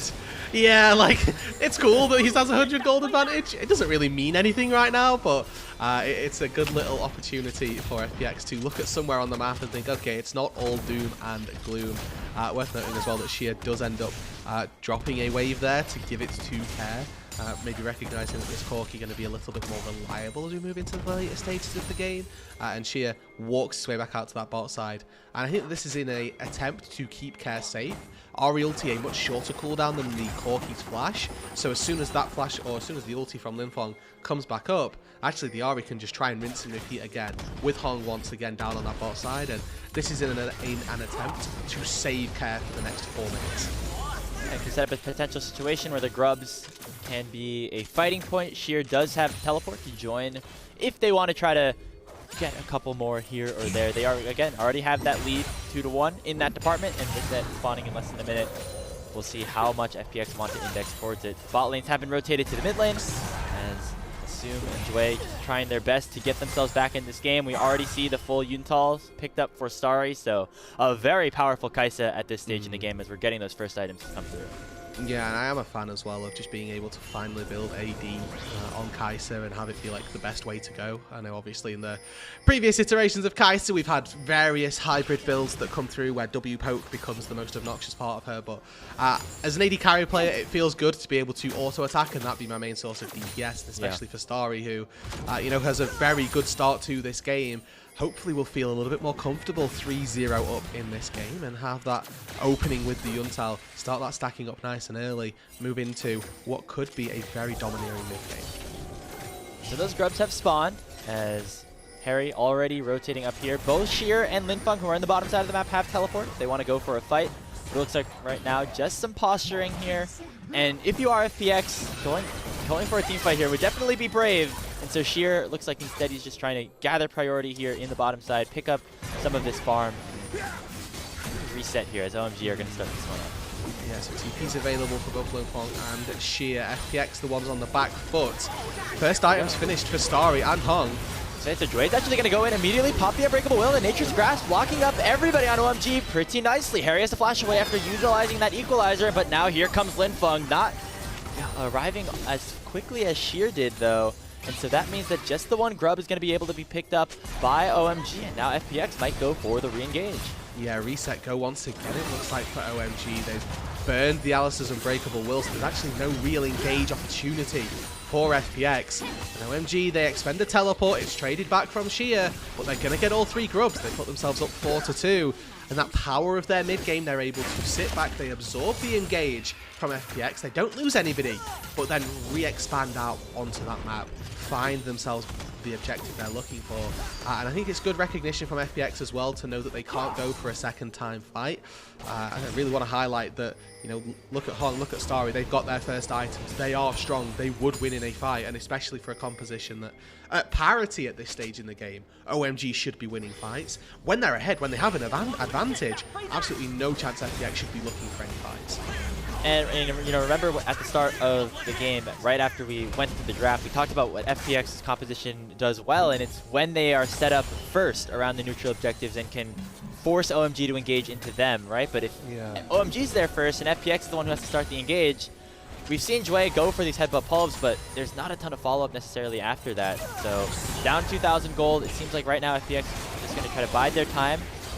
Once their soul laners start to pick up some more items, I think they got to be the bridge to help their, you know, the other members of their team who have fallen behind. And I think as well, Shadow, with this Liandry's now, has a little bit more, let's call it stopping power in the game to help out his team just by taking HP off of people rather obnoxiously, right? If they walk into a bush where there's a sapling that's 200-300 HP, and even that can just be a little bit amount of pressure that stops you from looking for a fight. His first items have now come through, but Moham's here looking for Sheer. Able to escape under his turret. I feel like, you know, honestly, all things considered, FPX have done a decent job at holding the gold lead at where it is right now. They've only given up the grubs and that one extra dragon since that initial set of kills that went over for OMG. However, things will continue to snowball if they are not careful, but in terms of losing a first tower, giving up a significant amount of plates, you know, FPX actually have held strong in that regard, and specifically Hair and Assume have done a good job of at least keeping up in the CS department. Yeah, and especially for what OMG sort of are looking for this game, they will also be quite happy with how this is going. FPX will be sat there thinking, well, we haven't lost anything more than what we were happy to give. OMG are going, well, we're getting everything that we need to right now, and especially when they've rolled Hex Tech as well. Pretty decent soul for a composition that wants to try to find fights later on into the game. A little bit posturing around this mid lane though, as both junglers just hovering their way around here, but I want to call out, exactly, our observers here. Care is playing so scared on this top side, and there's an attempted dive going to be happening down onto Harry. Pushes down that equalizer. I don't know if that's going to be enough though. Shadow is in they're there. already throwing that out there. Okay, root lands, and I just don't think there's a wave to go for, so they're going to have to just raw dog it, I guess, down here on Harry. There comes the headbutt pull. Will be enough damage as Sheer finally gets the first kill for OMG. Hey man, the job got done, okay? It wasn't pretty, but it ended up happening. So they're going to lose first turret for this, but in favor of getting a kill onto Sheer, who again, I do think is going to have a pretty decent time of things as we move later into this game. Gwen champion obviously got recently buffed and or adjusted, probably should say, but even still, feels really strong on this patch and up against a composition that is going to be some very close range champions. The Gwen doesn't interfere for getting kited out, potentially not being able to get access to targets. Giving gold over to Sheer has proven to be a good strategy for FPX in the past. We'll see if it happens once again. So that's your first little bit of hope if you're an FPX fan. Especially getting that gold onto Sheer is going to be very big. Picking up that Riftmaker right now on this Gwen champion that gets very, very powerful. They reworked some of the abilities and adjusted things overall, but in terms of how strong it's been in the LPL, I feel like you can consider it a buff at this point. Yeah. Once we get to those team fights, we'll be able to shred apart some of these OMG members if he is set up nicely. And Sheer's a player here, Rude, who had a lot of hype last season when he was over on JDG, now coming over onto his own as almost like the young franchise player for FPX. And this split specifically has been pretty good in the group stage so far. Yeah, looks like one of the more shining spots of this FPX side.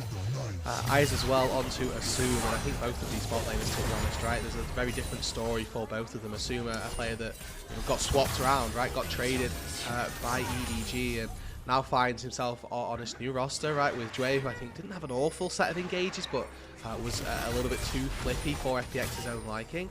And then Starry, who's been with OMG for the last 3-4 years or so, has really become a bit of a mainstay of this roster and needs to try to push himself to that next level. Yeah, so FPX actually with a little bit of momentum on this play, going to go for the Rift Herald, and we'll be able to pick it up. Question is, what will the fight look like on the other side? Dway gets hit up by the Charm, but the Unbreakable will keep him alive for now, and actually going for the re-engage. A 3-man Pulverize, and all of a sudden, FPX could look for the fight, but it will be Dway falling first. 4-shot lands on a Moham, and that makes it a 1-for-1. Yeah, the random headshot coming through the line. Assume there, able to take down Moham. A little bit of miscommunication from OMG, certainly shouldn't have lost out on anybody there, really. It's another instance where Dway, once again, throws his life in. There's no follow-up from the rest of the team. The damage wasn't quite there, but Assume able to get one back. A little bit of gold into the Jin's pocket. And, Rude, those are 2 kills onto the big carries for FPX. I mean, obviously, Sorry is going to be very, very strong here, but look at this one. Dway, I feel like he's comfortable just sacrificing his life at this point. It's a really good timing from Moham, and I'm not quite sure what happens here. Starry just a little bit head empty, unfortunately, as he kind of walks his way away from the rel. But now there's going to be another fight. Drake spawning, and looking at those important ulti timers. No ult for Assume, no ulti just yet for Dway. And where we look across the other side of the map, OMG, they're going to want to take this fight. They're 2 Drakes up, want a soul, again, want to snowball, want to keep this ball rolling. For the last sort of 10-15 minutes, haven't really pushed the envelope too far. 1-for-1s here, mutual objectives there, but putting themselves to soul point really then pressures FPX. Maybe not now, but in 5 minutes time to make something happen. I think as well, just looking at the items once again, Starry, Infinity Edge and Yuntal. This Kai'Sa is going to melt people. And it feels like a situation where maybe OMG should have been going for more engages than they had, right? Like, look at the composition. That you have a Rel, you have a Xin Zhao who can dash in onto anybody. You have a 2-item Kai'Sa right now. I feel like this Dragon specifically, like if FPX try to contest you in any way, shape, or form, absolutely should be just fully going in and trying to, utilize this composition and the 2,000 gold lead that you still possess in your advantage. So Eyes right then now on those summoner spells. I think Moham's Flash going to be incredibly important. Hong's Flash as well for getting access to Care to Assume. Can they find access to those big backline targets and make sure that they are paying? The second one that I want to point out as well is Sheer's Exhaust, probably going on to Starry in every single instance. Oh no, speaking of Starry, gets hit up by the Deadly Flourish. We'll have to flash away early. That's a big cooldown on the Kai'Sa. No Killer Instinct or Cleanse as well as this Dragon spawns. I would still like to see OMG try to fight for this. I don't think that should be the be-all and end-all. It means that Starry needs to play a little bit more reserved, but he can still do good damage, still be a threat in these team fights. But FPX, they think that this is the go button here for them. Wait. Base tanking the front line right now. Dragon at 3,000 HP. Hong has to get in there, otherwise it's just going to go over to FPX, but the engage is good for OMG so far. A really nice equalizer from Harry has already taken down 3 members of FPX. Linfeng dashes over the wall. He should be able to finish off soon, but the 4th shot will find him and at least make it another kill going over. But overall, 4 for 2 in favor of OMG as they find the fight that they want.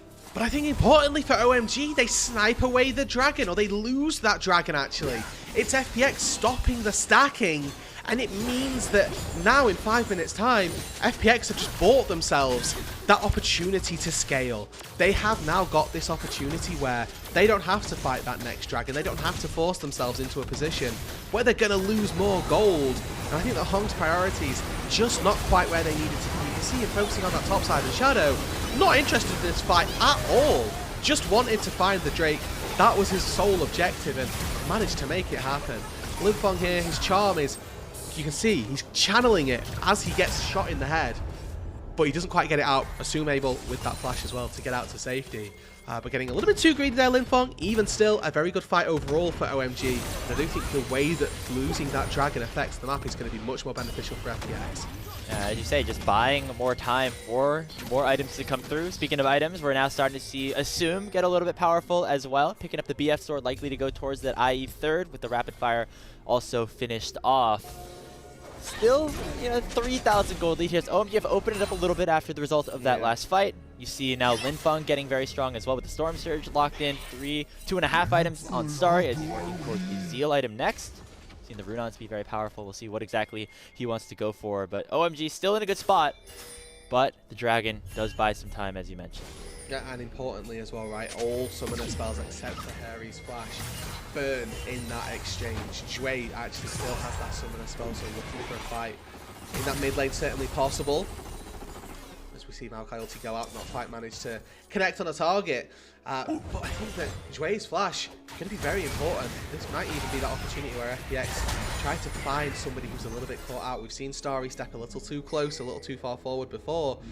Maybe that's going to happen once more, but still as OMG work their way up towards this Atacon. Proven to be a difficult boss to take down, but nice and early here, OMG starting up. We'll see if FPX know. See some pings onto it, which means that fight should be in the works here. If you are FPX, Jue going to be the one to lead the charge here, as OMG have reset on the Otacon. They don't want to force a flip by any means, just because they are already in such a good game state right now. By their standards, lead has gone up to 4,000, and instead they can look on trying to focus down for the jungle camp. Shadow gonna get the blue buff. I think important as well, both of these AD carries can sit mid lane whilst an objective in the side starts to take off. So, things like the Atacon, when that happens, Kai'Sa can join with Killer Instinct, but also Jin can join with Curtain Call. So, catching those mid lanes should never really be forfeit. We might end up seeing both of our bot laners potentially coming in on these unique angles or having slightly different input than what we're used to seeing from our traditional ADCs. As Xia working his way down on that bot side, again looking at the gold disparity between roles. Xia, the best placed player on this FPX roster to go toe-to-toe with their lane opponent. Only 200 gold behind, even in items, and in that side lane you can see controlling the push. Yeah, Kara and Linfeng were even for a large part of that, but I think that last dragon fight went very well for the Ahri, as he's now up 1,000 gold as well, and Kara still has not completed that Muramano. Still waiting on that second item completion at 24 minutes into the game. So we'll see if he gets it here on this back, but still kind of on the back foot in terms of how much damage he's going to be able to output on this Corki when you compare him, of course, to a lot of the players on OMG's side. Equalizer dropped on him, but able to quickly pop the mist, gets himself out to safety, and again, just looking at the minimap, OMG seems to be looking for these plays, but it's not quite successfully. Starry actually pivoted his way down to that bot side to attempt to go for an ulti play there. But now with 45 seconds on that dragon, you can see what's stealing away the third Drake deals for FPX. They've got no vision down on that bot side, and I dare say they have no interest in fighting for it. Yeah. They're actually the ones dictating to OMG. Oh, if you go for the Drake, we're going to try and start up the Atacon. What are you going to do about that? And dictating, even though they're 4,000 gold down, how this mid game is getting played out. The little things like taking that dragon and the impact that it can have on the result of, or the decision making of OMG right now. They send Hung back out from base, and it looks like they are rotating towards the bottom side, so the Dragon probably will be started up on spawn, as Starry is clearing out this mid wave and should make its way back. Resets, though, from Shadow are headed towards the top side, so it does still seem like FPX are at least looking towards trying to make that trade. Yeah, and I would like to see them do something with this window, right, where they know that OMG are going to try to take that Dragon, or at least think that they're going to try and take it. It looks like OMG, having lost that third one, have decided they're not interested either. So they start off the Atta card. They don't have vision. They see now. Here come OMG. We're finding another fight. Yep, so Hung baited them a little bit by starting off his clear towards the bottom side, but now he is arrived to the fight. Nature's grasped by so much space. Can FPX just steal it? No! Hung steals it away! And a huge crash down from Moham on the rail as well. Double kill already in for Starry, and FPX are just getting melted. Sheer next on the menu as he will go down for the 4th kill for OMG. OMG call their bluff. FPX move up to the Atta card. They lose that buff, they're going to lose the Baron, and they lose all 5 members in the process. Shadow's able to limp away to safety, it looks like, but to what good? If he can flash in, if he can steal this, maybe FPX still have a chance. There's no way, right? There's no way. It's completely blind. Blind flash. Nicely done by Hung. Okay, flashes in a little bit too early. I mean, you had to try it at some point. Oh, he died at like 1300 HP. Yeah, that was terrifying. Okay, a little bit of a squeaky bum time there for OMG, but they make it work. Managed to find themselves the Baron as well. I like this here from Zhui, pushing out the Xin Zhao Hong. Not quite able to get in, but he flashes over, Audacious and charges on in there. And it's Moham, that pull over from the Dongwon Kia roster for the start of this year. Stepping into an incredible team fight, 4-man Magnet Storm, and FPX just stood no chance. Yeah, Moham has had, how do you say, like a volatile 2025 at least so far. He's had I think you say it exactly like that. Had some okay moments, but also some things that leave your head scratching. This is one of the good moments here on the rel. One of his best pickups. He allowed Starry to now end, or stand at least at 8-0 and 3. Crucial engage, found her at that objective that won them that fight. Yeah, and if you take a quick look here, there's some quick napkin maths to do. How many assists has Moham got? 15. Yeah, and how many kills have OMG got? Ooh, I think it's 15. It is as well, yeah. So Moham's been pretty much everywhere, doing pretty much everything with OMG. And now as they break open that tier 3 turret down on that bot side, that's not all that OMG want. They've got a mid-wave prep due to Limfong being in the mid lane. They're going to break open the turret there. The inhibitor falls shortly after.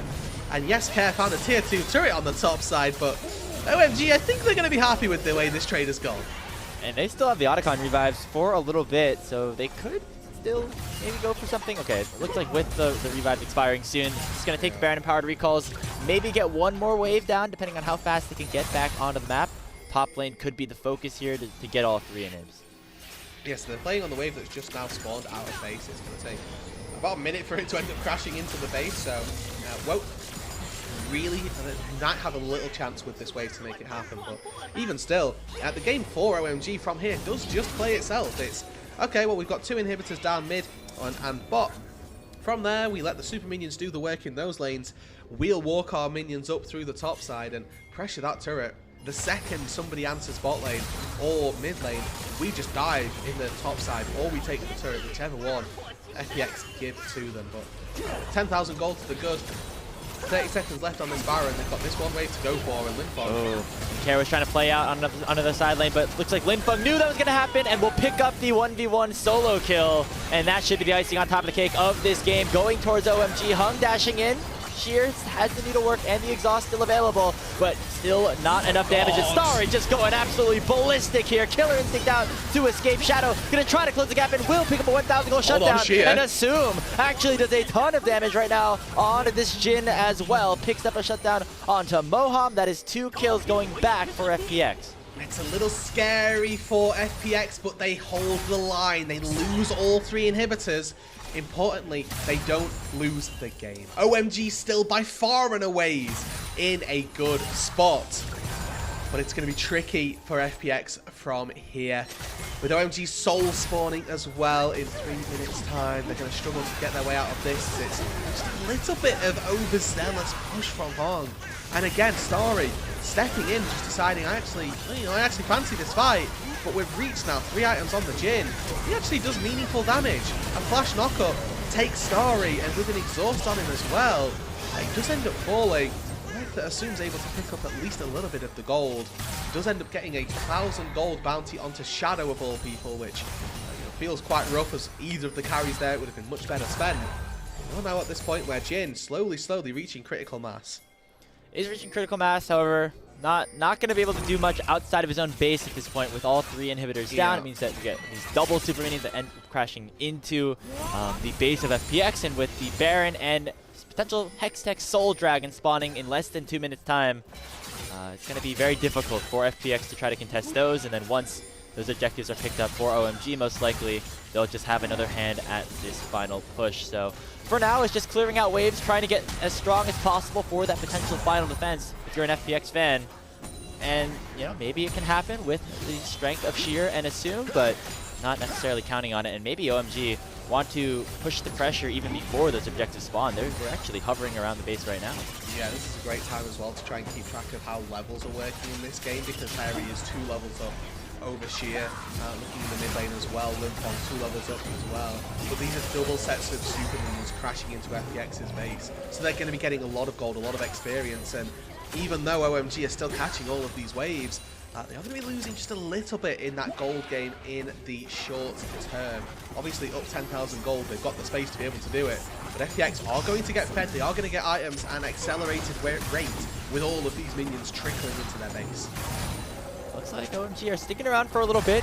Soul Dragon is up in 20 seconds, so I feel like if you're OMG, don't want to maybe waste too much time here and just decide to go back and pick up that soul, but it still looks like they want to play maybe one more rotation of these waves, but no. Now Hung will head back, and now FPX are left with a difficult decision. Do you leave your base and try to force a fight with no vision in any area across the map, or do you just try to hold the line at your Nexus towers? That's the age-old question at this point. It's give, unfortunately, and Limpong here probably forces either Alistar ulti or some form of summoner spell. Regardless, whoever face checked him would have had to probably expend something, but they really didn't have an opportunity there. FPX, again, just wise to try to get Moham. That is. Got a bit of a flank, lands that crash down onto Shadow. He will have the flash to get over the wall, but Limpong chimes the charm perfectly and will take the jungler for FPX down. Hextech Soul in OMG's hands. They might not even need the Baron to finish off this game. Limpong dashes forward, but he gets knocked up by Jue, and Assume and Care are still alive. Sheer doing some damage at the work as well. Moham flashes forward, looking for the 80 carry, and Assume will drop, and the Nexus turrets are now exposed. OMG finally pick up their first win of the group stage and guarantee themselves a tie with FPX at the bottom of the standings with 1 game left to play for both squads. And that just made our final 2 games incredibly exciting, Grapes. If either one of these 2 can take a win up against our top dogs, OMG face top, FPX play NIP. There are 2 crucial best of 1s to be played now to close out today. If not, we go for the BO3. We see who's going to find themselves that 3rd place spot at the end of the day. And OMG, right, there was a world where this was an 0-6. They came into the day 0-3. They could have just 0-6 themselves out of this week, out of the placements, and found, split 2 and potentially not even split 3 quite challenging. But with this win, they reset themselves. They put themselves in a position now to move forward in the group stage and into potentially that Nirvana group, or into the Ascent group even. It's going to be a tough task for either of these teams, but the fact that we have the if possibility, right? Yeah. The potential option of this being a game for both FPX or OMG to lock themselves a spot in 3rd place now, right? Or if they both win their games somehow, or they both lose their games, they come right back here for a tiebreaker, right? So at least 1 more game is going to have to be won by either of these squads if they want to make it into that last chance playoff bracket. I will say this also locks NIP a spot in Ascension, as you mentioned. As we take a look at the standings overall, 2 teams at 1 and 4 towards the bottom, and the question is, can either of them pick up that 2nd win before the tiebreaker series could inevitably begin? Yeah, I mean, it's eyes immediately back on OMG as well, right? Like, they've got to now repeat this success, except against top esports, who are Yeah. 5-0. And it's ball in OMG's court to begin with, first of all. They're the ones that sort of dictate how the rest of the day has to go from here. If they find the win up against top, then they sort of smile at FPX and go, you know, can you beat, you know, granted NIP, but can you beat them to bring it back into now that best of, or the best of 3 to close out the day? I say best of 3 because they'll have played twice in the group stage, right? We're not actually playing basically a best of 3 tiebreaker, just in case there's any confusion. But even still, I'm really excited now for what the last 2 games have got to offer. And that's a really big win for OMG. You did not want to fall down to 0-5 with top esports waiting as your last game. That would just I feel like that would be a tough mental state for them to recover from. But speaking of mental states, FPX suddenly have lost their first 2 games of the day. They have to play against NIP a little bit later on. And if they do lose that game, could go at the risk of coming into the day in a decent spot, feeling good, and then, you know, potentially losing 4 games in a row, like on the same day. That is the power and the beauty and the horror of being in these group stages where you play the entire round robin over the course of one single show day, is that it's a lot of momentum, and your mental really has to be strong. FPX have to go back to the drawing board, focus up, and make sure that they're locked in over what could be the 2 more games today. And I will say as well, looking at that second or that final game that we do have, FPX versus NIP last time round wasn't a swift thing either. FPX had a decent showing in that game. The NIP squad were maybe a little bit shaky, but managed to right themselves in the end and get themselves to a win. But this is a game, and I think that moving into, you know, the back half of the day, that both of these teams, I think maybe a little bit more for FPX, but they should be looking to try and find that victory. Yeah, we'll get back to those stakes and the importance of those games ahead in a little bit, but reflecting on this one a bit, absolute clinic from OMG. Yeah. Obviously, they were able to do really well off of that early level 3 gank bot lane from Hung. That got Starry ahead, and with the snowbally composition that OMG did build for themselves, it allowed for them to really just, from minute 1, absolutely dominate FPX. Yeah, and again, right, we highlighted it to begin with. Their composition was win early and then win the game, and they managed to do that. They got a stranglehold on the lead, and they never let it go. There was a falter in the mid game, I think, where we saw a little bit of missed prioritization from Hong, where he goes for a fight instead of securing that dragon. But even still, they didn't let it put them off. They didn't let themselves get perturbed. And when we saw FPX try to make a little bit of a play in response, actually, OMG knew exactly what to do. That Atacon fight on the top side was the turning point that put OMG back in the ascendancy. And still have a chance to make it into that Ascension group as well now with that win. Let's take a look at some of these other fights. I feel like actually Harry had a really nice game as well in the Rumble. Was able to use a lot of these ultimates to really big effect, specifically this fight, which fully broke the game open in favor of OMG. I know that it was, you know, a couple of, you know, moments here for FPX, and then of course this fight here where Hung was able to steal away the Otacon. Yeah, I mean, look at that equalizer, and then look at this Magnet Storm that comes in as well. 4 people locked up. Truly quite the fight from Moham. Didn't quite end on 100% kill participation. Did drop down to 95% if we can forgive him. But a very good performance on the Rel as well. So OMG, you know, lots of bright points for them to talk about this game. And like we say, just about them trying to continue that as they move into a much more difficult game up against top. Yeah, and how you take down the defending LPL champions, maybe a little bit differently than how you take down FPX. That's all I'm going to say. But always the possibility. We've seen crazy upsets happen in this league, you know, historically. Could see another one here. As OMG, a team that going into this split had a lot of that positive momentum, but just weren't able to get that going over the first half of the double round robin, as looks like now they finally might have a little bit of juice in them.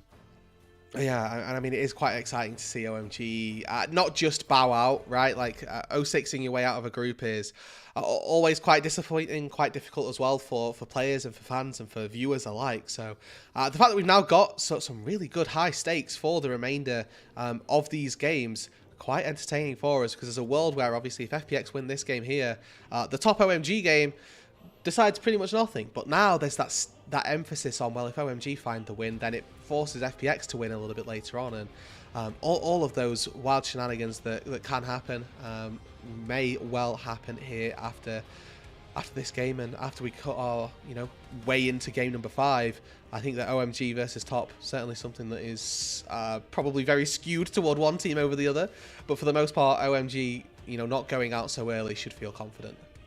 And we're waiting on our player of the game, I believe.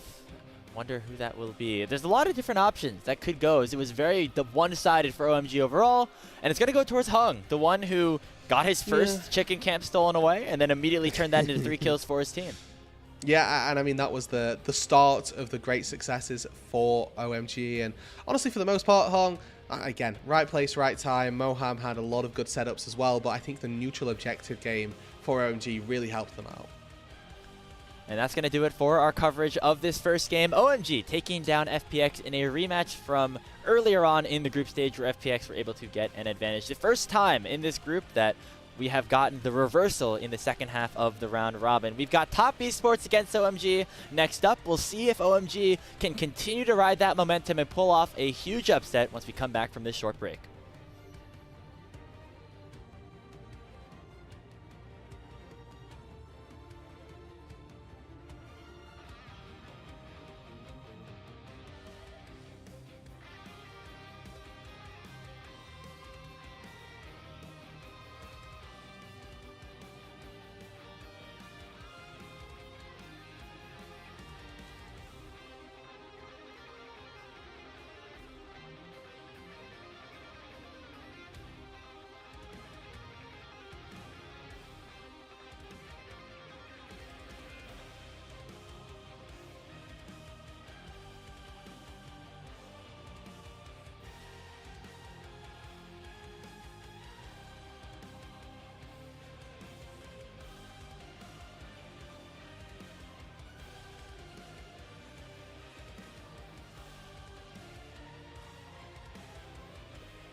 Welcome back, everybody, to English coverage of the LPL here on LPL English. We've gotten our next game up on the docket between Top Esports and OMG, Rude, after OMG took down FPX in a pretty decisive fashion, leaving things very up in the air for how that third place seeding could go at the bottom of this group. Yeah, welcome to Split 2 of 2025, everybody. Third seed matters in a forced team group. It's wonderful.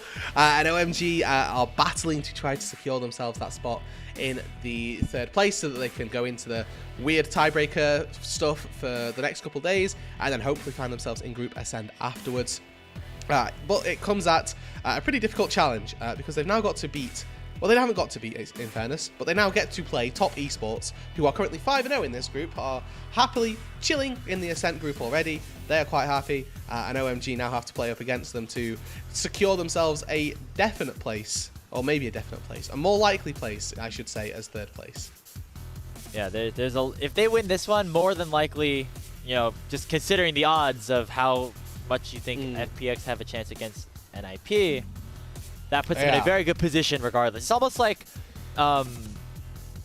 it would be them like raising the pot in a poker hand, and FPX would have to call basically at that point. Would they be able to match the result that OMG have in this game, or maybe even, you know, top it here, because OMG might have a tougher task than FPX overall because they have to play against Top Esports, the defending LPL champion.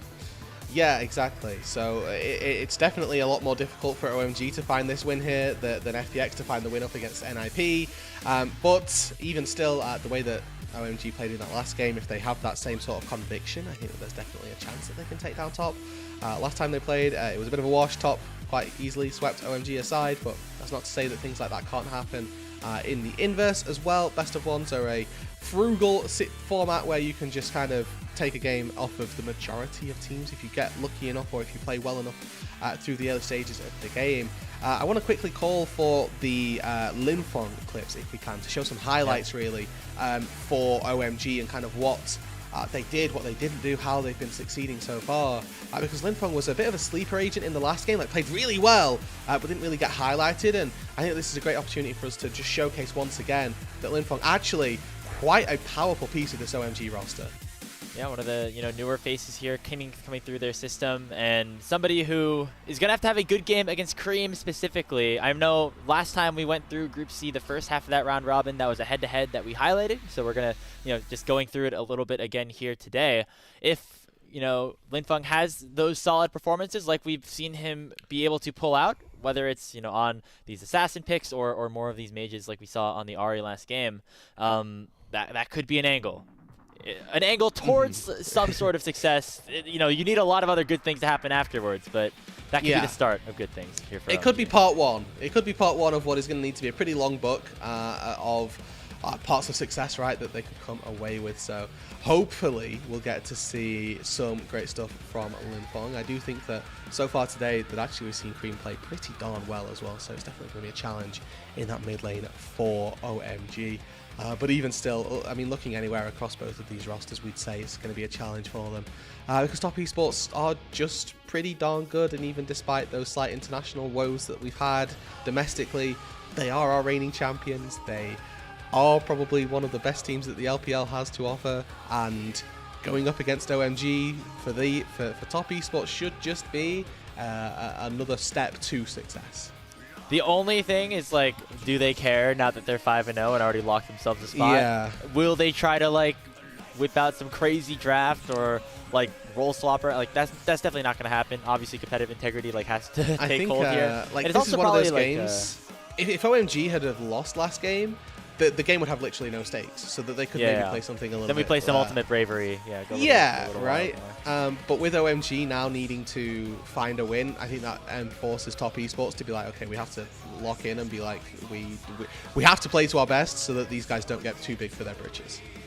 And also probably maybe a little bit of just like a self-confidence or an ego thing for Top Esports too, right? Like after coming back from what was a disappointing international performance, all things considered, you want to be able to come into the split and prove to everybody that you're not like the frauds that maybe people are throwing at you. Like there's a reason that you won the LPL, and going 6-0 in this group would definitely be the start of that at the very least. And so I'm sure some part of them also just wants to end with that perfect record. Yeah, exactly. Yeah, you know, on paper, right? Everybody that looks back, right, does any form of research is going to look back and see, well, actually, hold on, if they dropped a game to OMG, what does this mean? And it doesn't matter the consequence of it. If it was a literally nothing game, but people look back and see, well, they dropped a game to OMG, what does that say? That's maybe not something that they're looking for, and putting themselves in the top spot to be just 6-0 clean out of the group, like you say, can be a pretty decent check for them on the benchmark, and make sure that their egos are a little bit righted. We got some fan posters set up as well as the players are getting ready for this game. It will be the last game of the day for Top Esports. OMG play their cards right and have some things go in their way. Or if they don't, and if FPX ends up taking a win over NIP, it could be their last game of the day as well. But I think more than likely, Rude, if the more favored team comes out on top in both of these games, we are looking at a rematch between OMG and FPX. And so, you know, that can come to a stop if either of these teams pull off an upset. And we mentioned here for OMG that the upset probably has to start with the mid lane, with Linfeng and Hung, I think, having themselves a good last game. On the other side, though, Kanavi has been on an absolute tear today as well. I think he's gone back-to-back MVP awards so far for TES. Yeah, I mean, there was a little bit of question, right? Could it have gone somewhere else for the game they played versus NIP? But even still, Kanavi has been a monster, has been a demon, and continues to be in this split as well, and specifically for today. Has been an area of the Top Esports map that is, you know, pretty darn decent, and an area that Top Esports can frequently expect great things from domestically. I kind of always have to add that caveat now, I think, since first stand, where I'm like, they can always expect good things, but then if somebody goes, oh, what about international? Then it's like, oh, whatever, you know? We'll say domestically, and then people get the gist. Yeah, all I know is that they beat North America, so to me they're just the best team in the world as well, right? So true. that's my take on it, right? I mean, that's the only, after that series, like, TS are the GOATs. So that was all that mattered. Yeah.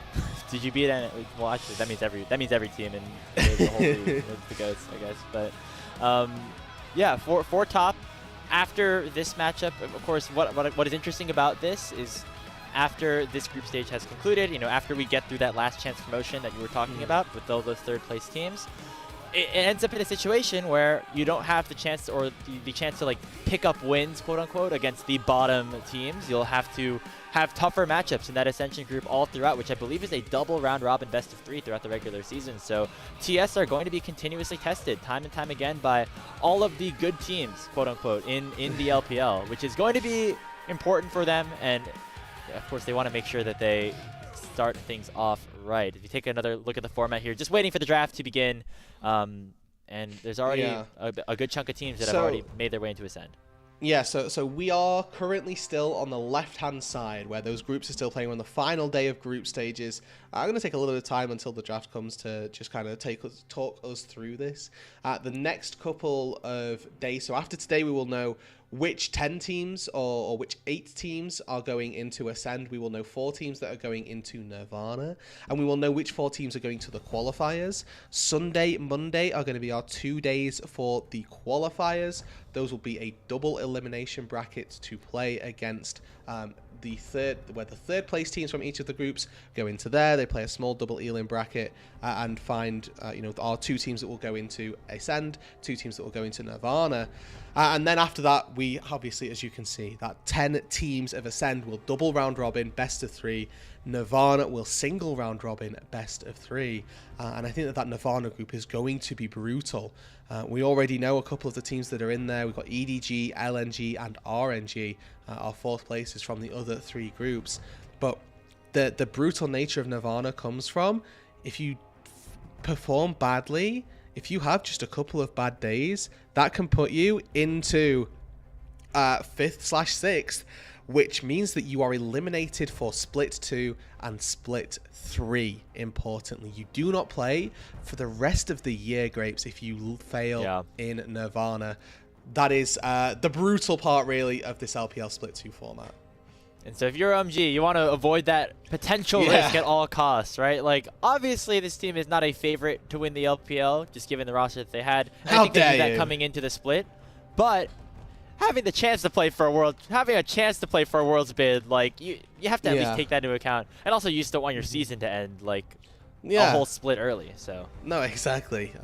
The idea of having to take what would effectively be 6-7 months off, pretty darn awful, to be honest. So I mean, we get it with off-season blues when it's like 2-3 weeks off, let alone what players experience for it to be months and months at a time. But Top Esports versus OMG, we have got the draft underway, and OMG continuing their trend of just banning junglers. It appears to not worry about who they're up against, but they target banned Shadow in the last game, looking to take out Kanavi this time, but they actually take the Kalista for third instead. JackieLove, very strong AD carry. Can play a lot of different things with that Kalista. Could absolutely dominate the 2v2 alongside Crisp. The two champions that Kanavi got MVPs on so far today will not be available this time around. So we'll be able to lock in the Neferi, though, which was a pick that Kanavi played against OMG the last time these two teams faced off, and you know, obviously went pretty well for him. Yeah, a couple highlight reel clips for Kanavi in that game, and you know, maybe we're going to get to see a couple more here in game number 5 of the day. And for the Neferi resurgence really coming through, this is a champion we all seemingly will be more familiar with. Just in the last week, has completely dominated all walks of play. So we'll keep our eyes out for what Kanavi can do this game, but again, expect good things. This guy's got 4 out of 5 MVPs for Top Esports in this group alone, so the expectation is that Kanavi's going to go crazy. And especially on a pick that, as you said, very, very strong across all leagues, especially the LPL, where I think it really got its start. Getting matched by the solo lanes early on for TES. They're showing their hand. They go the Jace and the Ryze, most likely 369 on the Jace, Cream on the Ryze. Could be some flexibility here or there as Linfeng locks in the Taliyah to round out our first phase. Yeah, so OMG have locked in no movement, as in like the enemy team cannot dash champions, with Taliyah and Poppy going down, right? We've got Unraveled Earth, we've got the Poppy Steadfast Presence as well. So expectation is that Top now need to kind of take that into account, maybe go for some immobile picks, but even then that causes you some issues as well. You might have to tank up some of those anti-movement champions. But for the rest of the composition, OMG, again, a little bit of flexibility in this. Poppy can go to Hong, can go to Moham. The Gwen as well can go Hong, can go to Harry. So options abound for OMG. They've got plenty of flexibility on this red side roster, where Top have kind of revealed their cards. There's a little bit of flexibility in the Jace, but that's sort of overshadowed by the fact that the Ryze tends toward mid lane, and that Neferi most likely going to be in Kanavi's hands. So in the second phase of the draft, Rel already taken away from Moham, which obviously did pretty well for him last time. I think we were talking in the break that maybe Moham was robbed of that MVP award a little bit with how well he started those engages. But looks like JackieLove going to be the target on the other side. MF and Ziggs, two very safe champions that are not going to be on the board for this bottom side. And I know if TS are 5-0, right? So they are technically playing with house money at this point.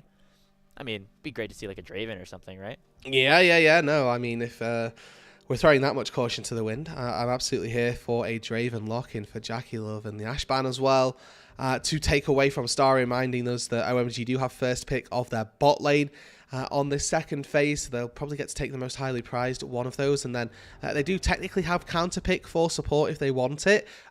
We could also just see Poppy go down into that support role. I think that currently most likely that the Poppy goes jungle, but Moham still has that opportunity to take the Poppy if Top locks something in that can get answered to. Oh, interesting. A Jinx locked in for Starry here. That's we're going late. We've seen we're going late in the meta, but yeah, if OMG could get to the late game, which they weren't able to do last time these two teams played, we could be looking at something okay. That then sort of incentivizes a Draven pick for JackieLove, to be honest, because you can just kind of destroy the Jinx early on. Instead, we go for something that can actually try to abuse the Jinx as that late game comes to the fold by outranging it just with Mystic Shots, making sure that the Jinx can actually never individually attack you. But it's a very dangerous game to try and play with the Ezreal, so curious as to what JackieLove and Crisp are cooking down on the spot side. The Ezreal gets locked in, and maybe it is just an element of poke here for both of these two. The Nico gets locked in, and it is an absolute scrap bottom lane duo. You need to put that Poppy into the jungle and now answer something, because that Nico can get punished if you try to, match it with Enchanter, take a Karma. If you try to match it with Engage, take that Nautilus. They've got plenty of options that can answer the Nico here. There's a lot of interesting things that Top Esports have set up. I'm curious to hear your thoughts on what their draft looks like overall, but it will be the Nautilus finished up here from Moham. So that is that primary engage, and you know, could result in one of these squishy bot laners being targeted early on if things go their way. I expect Hung to try to focus down there to make sure that Starry is able to get ahead like he was able to last game. I am slightly concerned by single target straight line skill shots versus Neferi specifically. You know, the pack of dogs can do some scary things. I remember specifically playing Ezreal versus Neferi is just absolutely miserable. She never hit the Neferi herself, but even still, the Nautilus may struggle a little bit, but that is a very niche scenario that we'll end up seeing maybe or maybe not come to the fold. Overall, though, for top, they've drafted themselves essentially 5 carries and no front line. So we'll see if that ends up playing out for them. They are, you know, playing, like you say, with house money. Their spot as the top dogs of this group is secured. And whether or not we just see a little bit of the Nico frontlining coming to the to the fold, or if we just see top have no idea how to play team fights, we'll have to keep our eyes out for it. So, again, a rematch of earlier on in the group stage that Top Esports won very handily. They are hoping to do the same with, again, a very snowbally composition featuring champions that, across the board, enjoy having gold in their pockets. So, in terms of resource allocation, wherever you can get it, going to be good here if you're top. Or on the other side, OMG, I think specifically around their side lanes. They want to get this Gwen ahead. They want to get Starry off and running. He had a great game on the Kai'Sa against FPX earlier today, and this is a big game. If you are OMG, winning this one at least forces FPX to follow suit. If you lose, you suddenly put all of the control in the hands of FPX as we wrap up the group stage in our next game. On to the Rift for Top Esports. And again, our expectation is that top will win this game, that NIP will win the next game, and then we play a tiebreaker for that 3rd place between OMG. Excuse me, sorry. You just need one of those things to be a little bit different here. As disclaimer to the audience, Rude, a little bit under the weather, is powering through this broadcast as well. So big shout out to you in that way. As the cough button is going crazy right now. Nobody knows, but hopefully the cough button is going wild. That's the beauty of the cough button. You know, nobody knows it exists unless you tell people. So. But anyway, getting back into the game though, we saw some early shenanigans from OMG there, just moving up, getting a little ward into that top brush and providing a little bit of safety over to Harry as well. Jace can be quite particular about how they play the brushes, and especially range versus melee.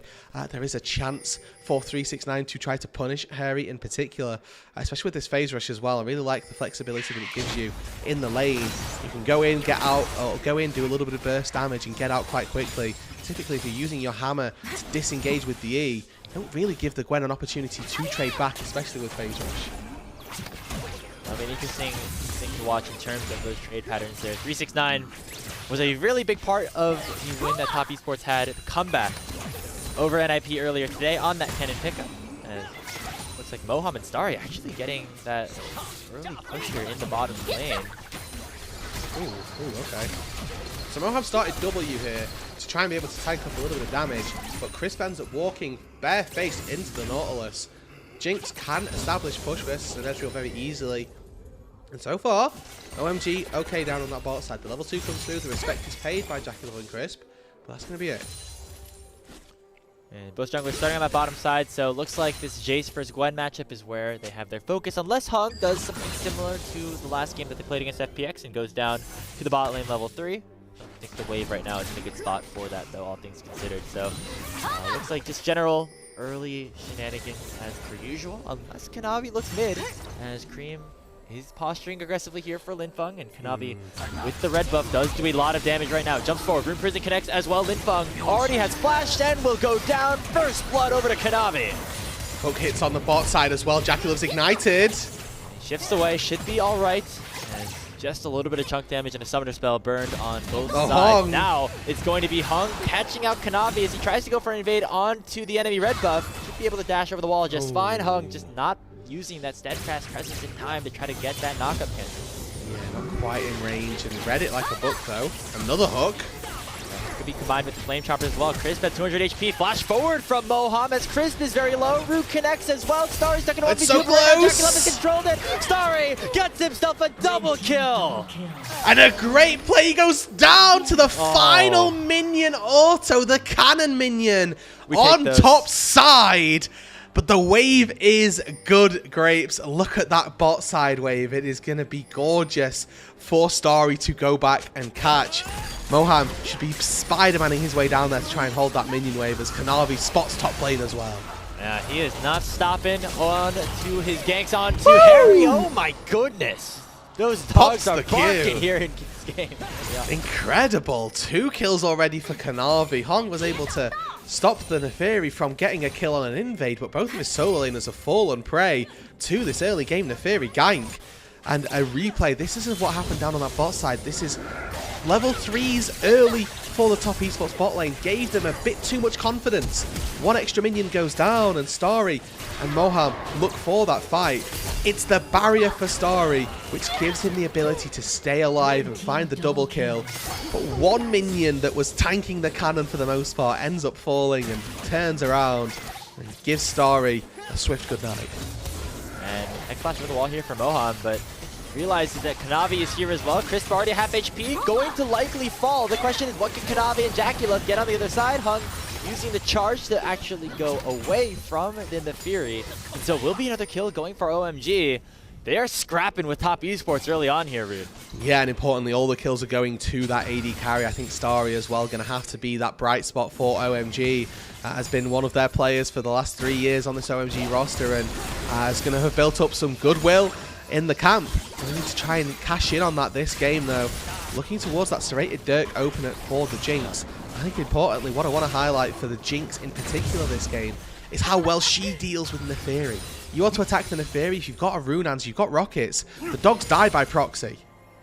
That is true, and you'll still be able to do damage to Kanavi, unlike somebody like Moham, where that single target synergy doesn't work as well. Neferi, though, still a very powerful champion. Kanavi's a bit delayed on his clear just because of how active he's been on the map, but he should be able to match that rather nicely with with those second spawns of the topside camps respawning. Grubs up in 10 seconds. You see JackeyLove and Crisp rotating up to the mid lane. It seems like they want to try to fight this, but OMG actually here a little bit early as well, with Starry being the only one left alone down bot. Yeah, and I think the fact that Top's sort of bailing out of this bot lane, hold on, root hits. Oh yeah, Crisp actually takes a lot of damage, My but God. Kanavi will catch out Moham, who kind of had nowhere to go at that point with everybody collapsing on top of him. Hung was able to pick up at least one of those grubs, so will make it not a feat going over to top esports, but they should be able to pick up the remainder of these 2 grubs. It's going to be Realm Warp, yeah, from Cream, just to try and catch as much of this wave as possible.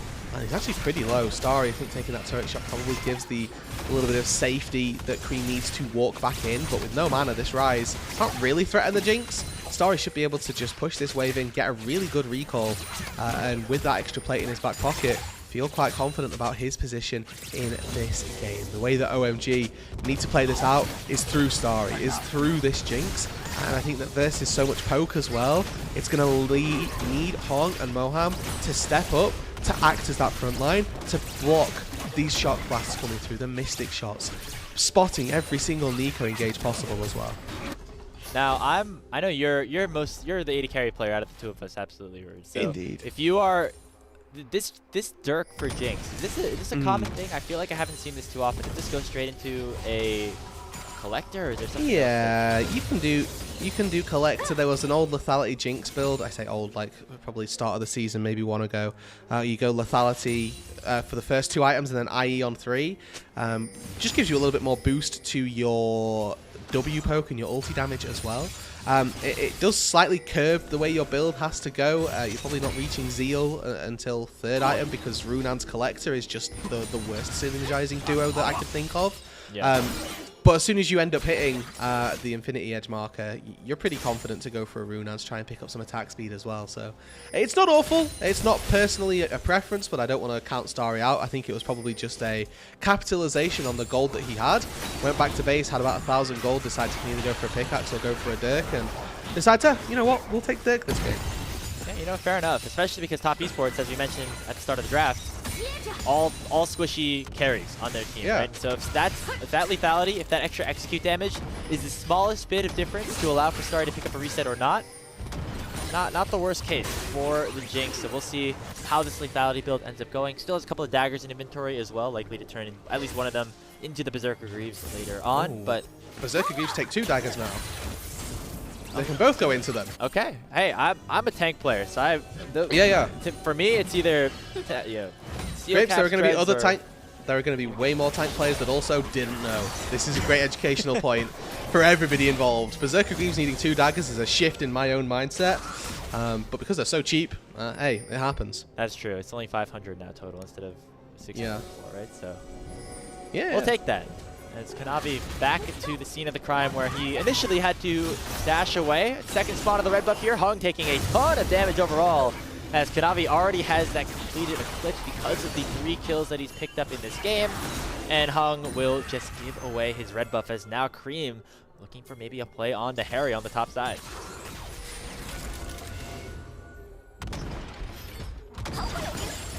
Has his flash and the needlework, so we'll see how he tries to play around this one. There comes the Hollow Miss. Hung forces Cream to flash away, and Harry will actually survive for now, and Linfeng comes over with the Weaver's Wall to at least secure a 1-for-1. Kanavi pops the ultimate and should be able to pick up 1 kill, but the Super Mega Death Rocket from Starry will make it a 2-for-2 overall.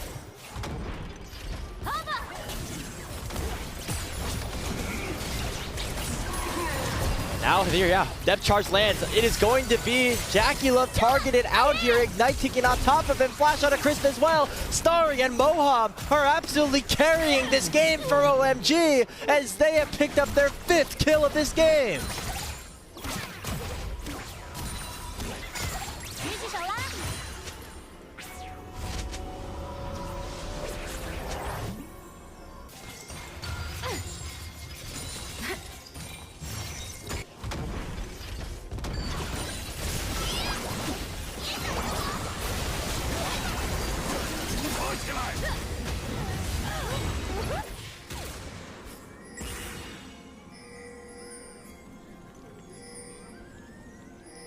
Wow.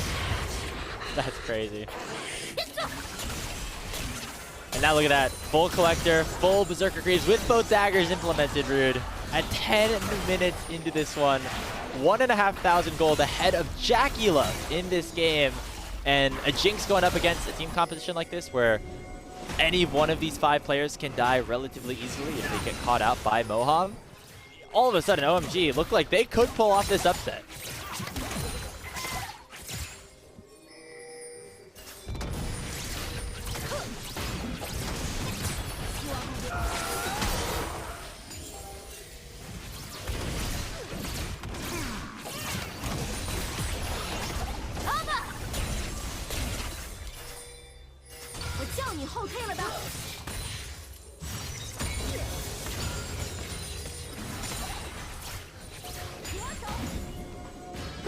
Yeah, and all of a sudden, TES looks like they kind of, they might have been a little bit overzealous in terms of the way they stacked up their composition. If they are not ahead in gold, it means that maybe the resources are split too thin amongst all these carries. Again, you mentioned it's like a 5 carry team comp that they have set up for themselves. One of the players might fall behind a little bit early and they could become a bit of a target. And right now that one is Jackie Love, who compared to the full collector on Starry, still is not even 2/3 of the way towards his Trinity Force.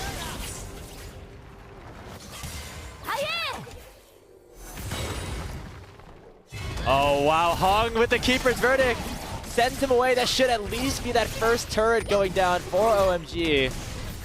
A big win for them, as that's even more gold going into this Jinx. He is really popping off right now in this one. No, we're good. I'm okay. Do not fret. I have returned. Unless they say no. I'm fine. Everybody. I do apologize.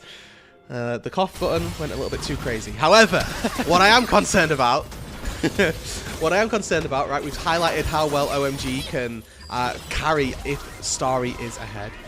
What also they need to think about in response is how well Top Esports can kill the Jinx. Because the second that happens, the entirety of this OMG composition falls flat on its face.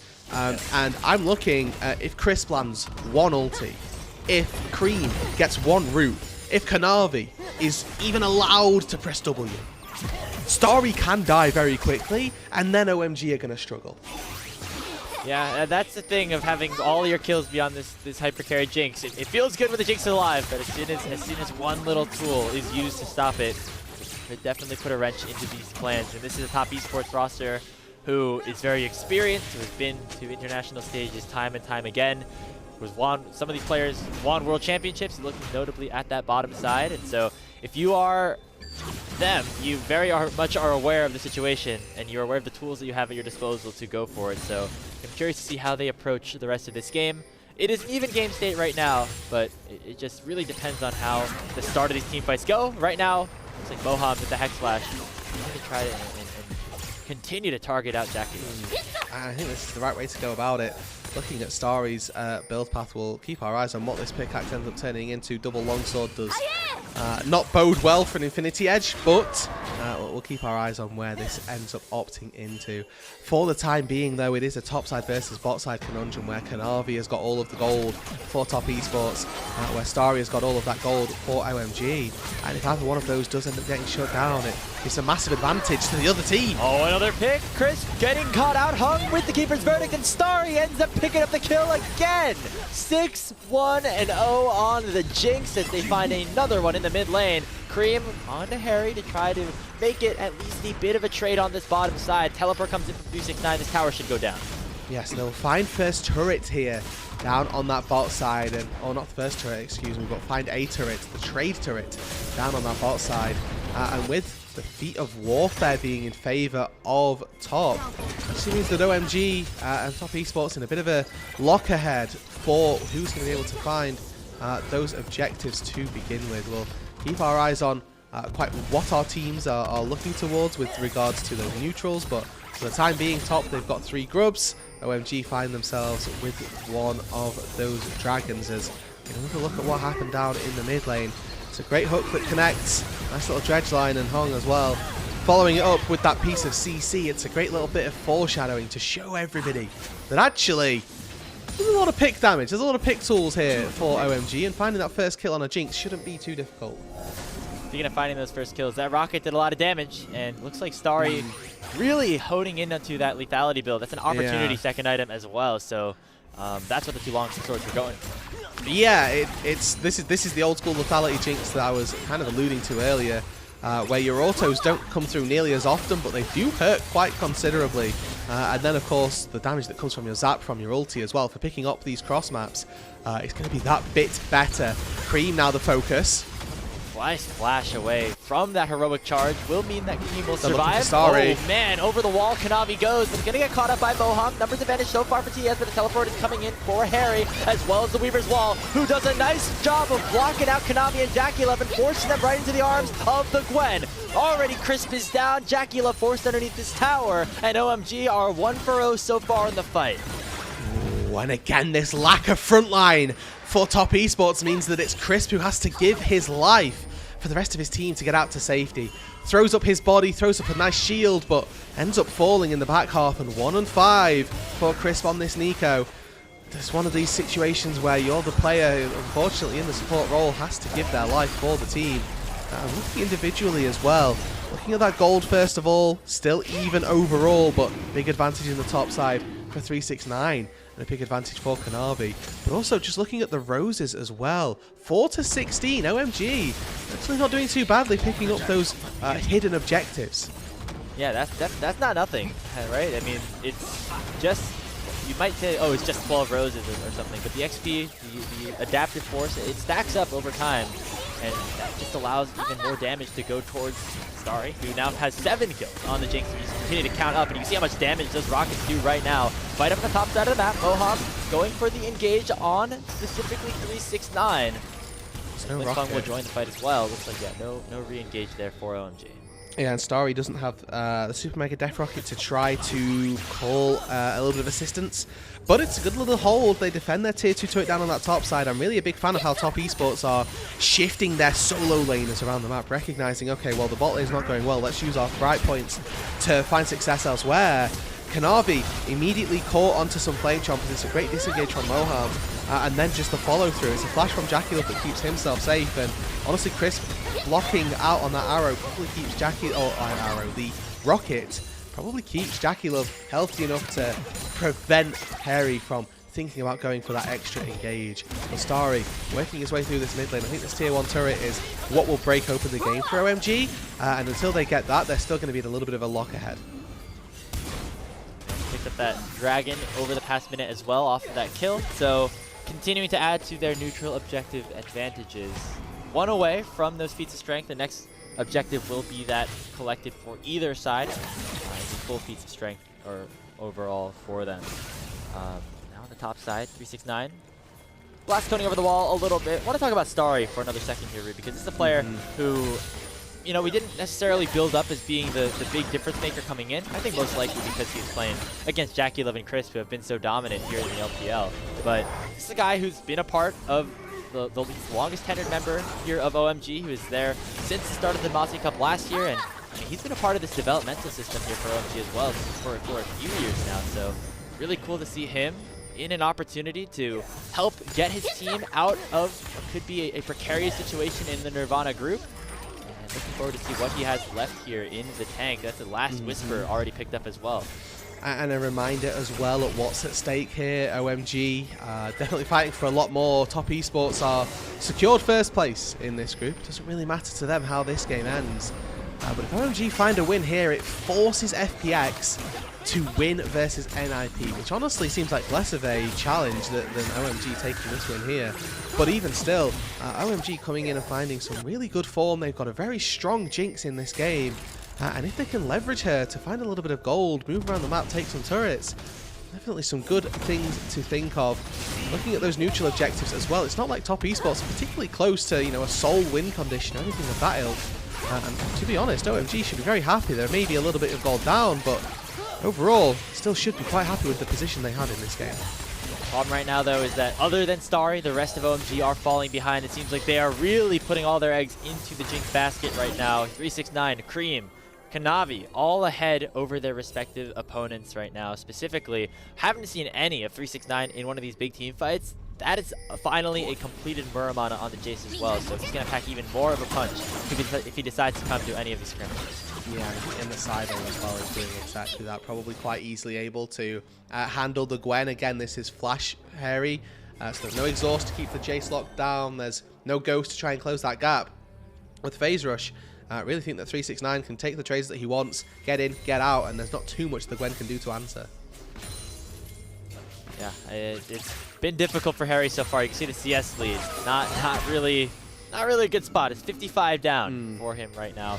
Does have the Rift Maker, should be okay in some of these fights. Also noticeably has gone the Flash, which we've seen more and more Gwens go exhaust in some of these matchups, but maybe just feeling a little bit threatened by having this Jace matchup and this Phase Rush or something like that. Wanted a little bit extra mobility.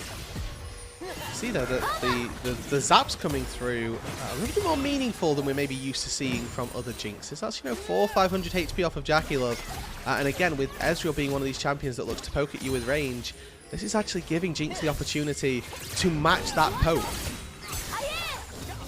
Not normally what you see, but I guess maybe an adaptation when seeing that Ezreal get locked in here for JackeyLove, and Starry doing still a very, very good job for himself, and still waiting for, you know, any big objectives to spawn. Again, that Dragon up in 20 seconds should be the big target for both squads. Remember, the feats of strength, the upgraded boots on the line for whoever collects that one, as well as for OMG, it would be sole point for them. As mid lane becomes the top of conversation, and both sides want to get that priority. And look at the poke that can come out from 369 as he is finally here to dance with the rest of his team. And I do think as well that for OMG, a Mountain Soul would be very, very big. This composition for top is all about poke. Cream. Can they land the crowd control? No, nice flash away from Cream to rejoin his team. And already Hung is chunked down by the accelerated shock blast to half HP. Gonna make it very difficult to get over to that Dragon, and Top Esports should be able to pick it up off of that play. Yeah, and now we need to see what are OMG responding with, because honestly, the answer seems to be nothing. They've not got push mid, they've not looked to take a tier 2 turret on the top side, and the early poke, it's just 369 showing up. Chris looks to try to go on to Starry, who has the flash away. Shot Barrage comes over the top as well, but Starry gets the reset off the Super Mega Death Rocket and should be able to do a lot of damage, although he is very low in HP. Linfunk trying to join the fight, but walked way too far forward. Phase tanking everyone on Top Esports, and that gives JackeyLove a big shutdown as Top Esports get right back into this game with the mid laner going down. Oh, barrier burn there from Starry. He'd already flashed out and didn't want to get caught up by the 369 damage off the back of this. A big swing for Top Esports, and all of a sudden, the class of an LPL champion starts to show itself. They hold OMG away from the Dragon, and then even though they lose one in the fight, it's crisp again, so the gold is not really that impactful. It's about what fights they find afterwards. Crisp just ready with that engage, forcing the flash from Starry. And yes, the Nico goes down, but Linfeng here just walks in, and unfortunately the rest of his team didn't get that. Did not get that memo. I mean, everyone else is like, all right, guys, we're good. And then Linfeng's like, hey, I'm here to party. I feel like for the Taliyah, you need to, like, follow up on some of the engages, follow up on the crowd controls with your... So the issue is that he kind of walked past Jackie Love, so he's just accepting that Jackie Love's going to be free hitting him, and he was full HP, so the second that sort of recognition comes through, Cream also has root ready, so he just sort of roots the Taliyah in place and goes, you know, sit little bro kind of vibes, because just fly swatting at that point. Linfeng was completely out of position. Tough sequence there for Linfeng, a player who we were hoping to have a good performance here for Top Esports, but instead the attention has gone towards OMG's AD carry and Starry. However, now across the rest of the map, Top Esports up about 3,000 gold. That Jinx might not be enough in order to win out on 5v5. And it's a brutal truth, to be honest with you, but it is in fact that truth. So if Starry can finish off that 4th item, I mean, I think he's sat on 50% crit right now, so should be looking at getting the Infinity Edge so that his autos also then begin to truly pack that punch that we know that the Jinx can do. But Kanavi here spotted out Moham and might be in a little bit of trouble. Oh yeah, there comes that ultimate, which has been moved into the dash. Reaper's Verdict will knock Kanavi away. However, will it be enough for Moham to survive? Looks like yes, as the Tangle Barbs do not connect, so the Nautilus will survive, at least for now. Okay, and then now what do we see Top Esports accomplish with that? Cream Phase rushes his way out to safety from Harry, but there's an ulti coming through. Another situation though where Cream's just going to be able to get out with the Realm Warps. No crowd control on the Gwen means that it's all too easy as soon as you see that Weaver's Wall come out. And now it'll be Top Esports going towards his Otacon, and with the Semi-Global already utilized, it'll be very difficult for OMG to try and capitalize on top of it. So Starry still just hitting away at this mid-wave, knowing that the objective is likely gone. Yeah, and there was a call to try and take this mid-tier 1 turret, but Top Esports have sat and they defended as well as they could. They're going to lose the tier 1. OMG, I think, looking to play for that tier 2. They weren't able to get in and do anything with that. Rise, far too better a wave clearer than they might have liked. But they go back, they wrest control back over their top jungle. Lose out on the Atacon, so the big buff going the way of Top Esports, and the fact that they denied that Dragon as well is going to be pretty important for them, and how well they're able to use now these Drakes and use that Atacon buff.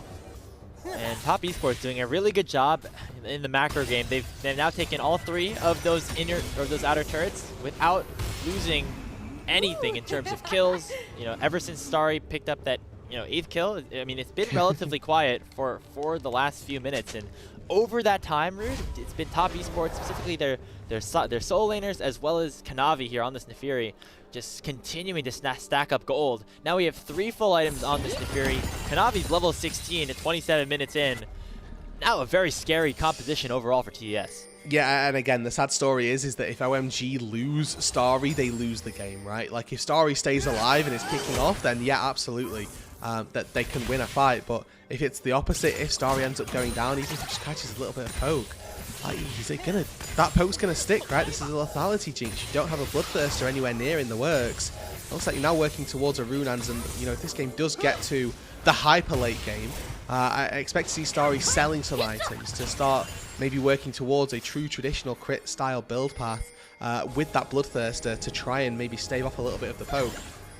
But at the minute, working towards that Runans, will be able to finish off with an IE, you'd like to think, and then you start augmenting the build. But that's so far away, so far down the line still, that even though he's getting injected with so much gold, he's not quite where you would need him to be.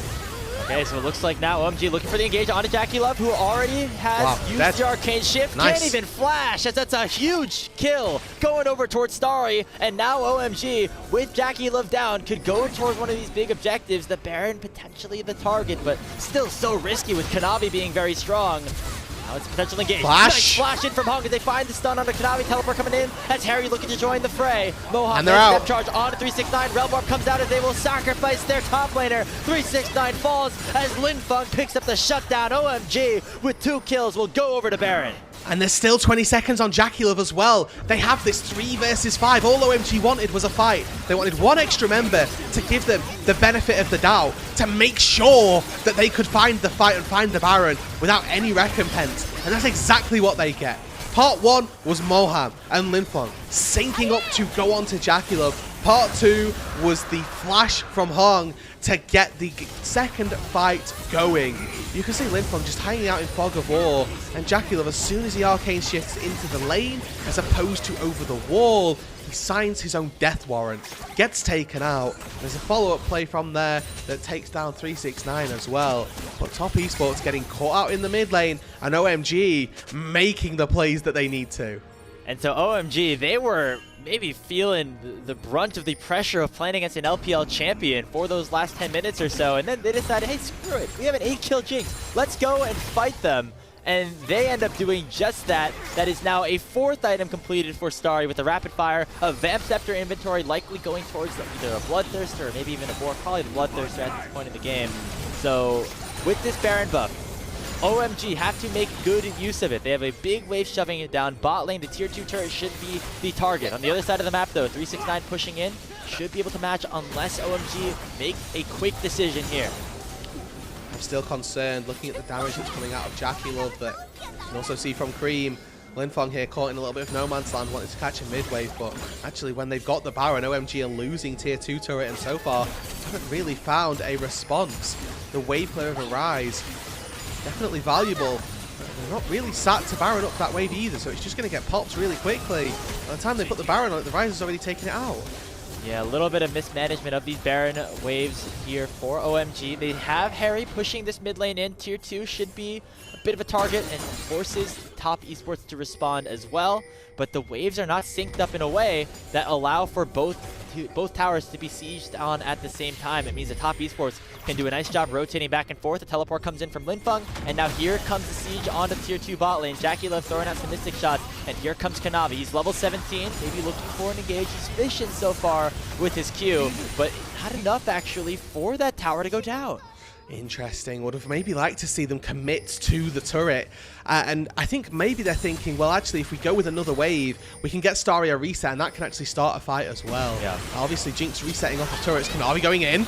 Yeah, so Harry maybe getting caught out here in a 1v2. Needlework already coming out. Not going to be enough. Healing doing a lot. He still has his flash. Goes golden. Maybe buying some time here for Hung to show up, but it will still be the kill going over to 369 with the tower in the bottom lane being the response here for OMG.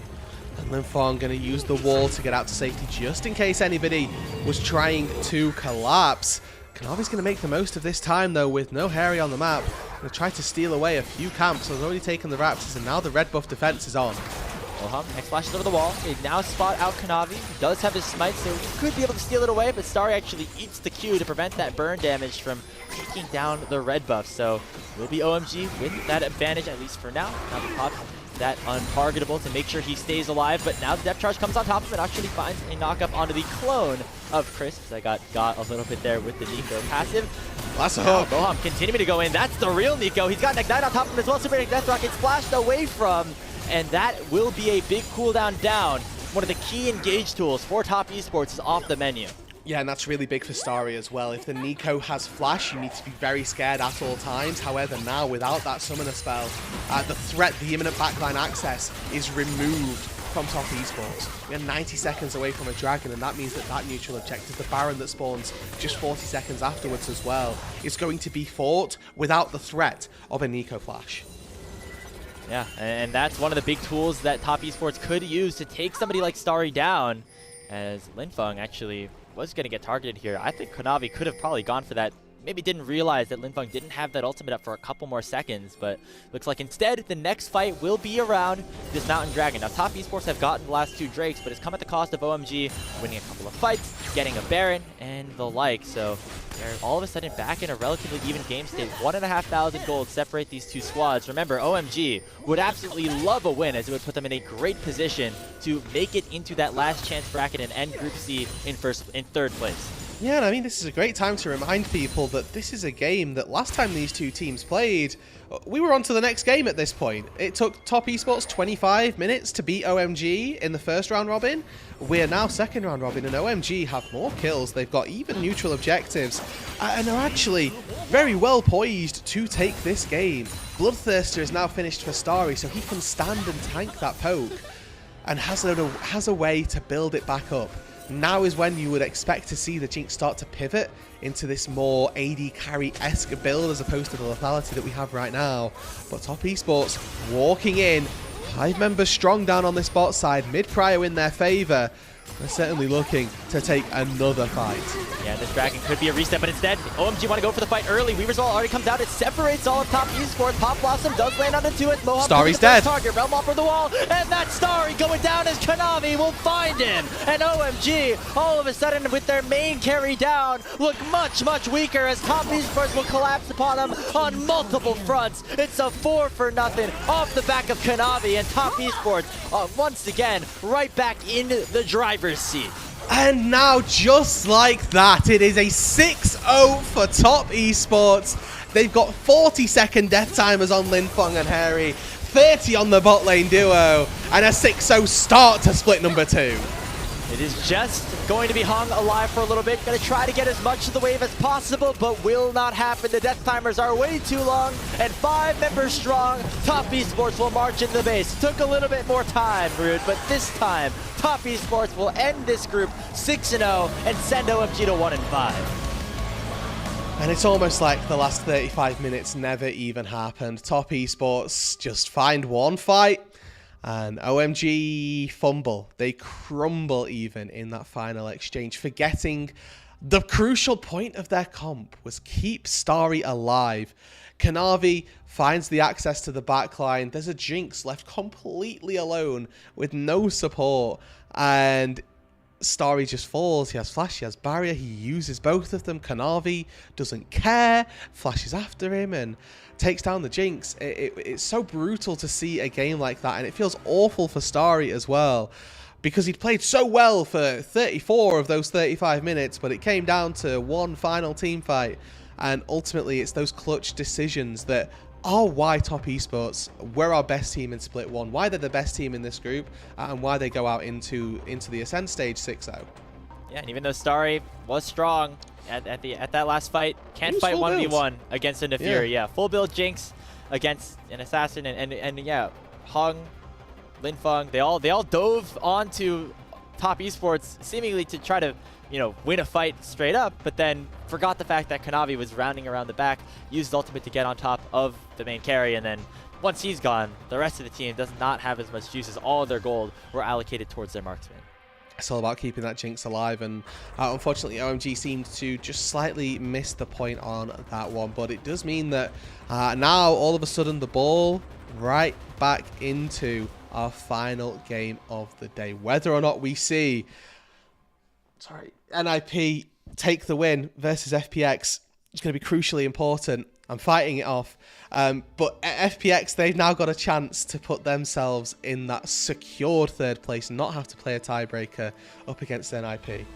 Yeah, and crucially, after that great early game here for OMG, seemed like they had the opportunity to pull off the upset, but now, all of a sudden, their fate is in the hands of FPX and their matchup up next against NIP. If they win that game, which remember, Rude, last time around was a very close game between those two squads, it would bring them up to 2 wins total in the group stage. OMG would still be at 1, and despite the win going over to OMG earlier on in the day, they'd be sent immediately to that Nirvana group, which is not where they want to be.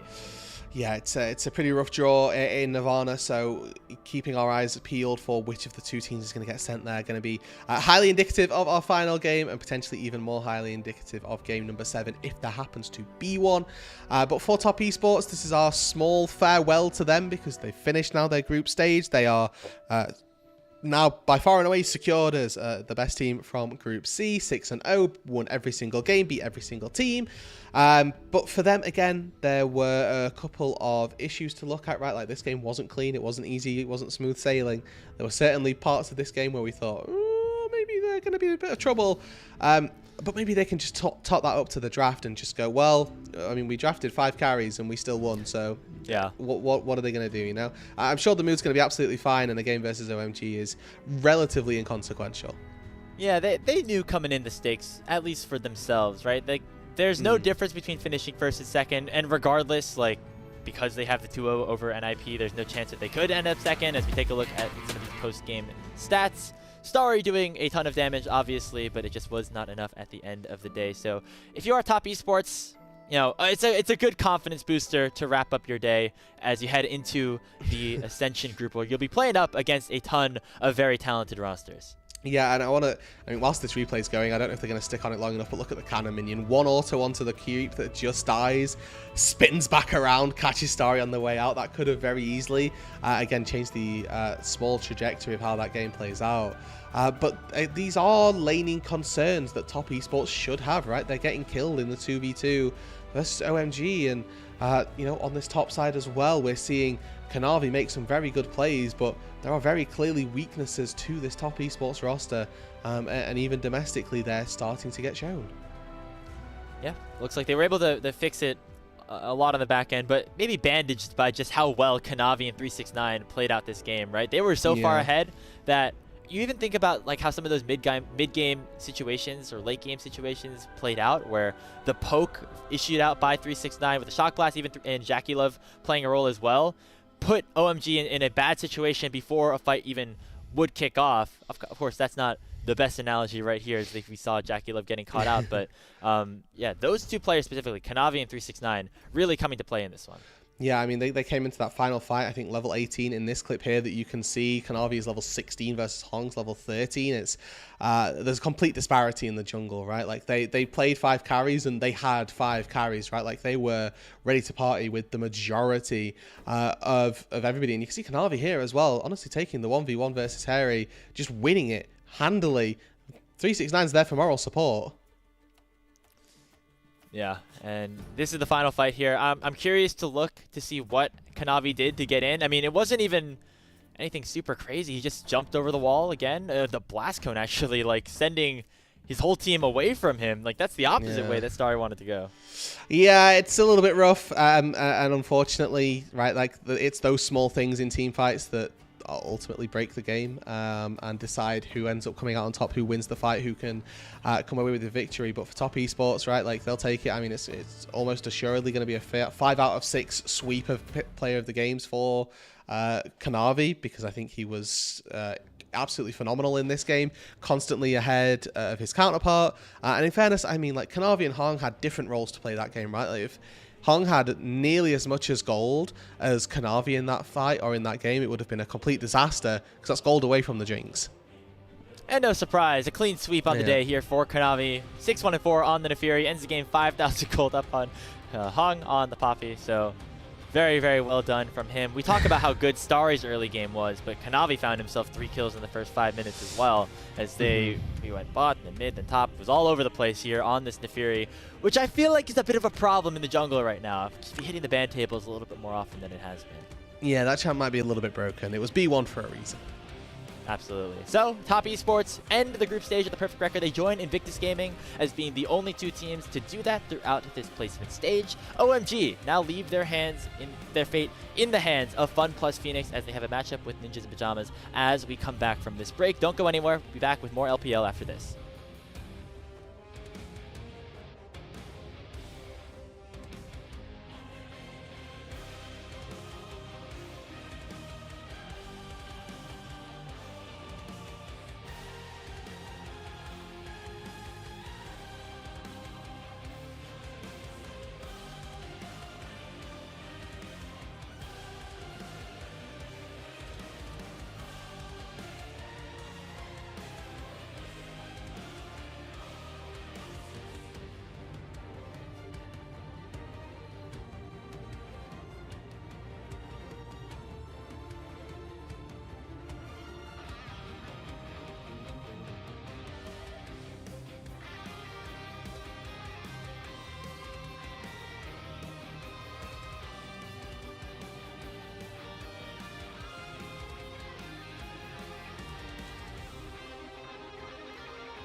Welcome back, everybody, to LPL English, where we have gotten our last scheduled game of the day between Fun Plus Phoenix and Ninjas in Pajamas here in Group C.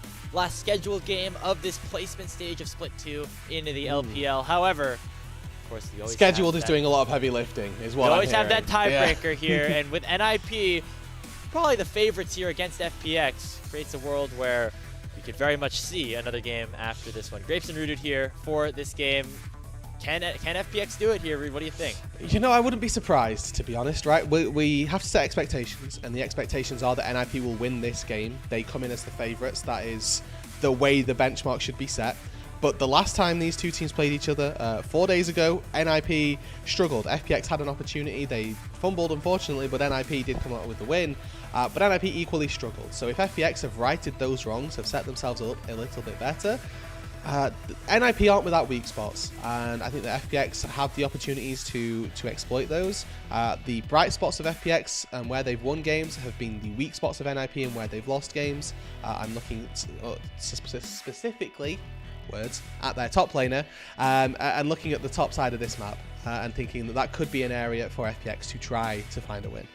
Yeah, all of that first round robin, Sheer was playing incredibly well. Carried on the Gnar in both the game against NIP and also even the game that they won against OMG earlier on in the group stage. So that is the player that I have my eyes on specifically for this FPX team. For NIP, again, it's kind of similar to the power or like the stakes for TES in that last game that they played against OMG, where they're already locked in to that top group. They're locked into Ascension, so they're just here maybe for pride and also to maybe, you know, make sure that FPX don't get off too easily.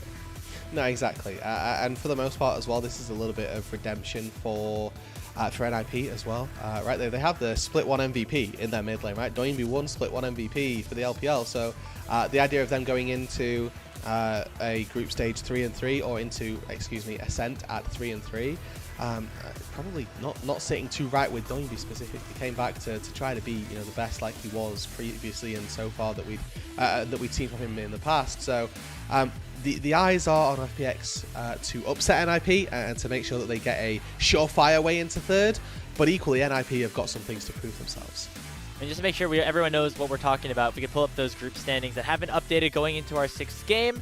Here in Group C, that one last matchup to play between NIP, who's at 3-2, and FPX that's at 1-4. So far, only FPX and OMG have beaten each other. They've lost to the other top teams. However, if FPX change that and pick up a win here, that put them at those 2 wins. OMG just at the 1, and would allow for, of course, FPX to advance into that last chance bracket against teams like WE, LGD, and Ultra Prime for a spot in that Ascension bracket. We head into the draft for this game number 6. FPX over on the blue side, starting things off. Doinb getting a lot of bans targeted against him. I think for the last 4 games in a row or so, the Galio and the Rise have both been targeted. Yeah, and the Fury's left open again, Grapes. It was B1 last game. The Gwen has been taken B1 in our games, and the Neferi will take the place of the first pick this time around. So FPX get their hands on it. This instance, it's Shadow who's going to be piloting that one, you'd like to think, and NIP will have known this, right? You take the Gwen ban instead of the Neferi ban. So what is your answer? What are you going to do? Varus has been a very high prio pick across a bunch of different regions with the multiple builds that you can go. Vi also left open and will be selected here by Aki. So overall, some good engage tools by NIP to start things off, and I feel like we've seen this Vi actually do well into the Neferi, as well as being a champion that can start the team fights and also just, you know, have that point-and-click CC. The dogs don't really do much against it. Yeah, exactly. It's a really good answer to the Neferi, and you know, you can use your Q as well. You hit as many dogs as you like, and you're going to find yourselves a decent advantage and find the lockdown as well. What I love though is this double round lock-in from FPX. They are killing the backline of NIP, and they do not care how they have to go about it. Already there are 2 great ultis to steal. For Care, he takes away the Vi ulti, he locks down whoever he decides, and then with the Ambessa following up on top, with Shadow following on top as well, it looks really good for FPX. But just like that, PP God with a Renata lock-in, second Renata that I've seen today already. Up against triple dive, taking Renata is the go-to answer in support. And if you want to go through me, you're going to have to do it through killing yourselves first. Yeah. By the way, you see that cool like shuriken thing that guy had? He was like spinning it. Anyway, Yeah. the Renata really good at the top side here of FPX as they show their cards really early, and that allows for Ninjas Pajamas to respond. I think it was Crisp actually playing the Renata against NIP earlier today that resulted in a lot of good opportunities for them. And now with the second phase of bans going through, FPX need themselves a self-sufficient bot laner for Assume because he's not going to have as much peel from his top side as they're going to all be going forward. And NIP knows this. They take away the Ziggs and the Ezreal. So I think the next logical one to go to is MF. Maybe Jin comes in after that. So we'll keep our eyes on what we see from Assume down on our bot side. NIP, though, they can get countered down on this bot lane as well. That support pick, right? Renata is not without her counters. If you find something that, like a Blitzcrank, for example, that can be all in all the time. Why have we just locked in Singed? Okay, NIP might be taking the, hey, we're at, we've already locked ourselves a spot in Ascension. Little too close to home. This is mid lane, right? This is screaming Doinb. Is this Doinb? I mean, I was gonna go and check Shanji's match history and see if there's anything there, but we forget who's in the mid lane maybe sometimes. Yeah. It's the guy. It's Doinb. And I mean, first is Silas. I can kind of see it, right? Like if the Silas wants to steal your ulti, he just runs a little quicker, right? Like cool. It's like a really bad Alistar ulti that you steal away. Yeah.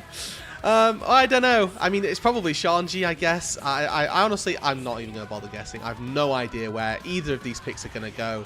Double flex. Pantheon gets locked in again. We've seen Doinb play this already today. Yeah. Yeah, lost for words. Singed has been locked in the LPL. And FPX, if they lose to a Singed, will have to live with that.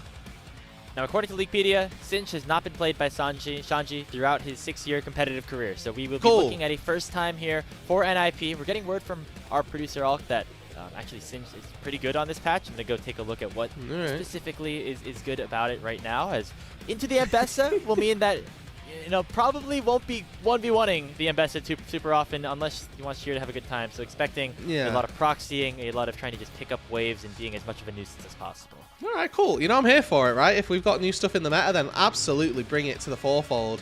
And maybe we'll get to see some new tech that's going to sweep across the world, like we got to see with the Tyke Jace and Flandre. Maybe this is just the next iteration of that on the top side here for the Singed.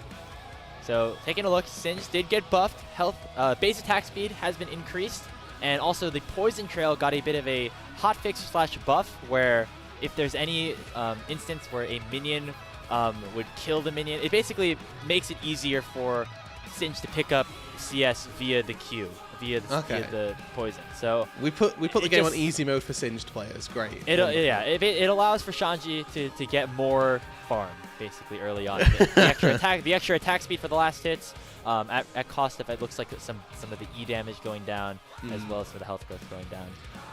So we'll see if it ends up working here against the Ambessa. Something that is pretty powerful early on in the game. I feel like, though, the Nefiri could definitely take advantage of it if it finds an early gank. But we'll see as we get onto the Rift for, again, our last scheduled matchup of the placement stage. However, the reason and the only way that this could be the last matchup is if FPX win. That would lock themselves third in the group. It would give themselves a spot in that last chance matchup that would be starting tomorrow, as we immediately hit a pause button and maybe NIP are having second thoughts. Ref. My top laner locked in Singed.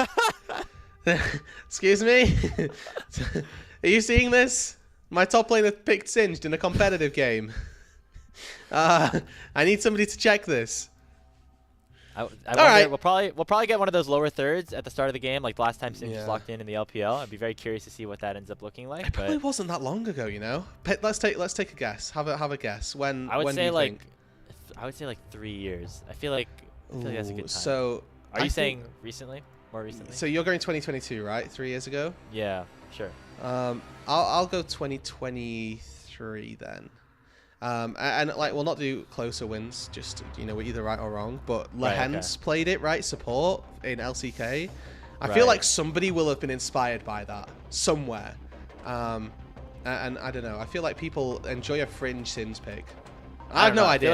I feel like Lehen's kind of might have been on his own on that one, but I felt like this was like that was a pick that like had more infamous was more infamous than famous, I think. Oh, okay. Well, I'm here for it to be 2022 as well. Maybe even like 2019. Who knows? But at some stage, as long as they've got the Samsung White skin, let's find out. Because that's my goat, Looper, the Samsung White Singed. Like, True. Imagine you get a world skin and you put it on Singed, like one of the least played champions. You're like, I don't care, man. I just want a Singed skin. Absolutely. The ego and the aura for that is incredible. Man, what a throwback to Looper. That was one of the first. That was one of the first like League series I ever watched. Actually, 2014 Worlds Finals. Yeah. And it was the first year I watched Worlds. It was so actually I watched it as like a VOD because I started in 2015. I was like, I want to see what the World Championships of this game look like. Oh, nice. And that was like when the map completely changed between the seasons. So I went back and I was like, what is on my screen? Because it was just like a completely different rift. I didn't like realize that the map underwent like a significant update by the time I first downloaded the game. So yeah. And also I didn't know what Singe did at the time, so it was very confusing to me. My favorite part was that Jack did an interview with Imp. And he says like, oh, you know, you're looking out at LOL Park. What do you want to do? And then Imp just goes like, oh, Jack goes like, how does that make you feel? And then Imp goes, well, honestly, I just kind of want to roll in the grass. And then it cuts to him just rolling on the grass in LOL Park. And I'm like, this guy is a lunatic. That was a golden age of some of the content. Yeah, Imp I know. The Twitch player. Man, that was a fun time as well. That's a great time. They were pretty stacked. That was Dade mid with. Maybe no, not I think he was on the other team. That was Pawn mid, Pawn the Samsung Mata. White Talon. Yeah. Okay. And then Rengar. There's a Rengar skin maybe as well. I don't know who that was. But I remember 4 out of the 5. I'll take it. That was 11 years ago. Don't feel old. That was 11 years ago. That Samsung White roster. Yeah. And, you know, their skins are still living here to this day. As we have a pause going on, which is why we are talking now about Samsung White 2014. Different league, different year, different everything at this point. But that was the last time like Singe was I guess big in the meta, and that's because Looper was playing it. So you know, that's our little connection right there. Yeah, we'll do our best. I mean, we can either keep going down memory lane grapes, or we can cut. Easy for as to where we go with this, because for the most part, these teams are kind of we set the stakes for this. NIP, they're chilling. They've locked in Singed and Pantheon. FPX, they're sweating. They need to win this game to give themselves a tiebreaker, you know, after this game. So whether or not we end up with some big ticket action in the early stages of this game, or if we get a little bit of snoozer action, because that's what happens, I think, with Flex or new picks mostly, is like teams don't really know what they do, so they will be a little bit more hesitant to make things happen.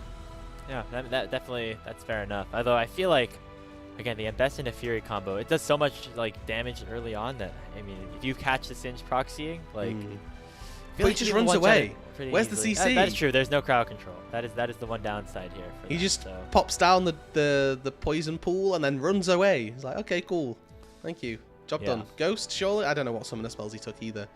But I'm expecting Ghost somewhere. Like, if you don't take Singed Ghost, then I feel like you're just missing the trope entirely. Yeah, we have again just the mental aspect of this as well for FPX. Already have lost your first 2 games of the day. Now, if you lose to a Singed against NIP and then have to play a 4th tiebreaker against a team that beat you earlier on in the day, that's gonna be a tough one here for you if you are FPX. So being able to maintain your mental, lock in here, and make sure that you're in a good position regardless, win or lose, because all FPX have to do is win one of these next 2 games. They're effectively like 1-0 in a best-of-3 series right now. Oh, true. To close things out here over the next 2 games, against different opponents. Hello! Catcam. That was definitely not supposed to be that big. Hi there. No, Shout out to our producer, by the way. Doinb just transformed real quick. Doinb transformed. So Alk, who was casting the first 3 games, has been bought in to produce the final 3. So bro is running on, you know, Omega China time right now to keep himself alive from somewhere in America. So shout outs to making sure that he can A, run the show, and B, make sure that we get a little bit of cat cam as well. Yeah, hey, all the good things here. As I think, let's cut to a break real quick for a bit, just so we make sure that we are really locked in and ready to go. We'll have the full coverage of FPX versus NIP once we return.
We have the game! We got We're it! here! Oh my gosh. Welcome back, everybody. Game number 6 on the way here. Apologize for the technical delay. We were theorizing. I don't apologize, man. It's not my fault. Yeah, you're right. That's the benefit of being the community-led broadcast. With the True. Yeah, so. That's not my fault, guys. Like, it sucked for me too. FPX versus NIP. As remember, there's a singed in this game, as that's probably the biggest note that we had coming in. Again, Singe got some changes where a little bit easier to last hit some of the things that happened here early on as he hit level 2 first. Overall, though, FPX need to win this game in order to avoid a tiebreaker against later on afterwards against OMG, the team that they lost to earlier on in the day. So gonna have to do it against maybe a bit of an unorthodox team composition. However, they could be off to the right foot right now as Shadows. Grapes, I've seen this one before. I've seen this play before. Yeah, going to be very far forward. The abduct lands onto him as well for a little bit of extra crowd control. Here comes Shadow. The Doinb will be able to flash away, flash to match, but the dogs still do so much damage, and Shadow will pick up first blood. This Nefiri champion, just a little bit unbalanced, I think. I mean, most junglers can walk mid level 3 when mid laner doesn't ward bot side and get away with it. But even still, we get to see the slightly different angle. Whoa! Oh my god, we were so wrong. We were so wrong. So, if in case...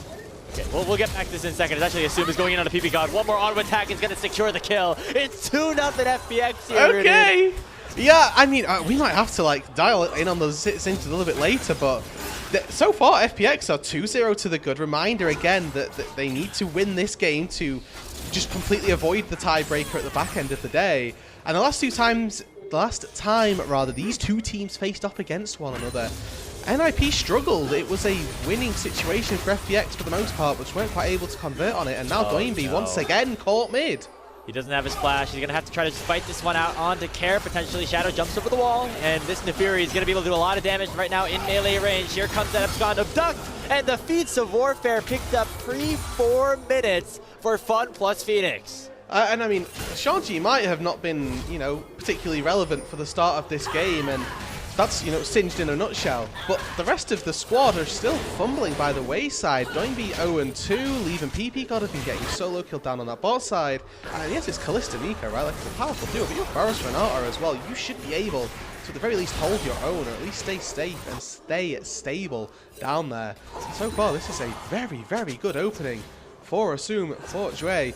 And very happy to see that FPX are potentially putting themselves at 2 and 4. Yeah, they don't want that tie break. They don't want all that extra pressure. They know that right now Ninjas in Pajamas is playing. They're playing a little bit greedy, maybe a little bit disrespectful with this Singe lock-in potentially here for Shanji, who going back to that.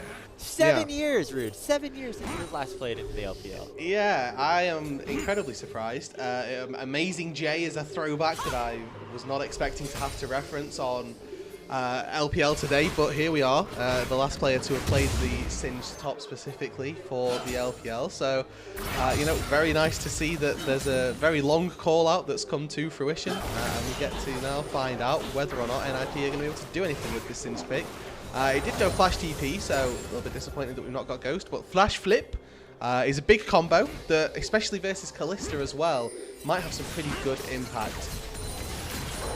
There's that interaction that you were talking about here. Shanji has it level 6. You see how quickly he clears that wave out right now here as he goes for a reset himself. As things have stabilized a little bit overall for NIP after that first initial set of kills going right through.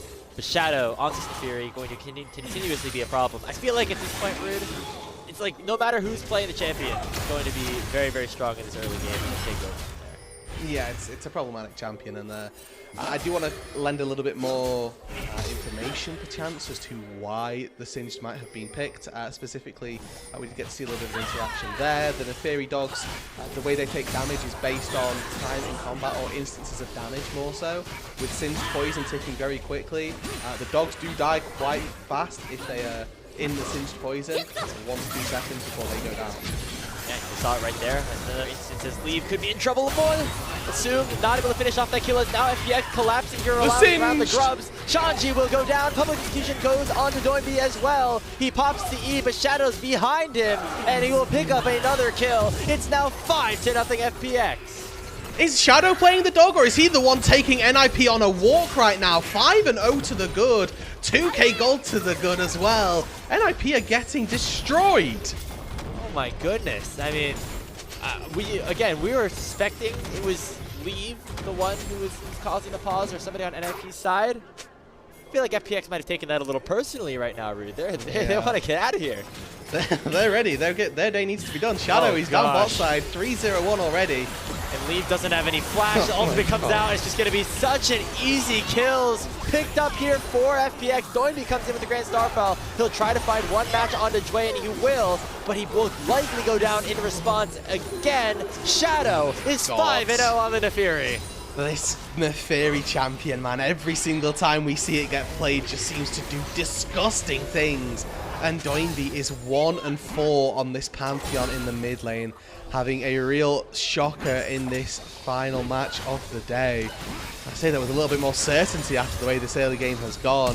The untargetable from Shadow, and a flash flip. That poor dog got sent absolutely flying, but Shanji flips nobody. Shadow just free to do all the damage that he needs to. Takes down Doinb afterwards.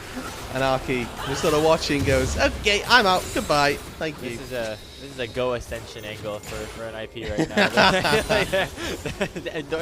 Doinb was popping off on this Pantheon earlier against top esports. He's now 1-4. Still up in gold over Carrick somehow, just because he does have these one kills in the game so far too. So I mean, the Doinb CS hack, right? He spawns it in. Yeah. That's the rule. He just spawns in the creeps and then kills them. It's nice and easy for him. I mean, like, the way that NIP composition is set up as well, it's not like they scale okay, but they definitely are a team that wants to get ahead at least a decent amount here, for Doinb specifically. And Hockey in the mid-jungle 2v2. Leave also has gone the lethality build, so in terms of just the hyper-scaling nature of NIP's team composition, it's not really there. No, it doesn't exist, yeah. Quite right, there is no hyperscaling nature to this composition. NIP has a comp that should win early and is 3,000 gold down. Yes, they're getting this dragon, but it's coming at a bit of a cost, I will say. Top side, there's nothing really for Shanji to do, so she is getting free time alone with a turret. Has yet to find a play, instead has spent that time getting a lot of CS and then looking for what looks to be a pretty decent recall. On that bot side, despite the couple kills that have come through, only 300 gold lead as well, so not the best situation, don't get me wrong, for NIP. He got it, we're okay. Just plus 75 came up, so we're okay. And that's stolen Pantheon ulti there, just to get him back to the lane a little faster. So right now, Doinb gonna get caught out once more. Scott Duck connecting once again. Shadow is a level up onto Doinb right now. That's how far ahead Mr. Fury is in this game with that completed eclipse. However, Aki wants to go for the re-engage, lands the ultimate onto Care, and will be able to pick up another kill here for NIP. Leave, though, is targeted by Jue, and Assume picks it up with his spear, and Doinb forced the flash for the wall, but it's going to be matched by the ultimate of Shadow, who has gone absolutely ballistic here in this game. 6-0-3. There are 10 kills in 10 minutes for FPX. Shadow has been a part of 9 of them. He's absolutely everywhere on the Neferi, getting kills left, right, and center. And once again, it's Doinb who pays the price for his team. Care starts it off. Long-range chain connects, and Doinb just dodging out on the chain, on the queue. Steps back to Shadow and then incentivizes the fight. One quick Kingslayer gives enough HP back to Care to tank up that little bit longer. And it's another instance of Aki looking at a fight, assessing it, and going, lads, I'm out. Can you imagine being OMG? You have to wait this whole time. Yeah. So, like, through the pause and everything, like, okay, let's go. Come on, let's go NIP. Let's play this tiebreaker. You're sat there as OMG. You're going, yeah, guys. All I need is for the split one MVP to play a champion and be chill about it. And ideally, if they don't pick Singed, that'd be even better. And then they watch the draft. Singed gets picked.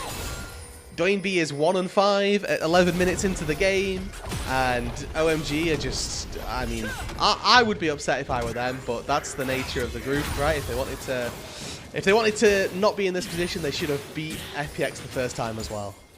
This is the duality of NIP, I feel like, this season, where they have looked really good at points and also have struggled. They almost beat top earlier, right? Like, yeah, exactly. I mean, specifically in the playoffs as well last split after such a good start to the season. Sure, they were tough opponents that they ended up having to face off against, but that's just the nature of being in the LPL, right? And so if you are NIP, going into this Ascension group where you're going to have to play against all the top teams, your BLGs, your ALs, your top esports. Questions here is now Lee going to be targeted here by Care. He's stolen away Chain of Corruption, goes right back onto the Varus. However, a lot of damage actually in response. Lee will get a kill through the bailout, although Shadow will get it right back. Yeah, I like that from leaving PP God there, recognizing they're actually already dead. So PP God just goes, yeah, you have fun with that, buddy. I'm going to give you a bailout, see what you can do. And in fairness to Lee, finds 1 kill in response. Now a TP back down to this bot side. Aki in trouble. Actually buffer that crowd control nicely here. Win the cease and assist, lands more crowd control straight in onto Dwayne. Oh, the flash! Assume pulls him right back here with the face call. Lands another knock on to PP God, and Assume's got so many spears into the Renata Glass. Doinb the next target here as Shadow continuing to dish out the DPS. Doinb will not be able to escape as the bleed comes through. Shadow picks up kill number 9. I've seen Doinb try this at least twice already this game. That is too many times for my Pantheon to sit in the face of an Apheri, of a Callista, and try to get out to safety. Another time it doesn't quite work out.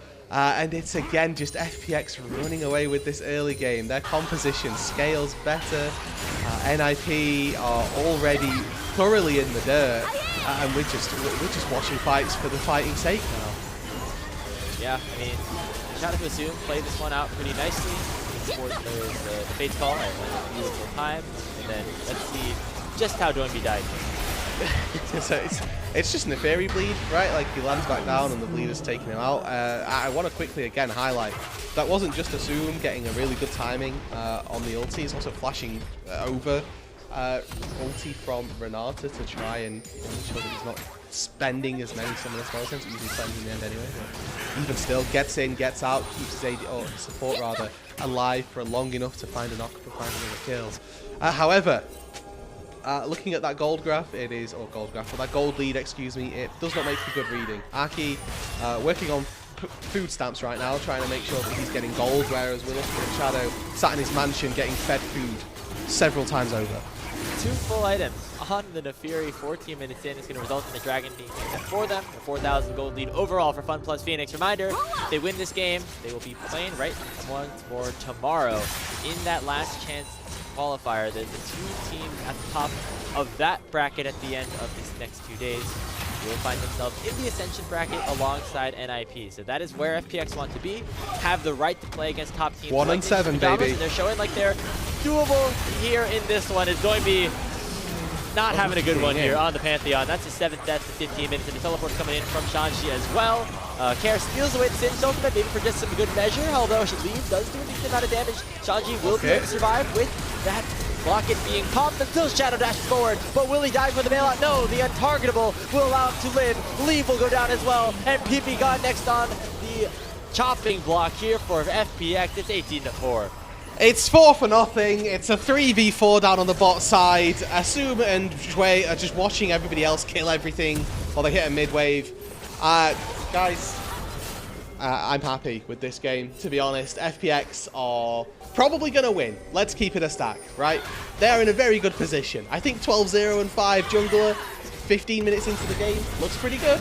All right, we're going to go for a play here on to Assume and Dwayne. Aki with the cease and desist, but it's just way too much damage. And Care comes to teleport as well. Doinb adding to his death count here in this game. He's going to pick up death number 8, and it just goes from bad to worse. Yeah, so a reminder, NIP were playing for nothing, and I think that's a valid point to now bring this up, is that they had no stake in this game at all. They are in the Ascend group regardless of how this game goes, and it's a good thing as well. I'm doing some stat calculations here. I'm surprised. The Fury has lost 3 times in the LPL. It's definitely pretty the injury. I'm surprised that number is even as high as it is. No, I know. It doesn't look good for the people that lost, because this champion looks like it's maybe a little bit good. As you know, Shadow, just with his invulnerability on target ability, just working so much magic in this team fight. Just constantly dropping in and out of aggro. Yeah, that's valid. That's valid. Let's go home.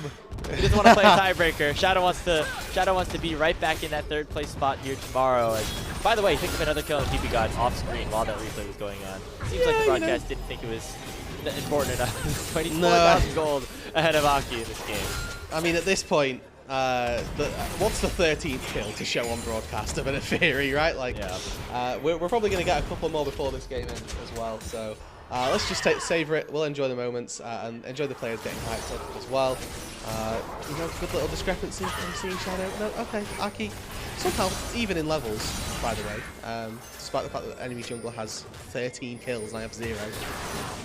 Anyway.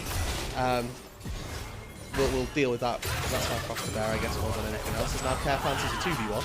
Okay, steals away that Vi ultimate, going straight in onto Aki and Doinb. And here comes Shadow as well. Doinb's going to be able to survive at least for a little bit, as Aki going to be the target now. Care picks up the kill. Bailout will just delay the inevitable here, as Shadow will go absolutely legendary. Fate's Call out on top of the Pop Blossom, combined with a public execution. That's the wombo combo that FPX were looking for, as they find themselves up 20 kills in this game. I mean, you feel bad for Doinb, not for Doinb, for Leave there in that situation, because assume it's like, you do not feel bad for Doinb this game. Feel bad for Leave in that situation, because the Callista is not even on his screen. The Nico was in Narnia, and the Nico still knocks him up and takes him down. But, I mean, that death doesn't change the way of this game. In fairness, Tashanji here has died the least in this game of his team, so... He's just chilling. He's having a good time. He's farming some creeps. This is the PvE gameplay that I think he was hoping for by locking in Singed in the LPL. Yeah, that's true. Just maybe we'll vibe. We'll give Singed a trial. And you know, it wasn't played since 2018. No, maybe we keep it in the locker for a little bit longer. I think it got hotfixed as well, which I don't know if we're playing on the pre or post hotfix patch after it was doing pretty good. I did look at the numbers while we were in break. 53% win rate against the Ambessa in solo queue, at least here in North America, where I was taking that. So we got something there in terms of that win rate, and it has been doing pretty well overall. No, I'm gonna posit you something here, Grapes. Yeah. Could Shanji have played anything this game and the game looked different? I think the answer is yes. No. He could have played anything, and the game would. And the game wouldn't have looked different. No. Oh, okay. I was gonna say like. Yeah, he would have been. There's nothing really that he could have done this game that would have changed how this is done. He could have built AD. He could have used that attack speed. He could have used that attack speed. Champions list in my brain. Yeah, I don't think. Maybe Yumi, and just not on top. No. Okay. I'm like, you stun locked me there for a second. I'm not gonna lie. That's good. That'll happen when I suggest Yumi top lane to people. Yeah. Shanji did he just flash, or is that just a? Okay, he's just coming back up. All right, chill.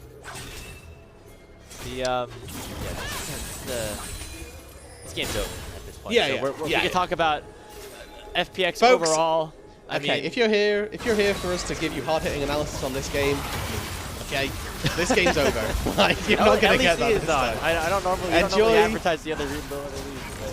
No, but just enjoy FPX taking a comfortable win versus NIP. And hey, if NIP win this game, right? You want to know how that happened.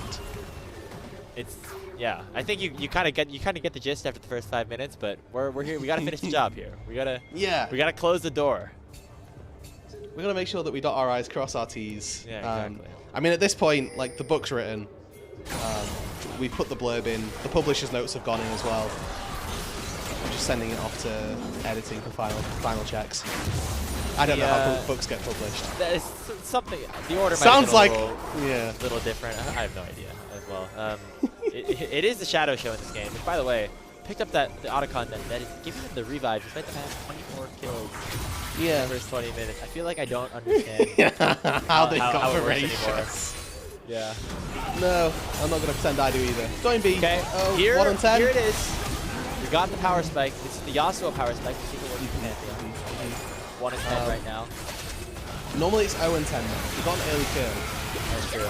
Bit unfortunate here. As they're just continuing to dive. Yeah. Taking down Leave, looking for PP God as well. They get in the game before Baron is taken. Remember, they still have all the revives with the Otacon buff. Aki underneath his Nexus turret is still bleeding out as the tier 3s are now under fire here. FPX dominating this game from minute 1 seemingly, as they want to make sure that they end 3rd in Group C. This definitely has big impact for what their season could look like later on in this split number 2. Tier 3 tower taken down up top as they will try to go for a retreat. Hail Mary. Starfall. Could be a last-ditch effort. It will only be revives though. Stolen and might not auto. even revive. Look at Assume popping off here in this team fight. And it will be 4 members down. Sorry, 3, soon to be 4, as PP God is the next target. Leave. Has to Make flash it away, 5. Followed up here by the ultimate of Shadow. The Nefiri popping off. Shadow and FPX will end 3rd in Group C and will have an opportunity to earn a spot into the Ascension bracket tomorrow. 31 kills in 23 minutes. That might be the bloodiest game of the LPL this year. That might have been the bloodiest game of the LPL for a good couple of years, to be honest. Yeah, FPX, they take the win, and congratulations, they get to play tomorrow and potentially on Monday as well for a chance to fight in the Ascend group. NIP are already there. You can see all smiles. NIP, that game was 4-0 for them, so I mean, it feels a little rough as OMG to sit and watch that happen, but nevertheless, that's where they're at. It's like Shanji wanted. It's like in World where you want the skin. You have to Yeah. In the game. Like, it doesn't work like that here in the LPL. Shanji's thinking that way. He got an opportunity, and hey, NIP, they will be playing again in the Ascension group once we kick off in play next week, and that will be an interesting test for them because they've had highs, they've had lows. They took care of business for the most part when they needed to against the bottom half teams in this group, but did lose 2 times in a row to top esports. One of them being a game that they were in large control of that happened earlier today. And so with some of the late season struggles that this Ninjas and Pajamas roster had, it's going to be interesting to see what they look like once we get later into this game or later into this season as they play against more and more top teams. And for FPX, they get that win over NIP, which could be big one way or the other, depending on how you look at it. But now the real test comes, where they'll have to play against the other 3rd place teams across the groups. Yes, and I think that for FPX as well, those will be challenges, right? Like Ultra Prime look like they could very easily take some very good games. LGD have been looking very strong as well, so there's a lot of actually quite stiff competition to be looking at, and I'm definitely looking forward to the next couple of days. I mean, regardless, whichever 2 teams make it into the Ascend group are going to have to battle their way through it, and they're probably going to struggle, right? They've came 3rd in their groups. Looking at how they perform in the Ascend group is going to be a big question mark, I guess, more than anything else. But even still, wherever they end up, whether it be Ascent, whether it be Nirvana, it's been a good little showing here for FPX. Yeah, and the Fury pick, I think, is the big thing on everybody's minds after that one, as it jumps up to 8-3 overall in the LPL. I feel like it's still like very overtuned, and also I don't know. I have a friend that plays a lot of Nefiri in our plat flex Q games sometimes, and he says he said he likes playing the champion before the rework, that because nobody knows what it does. It just you run at him, it does a lot of damage, right? Is that happening at all? I feel like they all know what it does, I guess. You'd like to think that there is now an element of familiarity with the champion. Grapes. Who do you think's getting MVP this game? I couldn't wonder. I think it's a champion with 18 kills and 25,000 damage dealt in 23 minutes. Yeah, I might tend towards agreeing with you here. I mean, Leave somehow out-damaged Assume here, so that's a small win for NIP, for Leave in particular, if he wants to take it. Yeah, sure. That was perfect. That was perfect. Yeah, I'm coping heavily, but NIP, they were playing that game for fun. Let's keep it a stack. and we get to see a little bit of the highlights of what happened. Shanji, highlight reel play worthy from him. Flash, flip, random dog, and then die. That was the most notable thing we saw the Sage do all game. Yeah, he then never fought ever again. That was the funny thing. It's like that was his. All right, back to farming. See you guys level 16. I need to practice clicking on minions, and you know he smashed it for the most part. He did that job for sure. Clicking champions, it was a problem. Clicking minions, he was good. That's why he picks Singe. Just run around them. It's so like. God, try to come up with like ways to reflect on how this game means anything for either of these teams. It's hard. It's very difficult. Yeah. I'm not going to lie. No, it is, and sometimes those games are going to happen, right? Like that's the beauty of like a group or like a league style format, which this group effectively was, right? Where you get to see the highs and lows and what like a table placing can do for you when you get to the final day, the final week. I remember like back in, again, we're going like 2014, 2015 times where LCS, EU and NA were both just like, we'll be in final week of regular season. You've got two teams that are like 4 and 12 that aren't getting relegated, but that also aren't playing in playoffs, and they would just play Heimerdinger and they'd run down mid lane and have like a random all-in. Like it's bringing back the time of old where you would just get random picks. You remember the Team Liquid full glacial comp against TSM last game of the regular season? No. Like 2018 or something. They literally, it was like the first year that TFT came out, and they were like, we're gonna play all glacial champions in TFT. So they went like Ashley, 20 Brav. Oh, I see. Oh, okay. Like yeah, but that's and they beat TSM, and then they won. Yeah. That's the kind of thing that we like, though, right? In a game like this, I mean, I think that for OMG, this is the one where it really stings. But for NIP, right, like having a little bit of fun on stage, FPX will be happy to cash in their win, but you know, NIP are they're gonna be absolutely chilling after this. This will not be an issue for them. No, definitely not. And I guess previewing what's to come as we start to close out the show here today. Tomorrow will be the beginning of that last chance promotion bracket, whatever you call it. Some best of ones, some best of threes. That is going to face, have LGD, FPX, Ultra Prime, and WE all playing up against each other. Be a bit of a fascinating watch, as two of those teams are going to make their way into the Ascension bracket against, I guess, the other like favorites across the board, like the other 8 playoff teams, and it'll be interesting to see, like, who ends up making it there, and yeah, like, I'm very curious to see how that goes. Yeah, like I say, I think that whichever two teams from this last chance qualifier go into the Ascend group are going to struggle anyway. But it'll be good to see if they can like snipe wins off of various teams or not. MVP, give me I a wonder shout who it is. Oh, no way. That's his first MVP so far, so congratulations to him. I feel like he piloted the champion well, but I feel like maybe Nefiri gets the real MVP. Nefiri did a lot of heavy lifting, but I do think being 6,300 gold up over your counterpart at the end of the game is pretty good. Hey, shout out to Shadow. Wasn't the original starter coming into the year for FPX, but now has kind of locked down that spot and has been doing better and better and helping this FPX team really come to life. Let's take one last look at those standings. Again, Ultra Prime, WE, FPX, and LGD will be playing some more League of Legends over the next couple of days. 2 of them will be heading into Group Ascend, 2 of them down into that Group Nirvana alongside EDG, RNG, OMG, and LNG. Any thoughts about how this next group could go? I know you're going to be on that show tomorrow. Yeah, I mean, I think personally, like, Ultra Prime, probably my favorites from it. But like that's a really tricky call to try and make. Like LGD could also do really well. I mean, FPX here have showed me good things. WE have also had some really solid early games as well. So there's a lot to take away and be kind of optimistic for. And the majority of these groups, right? Like other than Group D, we had some sort of spice to these groups where something unexpected happened. And gave me a reason for thinking that our sides, that some of these sides might be able to give us something other than just some vanilla. This team's better League of Legends. Give me LGD and FPX right now. Those are my picks. Ultra Prime. Okay.